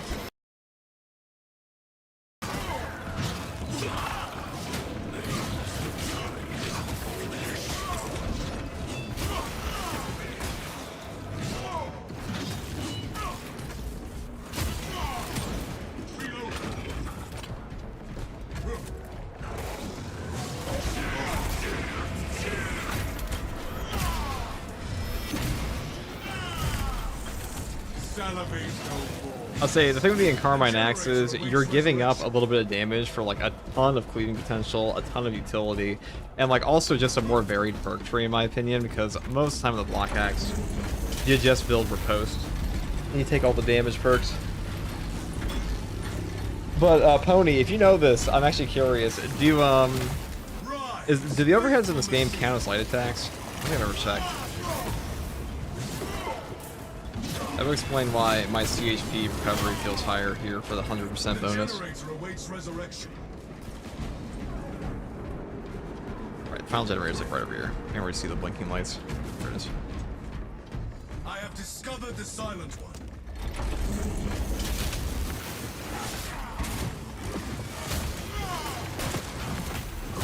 Commencing reload.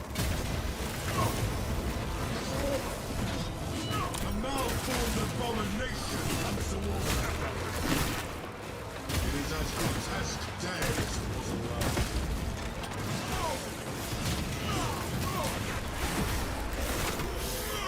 The generator awaits resurrection.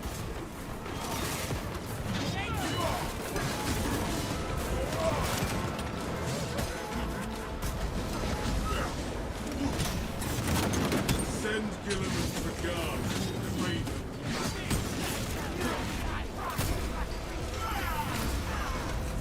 In death, their dark gods shall show his heritage to be burned.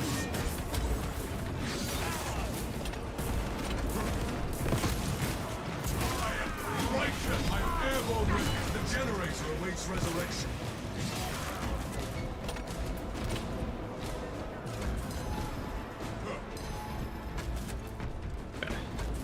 I'm just gonna spin the wheel. Oh, we're not.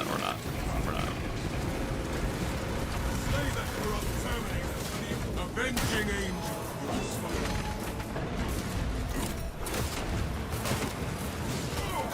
He is an angel of death.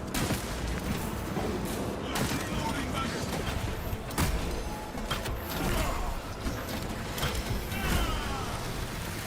The generator awaits resurrection.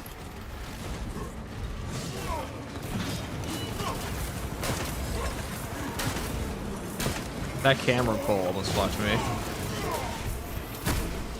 It pulled my aim away from the guy. The motes of the cult heresy scatter before us. Jump pack refuel.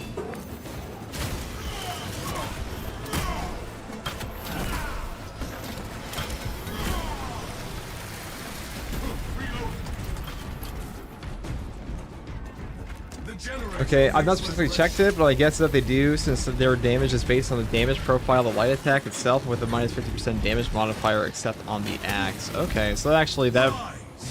I'll check that after.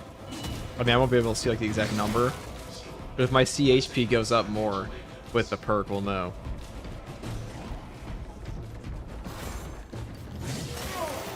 You having fun with the new customization options? Oh, definitely.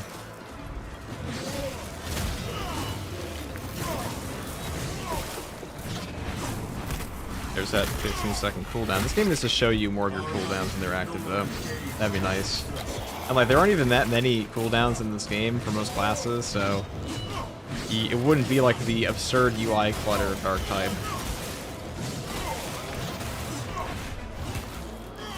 I would just like to know, like, when I'm running in, and like, is my overhead going to be a Wing Fury trigger or not? Is my overhead going to be a discharge trigger or not? Those would all be very nice to know.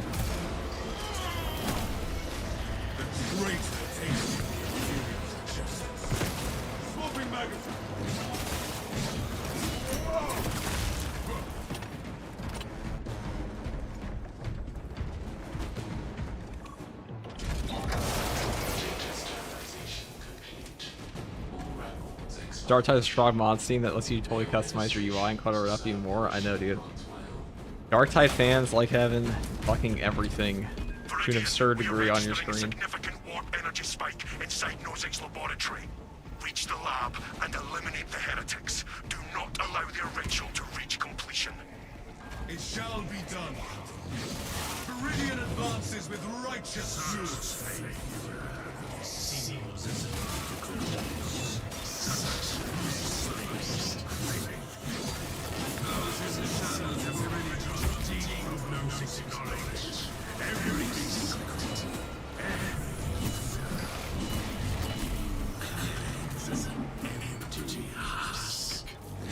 Profane tongue spits falsehoods as naturally as serpents slither.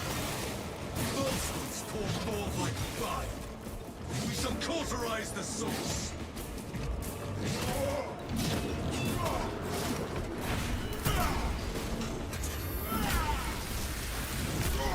I scatter your foul silks in the winds of time. Take flight and let terror fall.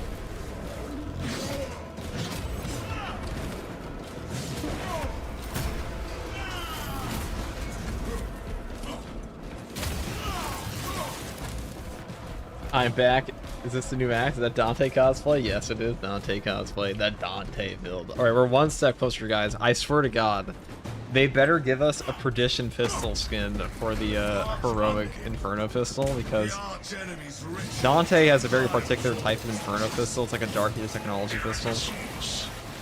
That's like a souped up version of a normal Inferno pistol. Can you swap the new Iron Hands parts with the Assault class? Some of them, yeah. Cleanse the air of their revolters.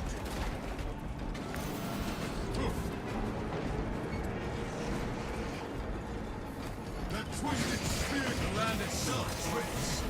We cross upon these wayward stones.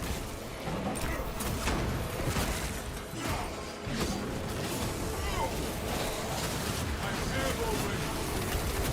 The slave is hellspawn. Drift back to your dark path.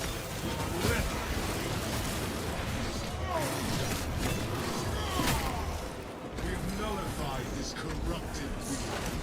The heathens beg against the Sire. Avenging angel will expose them.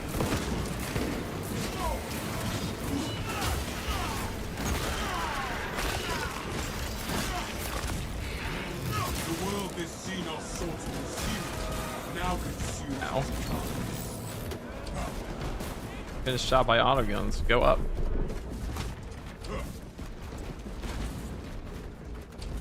The island conveys us toward righteous battle. I am airborne ready.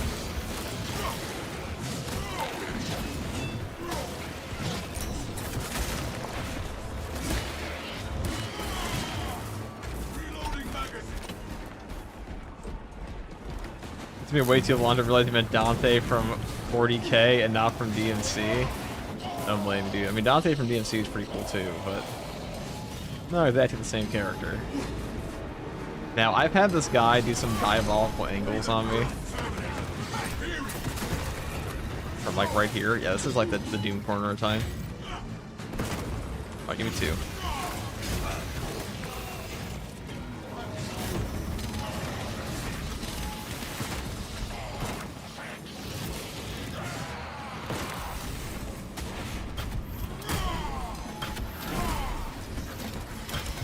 So the cool thing with the Carmine Axe is you can use your double block charges on your overhead and then still riposte after. So you don't actually have to use them on the riposte itself because both of those will have stagger. So the benefit of that is that Power Wave has a stagger on bosses no matter what, even without the double block charges. So you can actually just kind of sunlock bosses. I can actually probably show it here in a second. If I get this, the bing, dang, I'm gonna overhead him, light combo, and then when he presses move again, do it again. Avenging angel will dispose of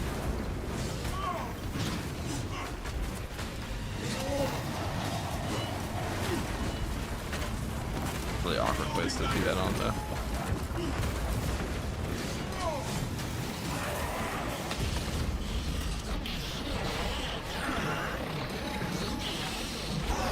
That sucks. Jump pack refuel. Might actually have to kill.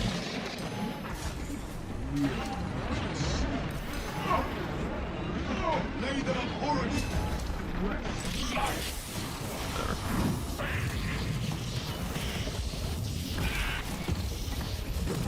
Is the new mission good? Oh, absolutely.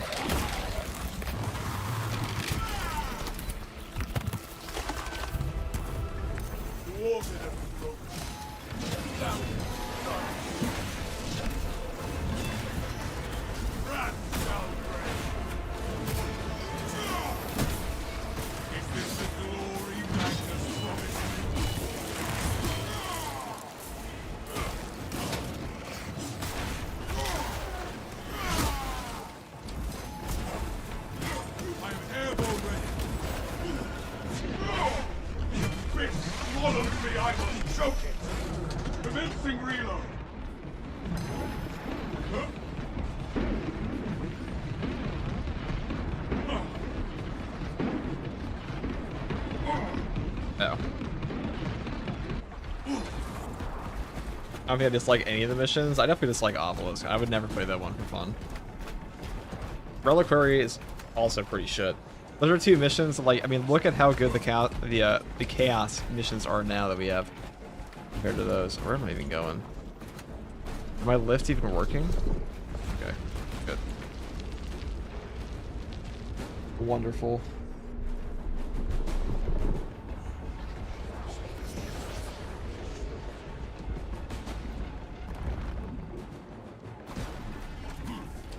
The lab lies before us. Soon we bring judgment to its depths.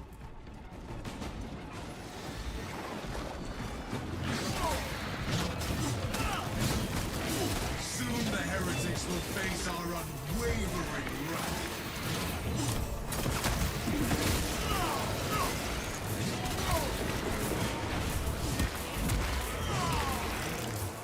Xenos hunger is insatiable, but the Imperials indulge.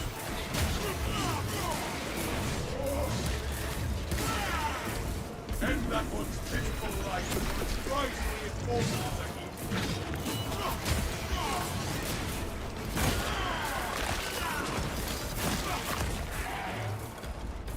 What about Vortex? Vortex is peak.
Avenging angel disposal.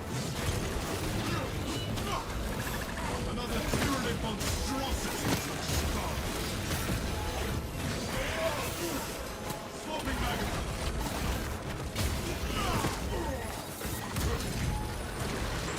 Me as an angel. Oh, I got bonked from behind. That's rough. We would have been fine if we got stim.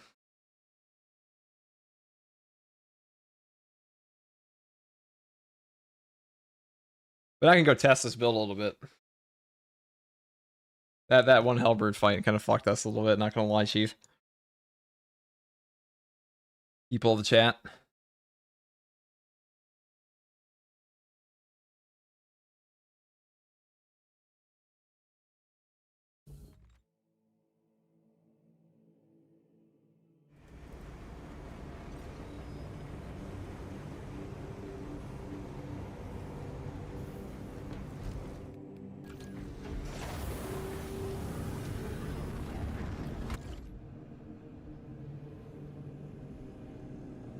Right, but what is...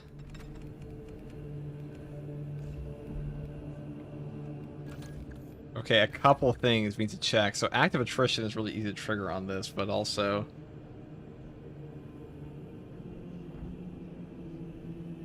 Let's see. Let's take all that off. Well, let's take this off first. Discharge is pretty cool.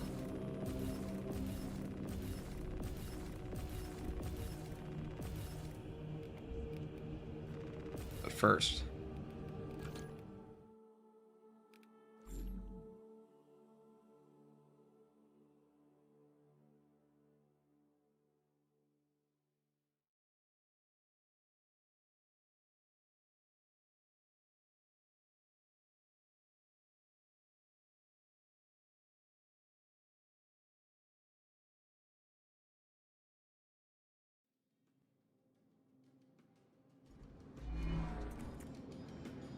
I see a vile tyranny.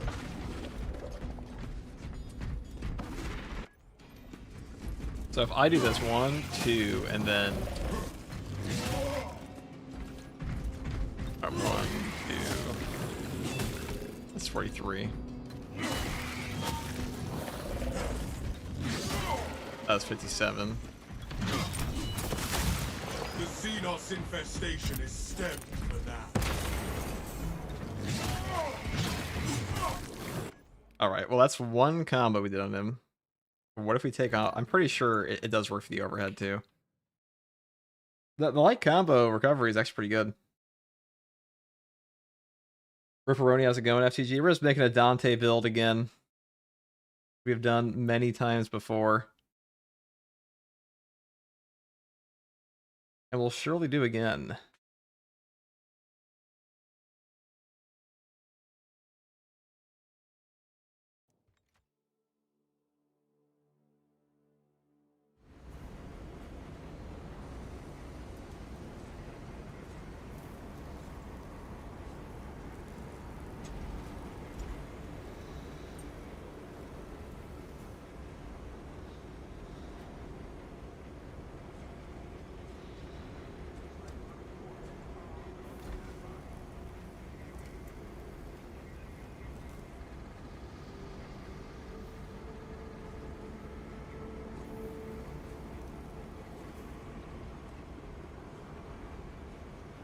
Alrighty then.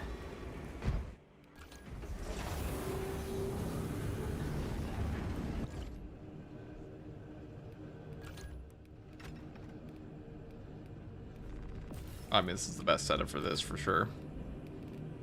Go all the way in.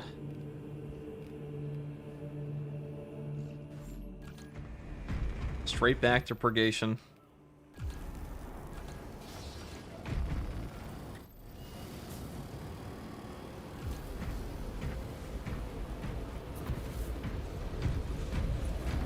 Did you watch the show they made? I think it was called Hammer and Vulture or something like that. I have not seen that. That was good though.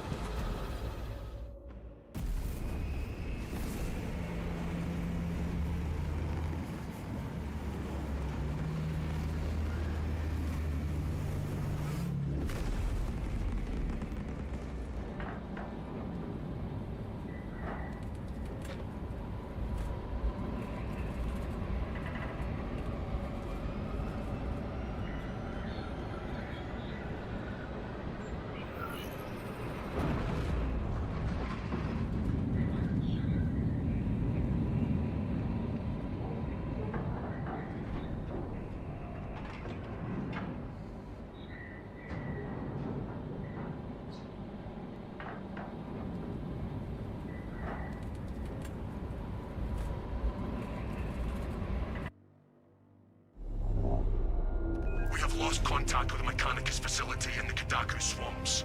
Nozick's research. The Emperor's fury knows no boundaries, and neither shall his angels.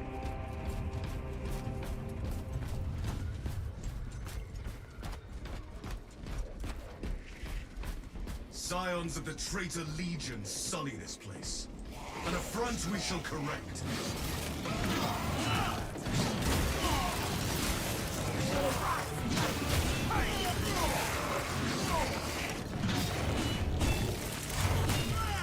Look!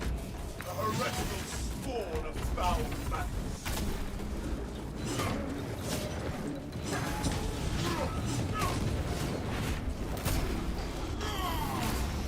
Is this the glory Magnus promised you? Okay. Just floated out of my overhead. What is this? The twisted spear carrier waits on shadow.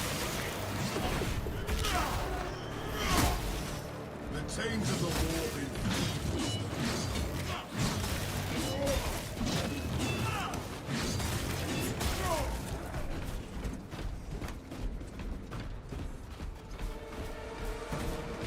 I am airborne ready. Profane mire. We shall pass through your corruption as fire through shadow.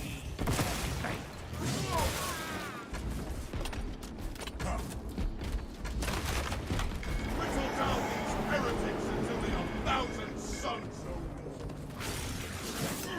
A malformed abomination comes towards us from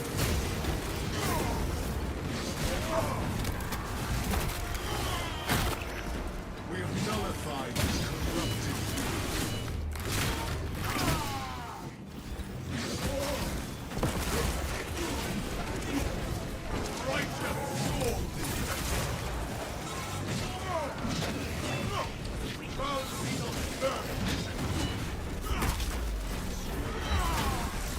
their mutation is near.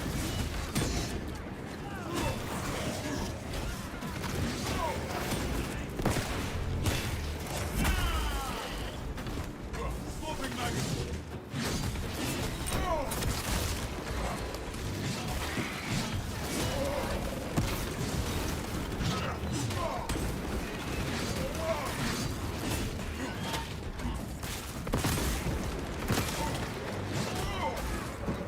Leave this putrescent water at once. Avenging angel at your disposal. I say the Wind Fury power axe, dude, the overheads on the power axe always feel good in this game. Stain of corruption is upon me. That was a real guy. He But, is an so. angel of death.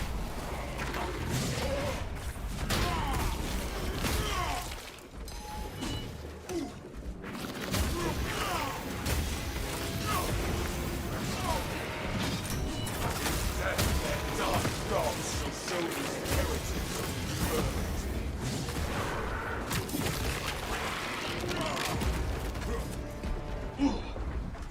Jump! Leave this putrescent water at once. Crack grenade. Did they fix the voice packs and interactive missions? That'll never be fixed. That was intentional.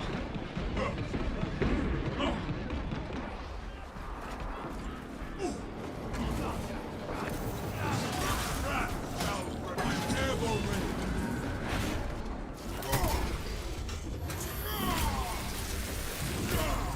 Send Gilliman's regards, Raven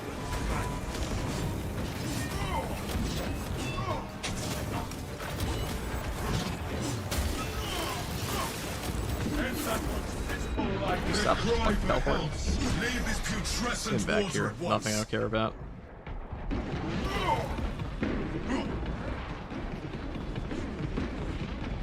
The waters churn with malevolent purpose. Evade the foul water's reach.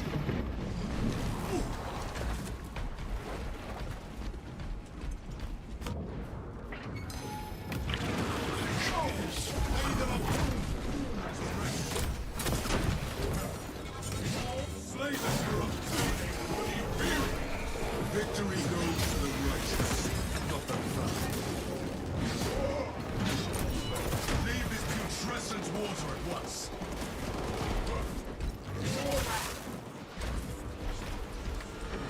I don't even know where that sorcerer went. Got no clue. Oh, he's way over there. Whatever. I am the righteous sword.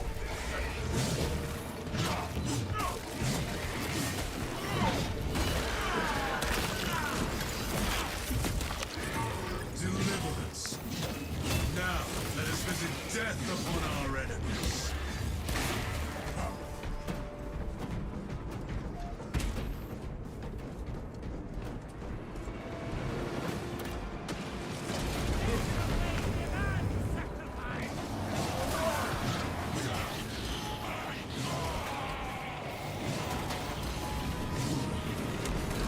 Habits that help us.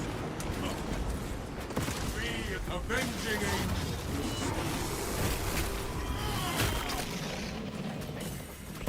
Dead was alive.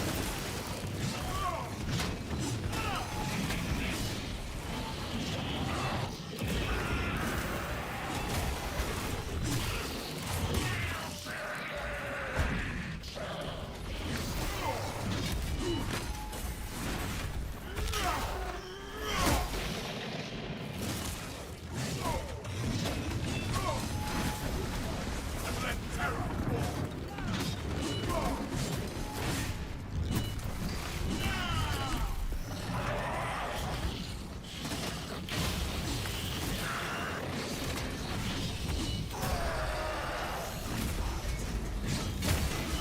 Reloading.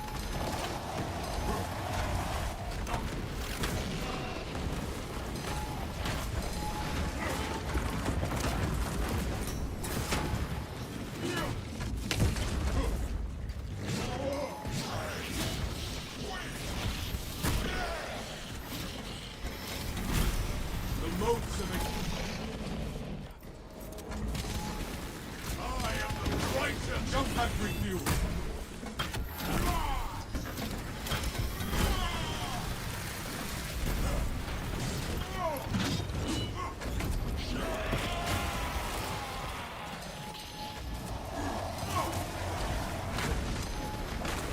The Imperial's hammer rises to strike.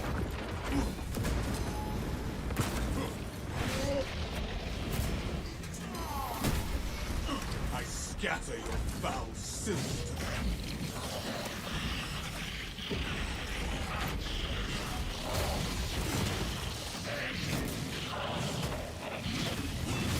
Avenging angel at your disposal.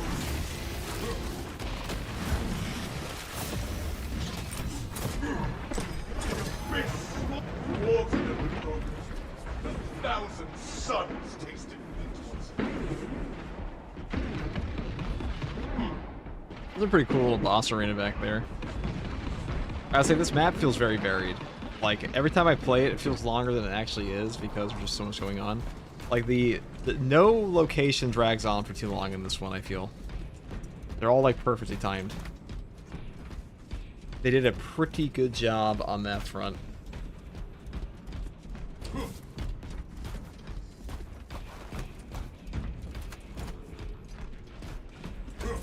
Prepare yourself. Behold, the bastion the traitors sought to defile. Fire blaster canister. I haven't seen one of those in a bit. You know, Saber or Focus, I should say, said they are considering letting people pick which equipment they want at the beginning. I imagine that would like be limited to things like maybe shock nades, pyro blaster canister, or not melta bombs. But probably just exclude melta bombs because melta bombs they know melta bombs are the strongest. Pretty sure they know that pretty well.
Was it overhealed off of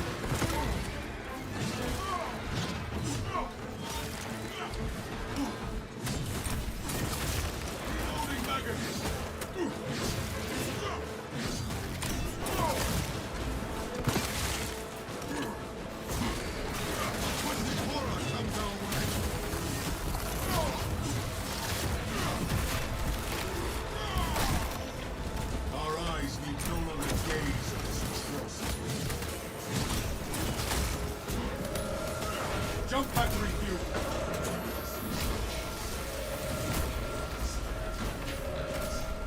Onward, brothers!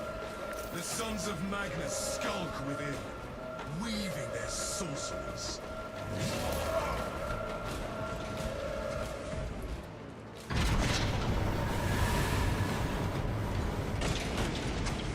The mark of the archenemy befouls this place. Heresy and bloodshed both. Human bodies do not vanish without cause. The dead Okay. are harvested. Viridian, I have received your Auspex readings. So far, so good. Orders are to advance to the Archmago's data vault Oh. and purge Oh. any remaining data, sealed or otherwise. The traitors cannot recover even a fragment. Deny the Thousand Sons everything. By your will, Captain.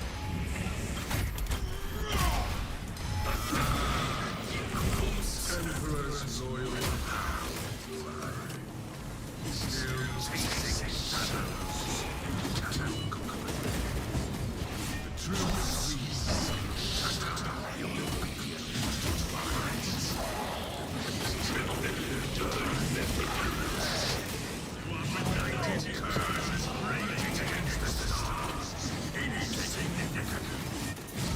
Excuse me? Parry phase? Thank you. Parry phase on the enemy, immediately into a burn. I said maybe we just missed it. I have no idea. Something happened there. We died, that's what happened.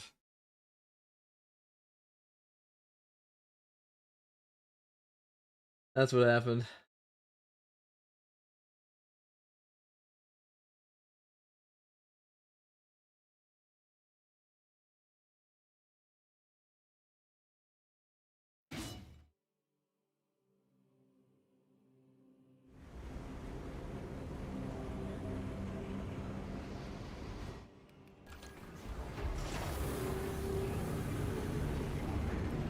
Alright, we'll do that again. We'll do a different map. It's really good against Chaos, but still. We could just take it to Reclamation. Or we could take it to... I haven't played in a while. Termination. Inferno.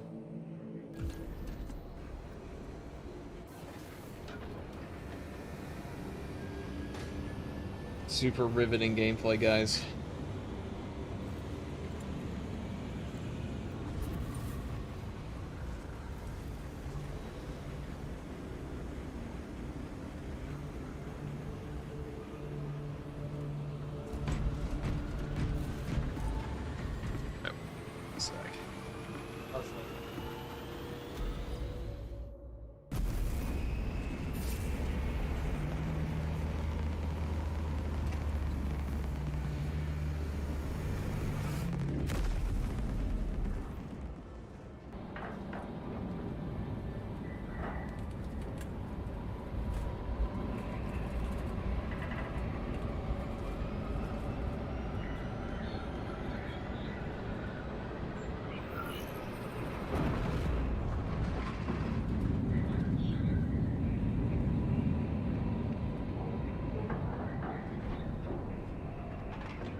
Your mission is to use the stored Promethium in the refinery to destroy the enemy swarm.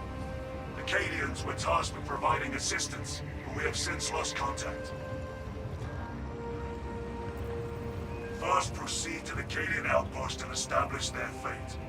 You must then infiltrate the refinery and complete demolition's deployment. Trigger detonation only when the main swarm has entered the blast zone. Captain Akaram will coordinate our efforts over Vox. Let us deliver the Emperor's wrath to these creatures.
Doing Prime Grisnak. Thank you.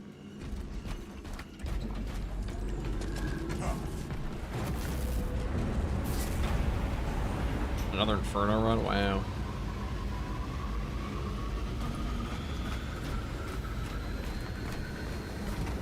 Now, the only thing that does suck here is our Inferno pistol versus zone throws. Engage on our Not exactly optimal, but it's not by yourself.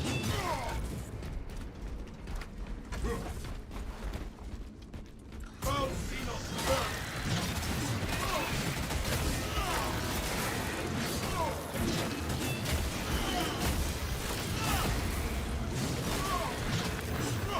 The enemy summons.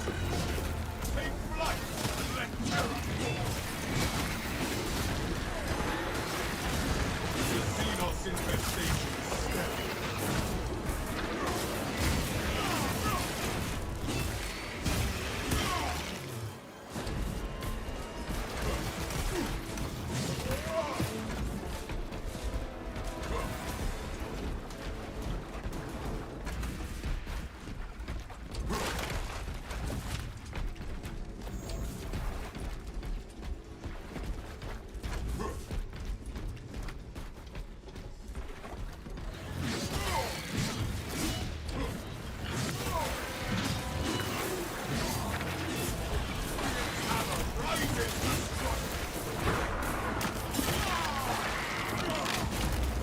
Xenos hungers. Do not let that one conjure reinforcements.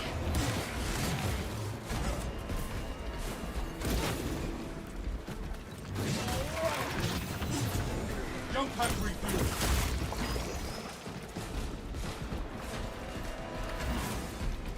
You think the new Ultra Grinds was going to burn people out of the game? I mean, doesn't make any sense.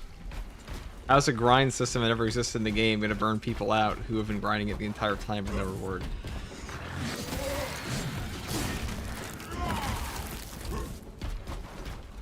Like, it's just more to do. All those.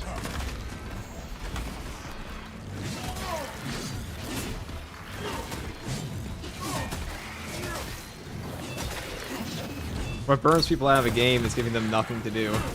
Or nothing to work toward, I should say. On those personal wealth. Stop. Shall pray.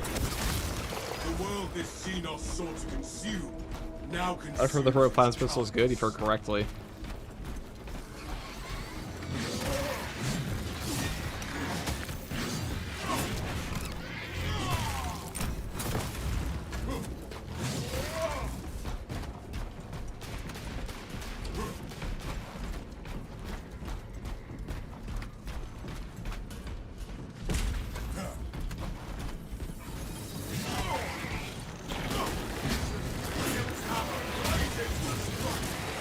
That pitiful Xenos was but no horror.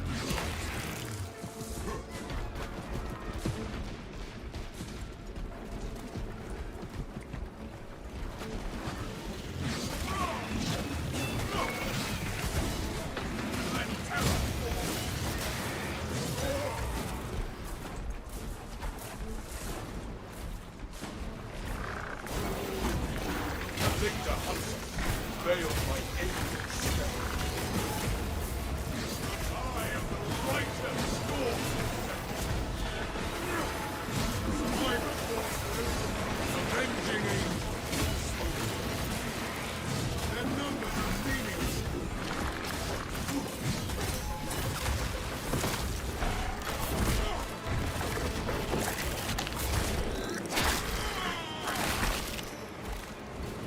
The liquid devils righteous storm.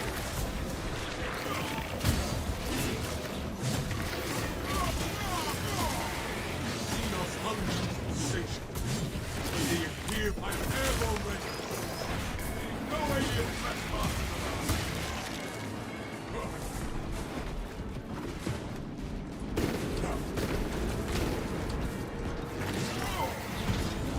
Avenging angels.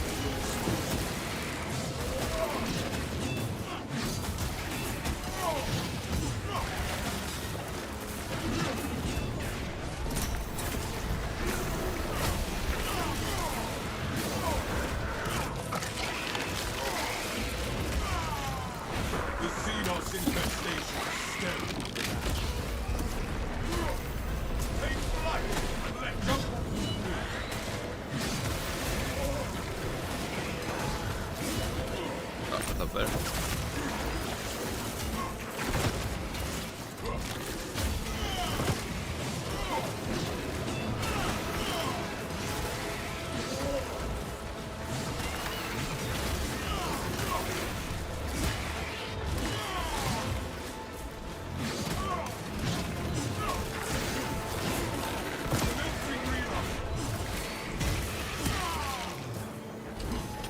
That pitiful Xenos.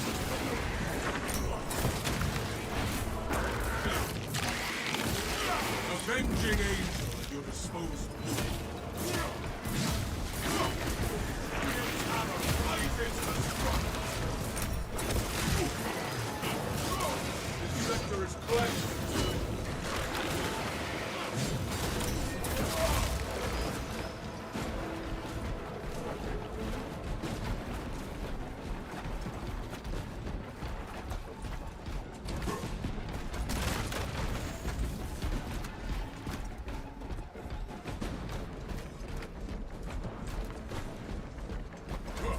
On my mark. Too quiet. Let me survey from a better vantage. Here's the thunder hammer because like the big boom it makes. It's a pretty big boom, ain't it? The camp seems deserted, Captain. Aside from some Xenos Fire blaster cancer like that. Talassa, you need to acquire the Astra Militarum demolition codes required to deploy and arm their ordnance. Source one from any soldier you see, alive or otherwise.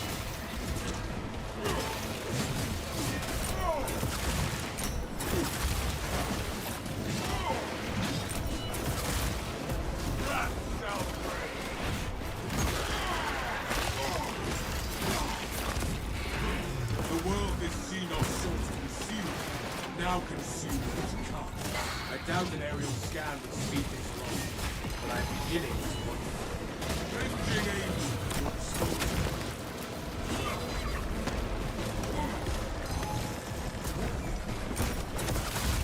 Order returns very soon. So-and-so, use your mind.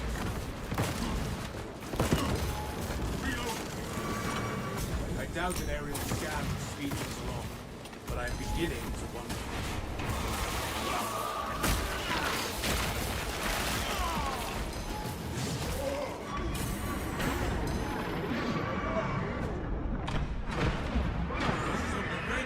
What?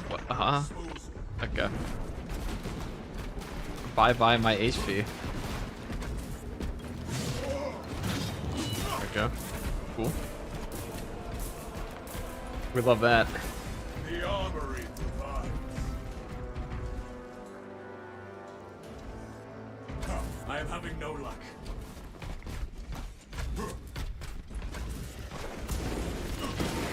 I am airborne ready.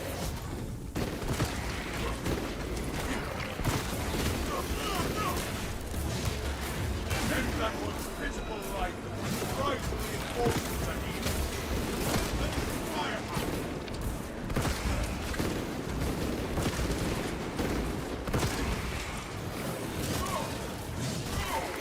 I doubt an aerial scan would speed me along, but I'm beginning to wonder.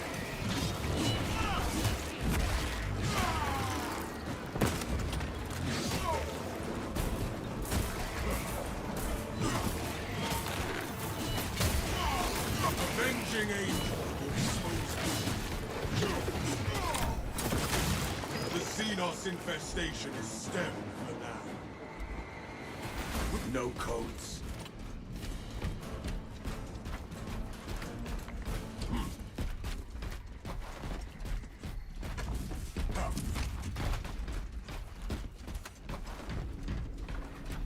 Made it here.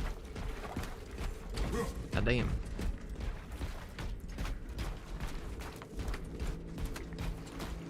A pestilent swarm grows near. My war gear is satisfied.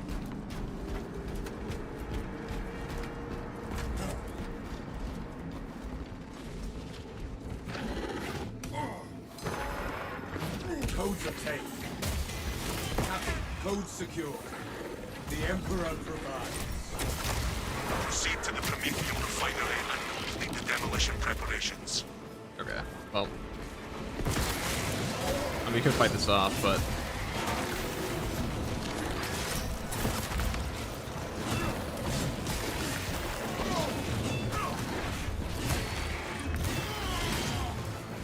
The wall between our swords concealed. Now concealed. Free as an angel. Jump back with you.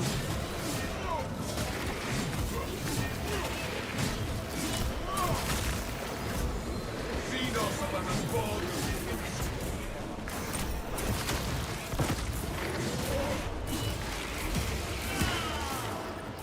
Reload.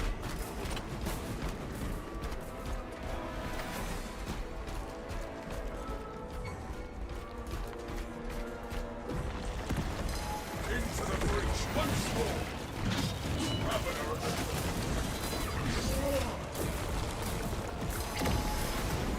Avenging angel is spoken. The ground rumbles no more. I wonder how long that riposte holding actually stays on your Carmine Axe here. Like, how long can I hold this before I'm forced to like either lose the power backstep forever? Maybe it's indefinite. You never know. The lifeblood of the Astra Minotaur. Let us make good use of Does it run out on execute? No. it.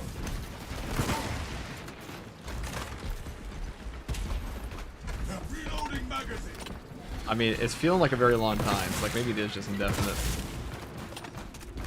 The Imperium's hammer rises to strike. That pitiful sea That'd be cool if it is. no horror throughout. I am airborne ready. That's how it should work. Throwing grenade. Let terror fall.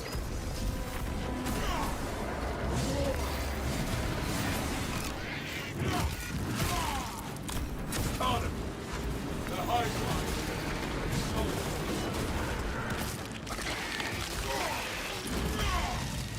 Another alien falls to the Imperium's key. Avenging angel. Exposure. Take flight and let terror.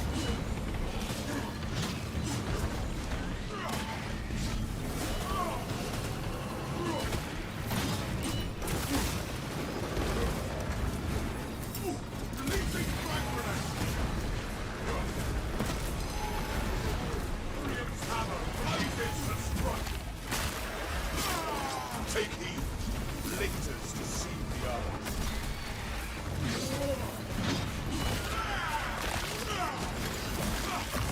Strike down the zone of Venice. Jump back review.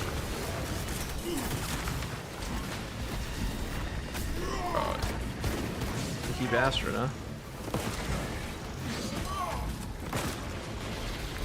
Swapping magazine.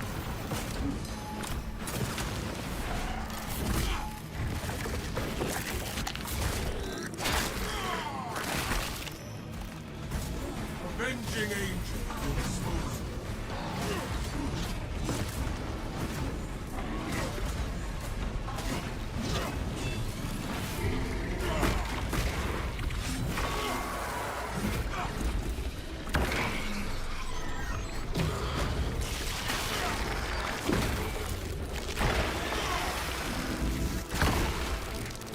We have cleansed the Xenos state. Take flight and let my airborne ready.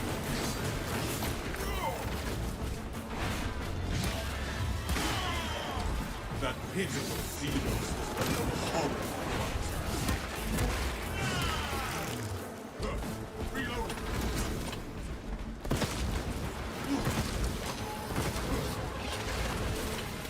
I am the right and avenging angel. Exposed.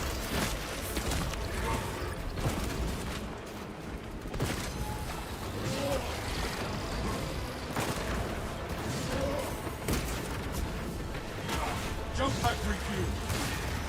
Menacing firepower.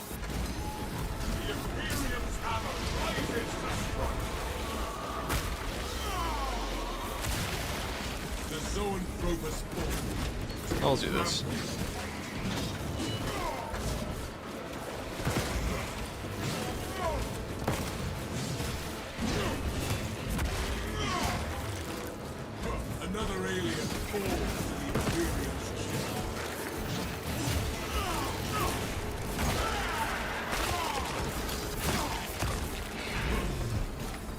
Reload.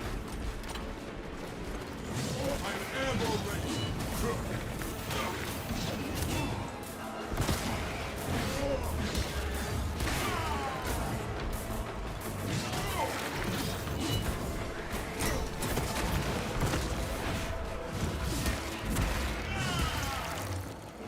The Xenos infestation is stemmed.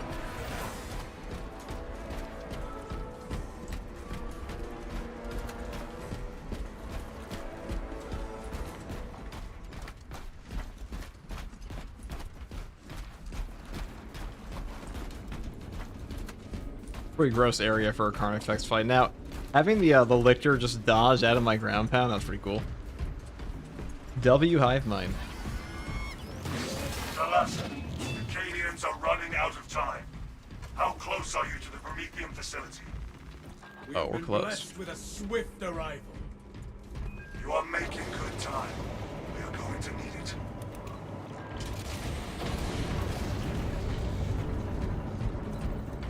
Here the sacrifice of the many will be avenged. Use the codes to prime the bomb and finish its deployment into the crude Prometheum well. Cautiously, if you know what is good for you.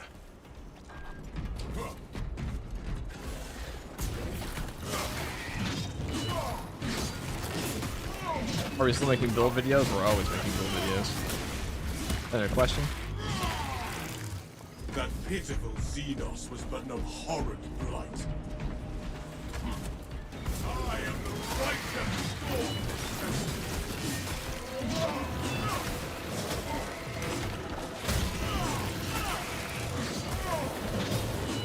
Do not let that one come to me.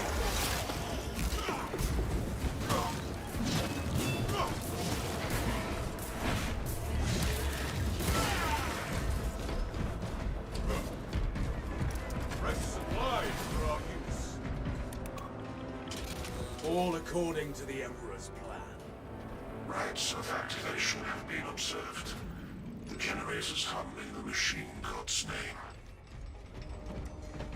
Crane sequencing initialized. Delivering payload.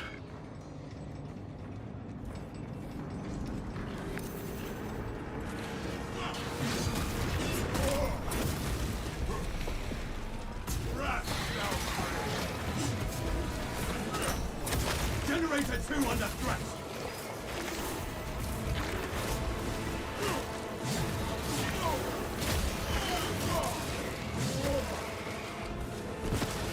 Instability detected in generator 2. Operate requested. Avenging Angel!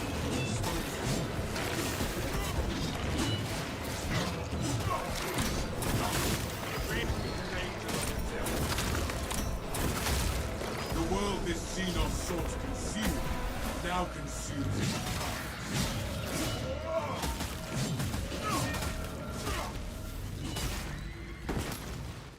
Reloading magazine!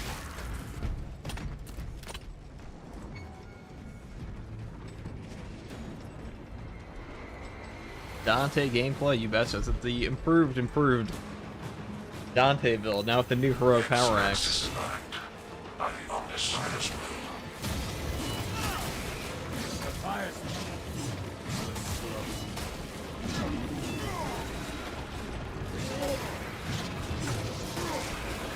position to defend Generator 3!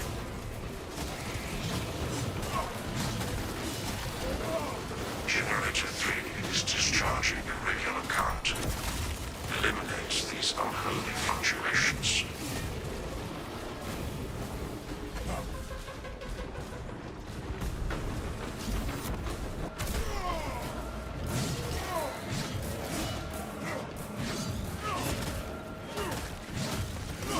Almost mine!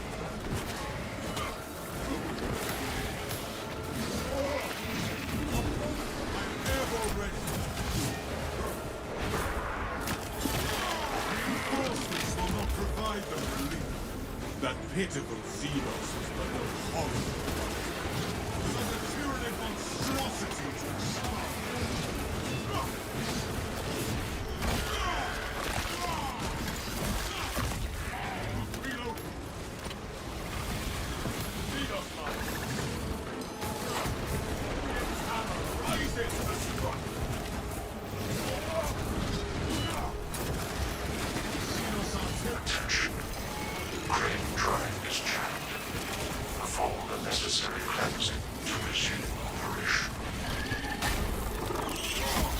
I had to use that last jump pack, that's okay.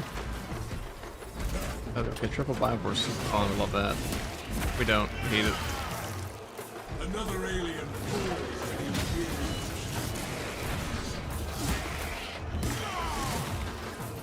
Frag grenade deployed! Offer more than a prayer to the great spirits. Get on with this.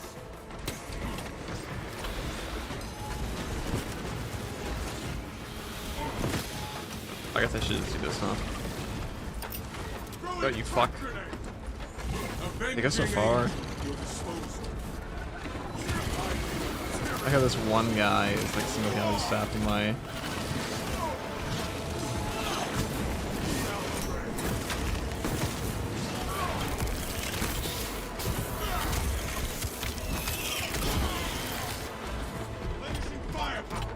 Hey, how's it going? I'm new to the game. What class do you recommend that's overall good for melee or gun builds? Well, gun builds, you're like, if you want to play gun, play heavy, or like tactical. If you want to play melee, play like Assault, Bulwark, or Vanguard. Or actually, no, I'd say Vanguard's a good hybrid. If you want that.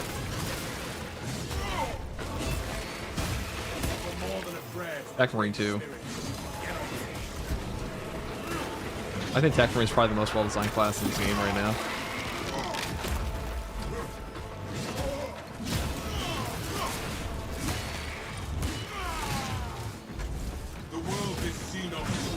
Looking same thing, but tier 1.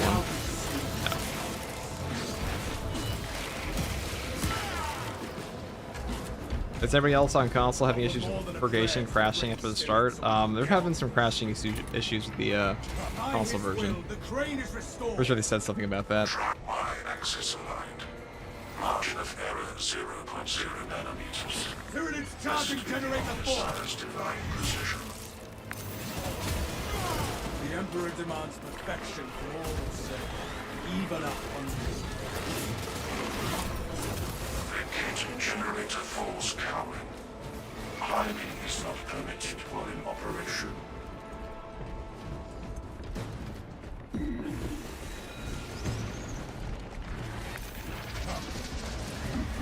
Back to the Xenos!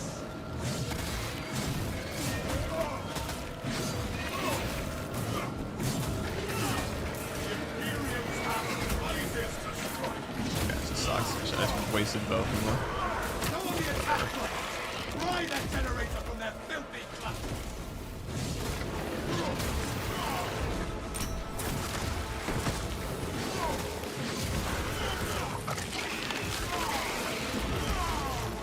The Xenos infantry are the exterminators of the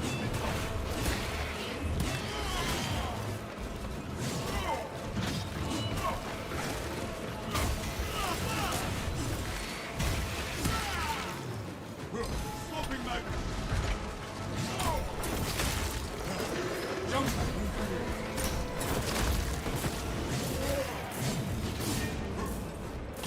Demolition deployment sequence concluded. No errors logged under the Arcsire's watchful oculus. The moment of his vengeance is now. It is an observation platform overlooking the Promethean fields. It will make a good vantage for your ambush.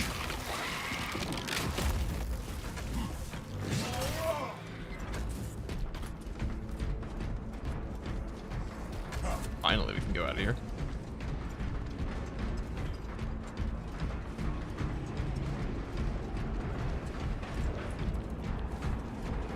Playing Cascade Demon Hunters while watching. Is there a new one coming out? Cascade Deathwatch or something?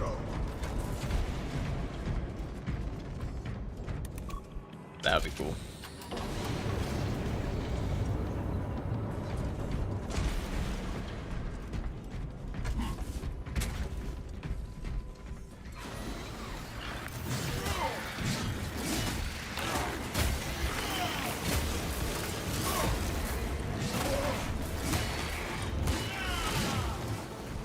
The world is Xenos sought consumed, now consumes its tongues.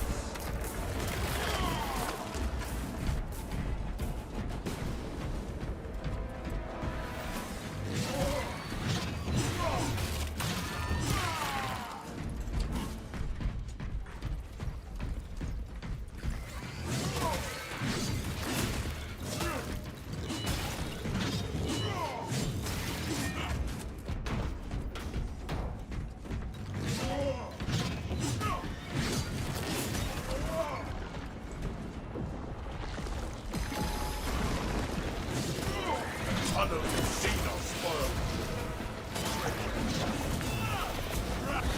Avenging angels have been disposed of. Pity. Ravener dug his own grave.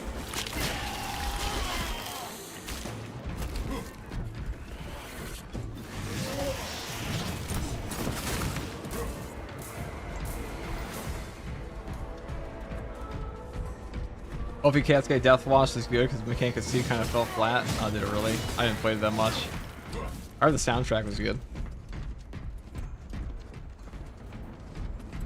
I can't believe I'm coming across your Twitch now. Love your content, Space Marine Team Man. Keep up the work and excited for more future videos you make on your build. We're probably gonna make one right now. I'm playing the improved Dante build. This build has gone through 3 iterations across like 3 different patches now, but We have arrived at Nozick's facility. I am a huge fan of Blood Angels. Dante is my favorite chapter master, We will so wreak such havoc upon the enemy, the Emperor will see it from Terra. naturally we have to go upgrade him. We gotta get Carmine Axe, you know, like we're one step away, guys. We're one heroic pistol away. One heroic Inferno pistol for like a Perdition pistol maybe, because Dante does not use a normal Inferno pistol. No. He's far too cool for that. He's a Dark Age of Technology one. We like that shit. Good.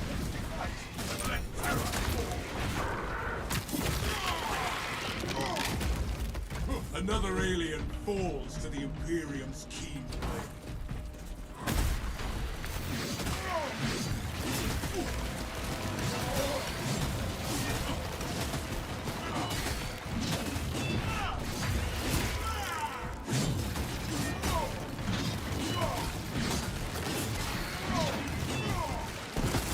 Replenishing firepower.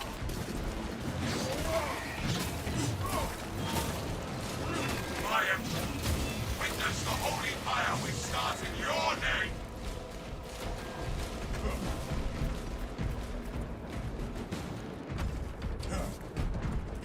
I'll tell you what, I will make a Lamentor's, not a Lamentor's, a Minotaur's heroic White Scar's Chainsword build. We won't use the White Scar skin on it, but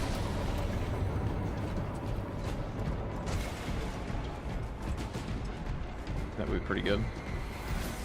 We stand ready to deliver the Emperor's vengeance. Dig in. We need that bomb triggered for optimal yield. Orbital scan estimates the bulk of the swarm will not be in position for a while yet. Keep your heads and get it done.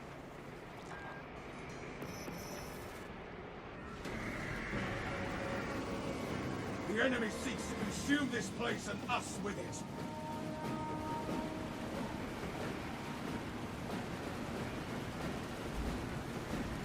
Sorry, Snake, but it's tier 1.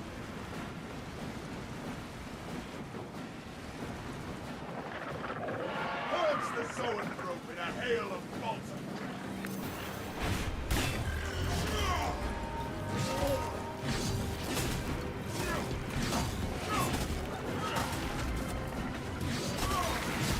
The bulk of the swarm is continuing along the predicted path. Continue holding. Jump pack refuel.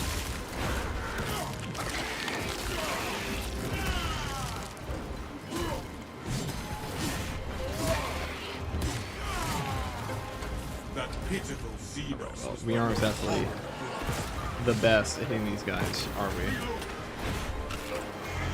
What's thing you can do with the Carmine Axe is... Okay, so...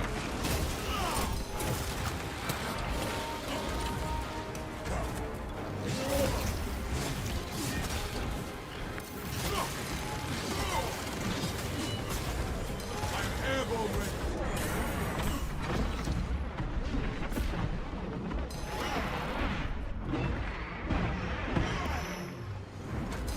The Xenos infestation. Xenos pass. Then there's a vermin and crawls through the refinery.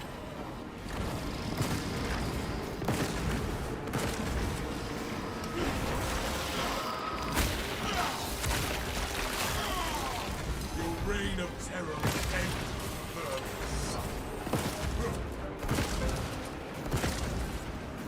Reloading magazine.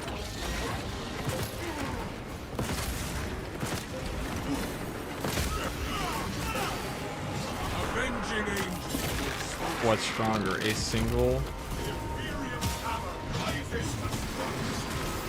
Oh well. Here comes the big one. Halfway there, brothers. Keep it up.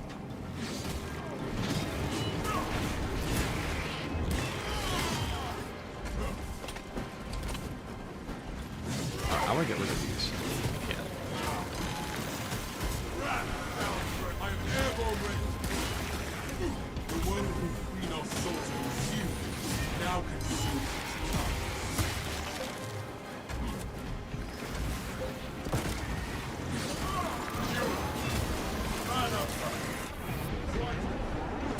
More of the skittering vermin.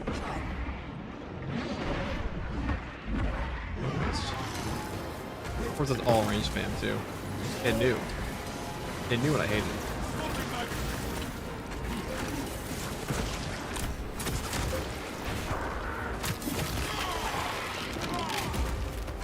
Xenos hunger is insatiable.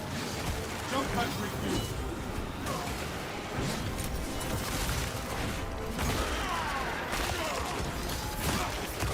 The swarm has almost fully committed.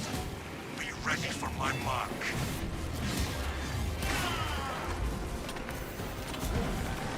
Airborne ready.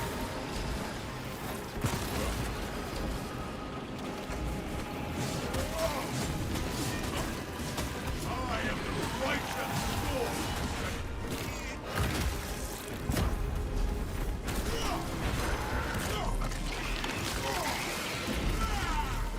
The world is Xenos sought to consume. Now avenging angel will dispose of it.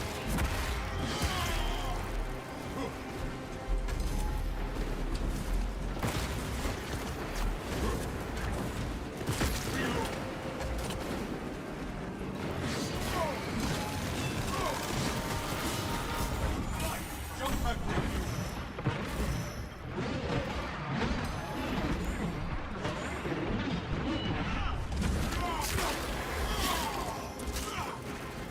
Another alien falls to the Imperial's keen blade.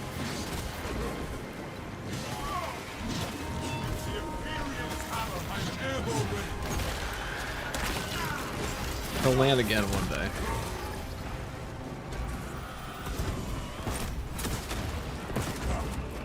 Reloading magazine.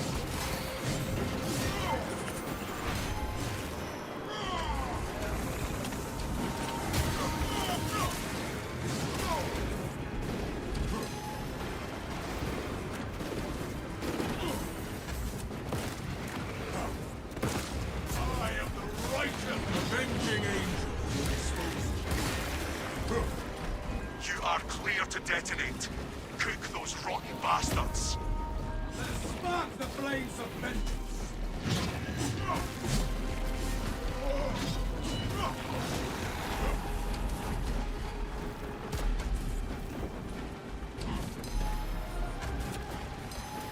Alright, just don't shoot any balls at me. Alright, now we could leave, but we ain't gonna do that. Jump at refusal. That's lame. And bloody over cool. Lieutenant advised down 90% and fall. Swarm annihilation confirmed. Excellent work. Move to extract.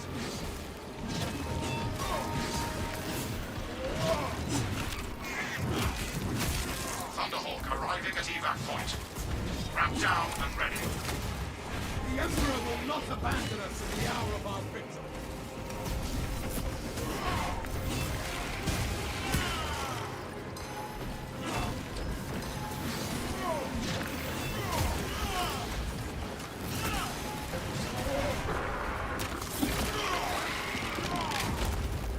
The Xenos infestation is stemmed.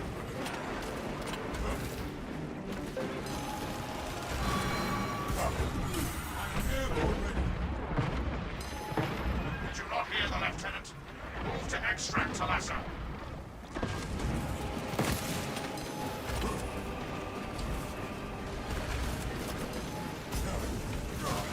Avenging angel will expose me.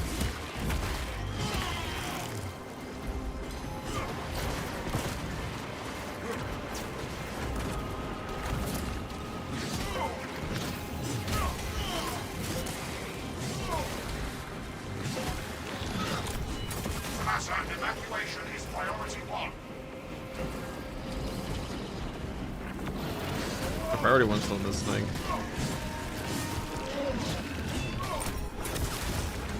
We have ended the mural. Okay.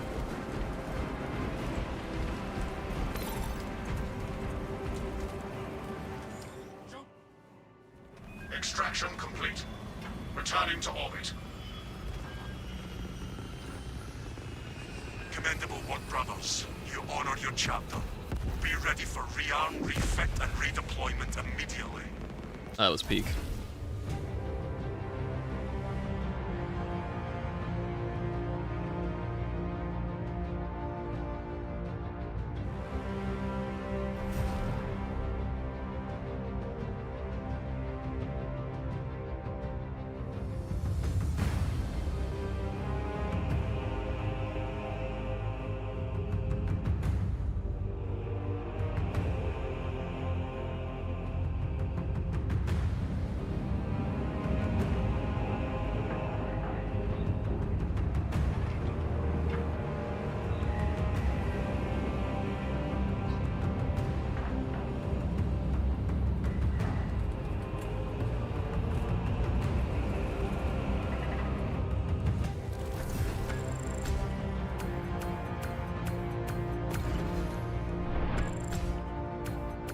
And they're 80,000 damage.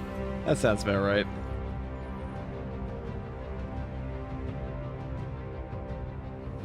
That checks out.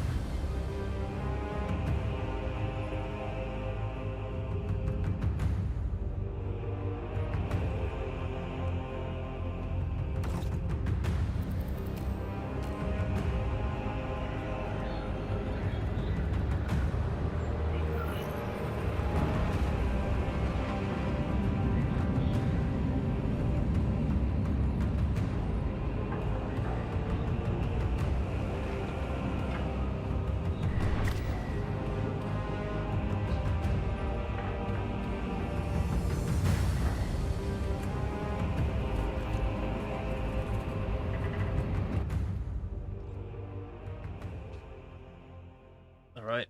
1 second, guys. Ordeal done. A trial. Oh wow, what do we get? Nothing we want. No caves yet.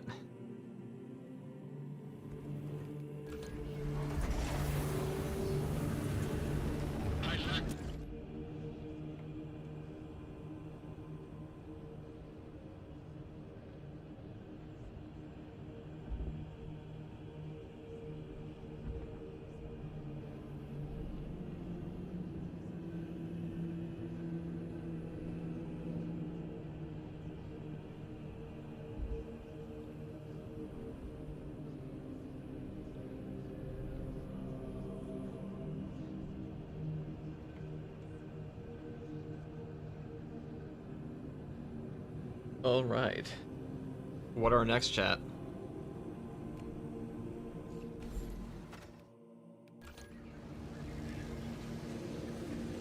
Remind the junior serfs to respect the servitors, lest they become one.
Okay.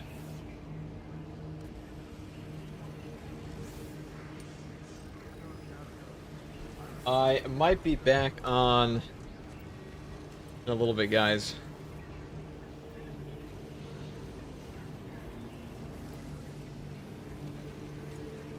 Yeah, I'm back on a little bit. But for now,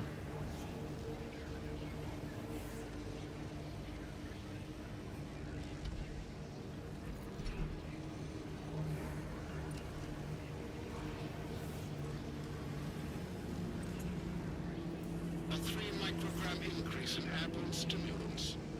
Low stick consumption is overwhelming the atmospheric scrubbers again. that's the wrong one. About here.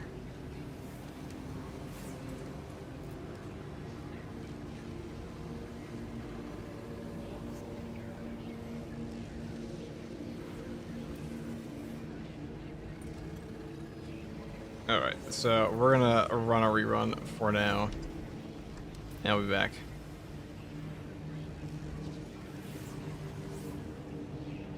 Let's see the Zeta phase.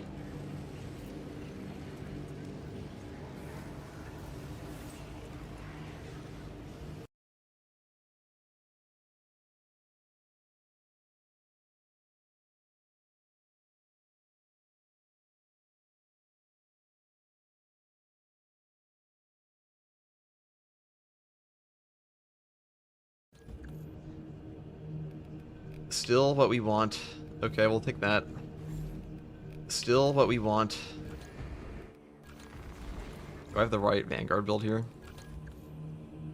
This is what I use. This shit actually still pops because it's actually pretty easy to magazine dump on the Inferno pistol here.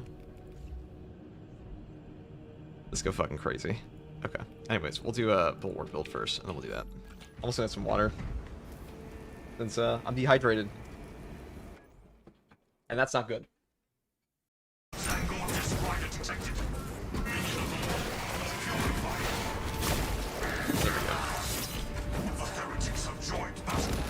And the Neo Volkai is very good against cultists for obvious reasons.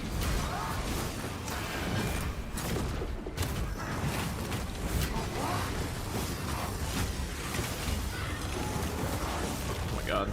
Bullied. Perish.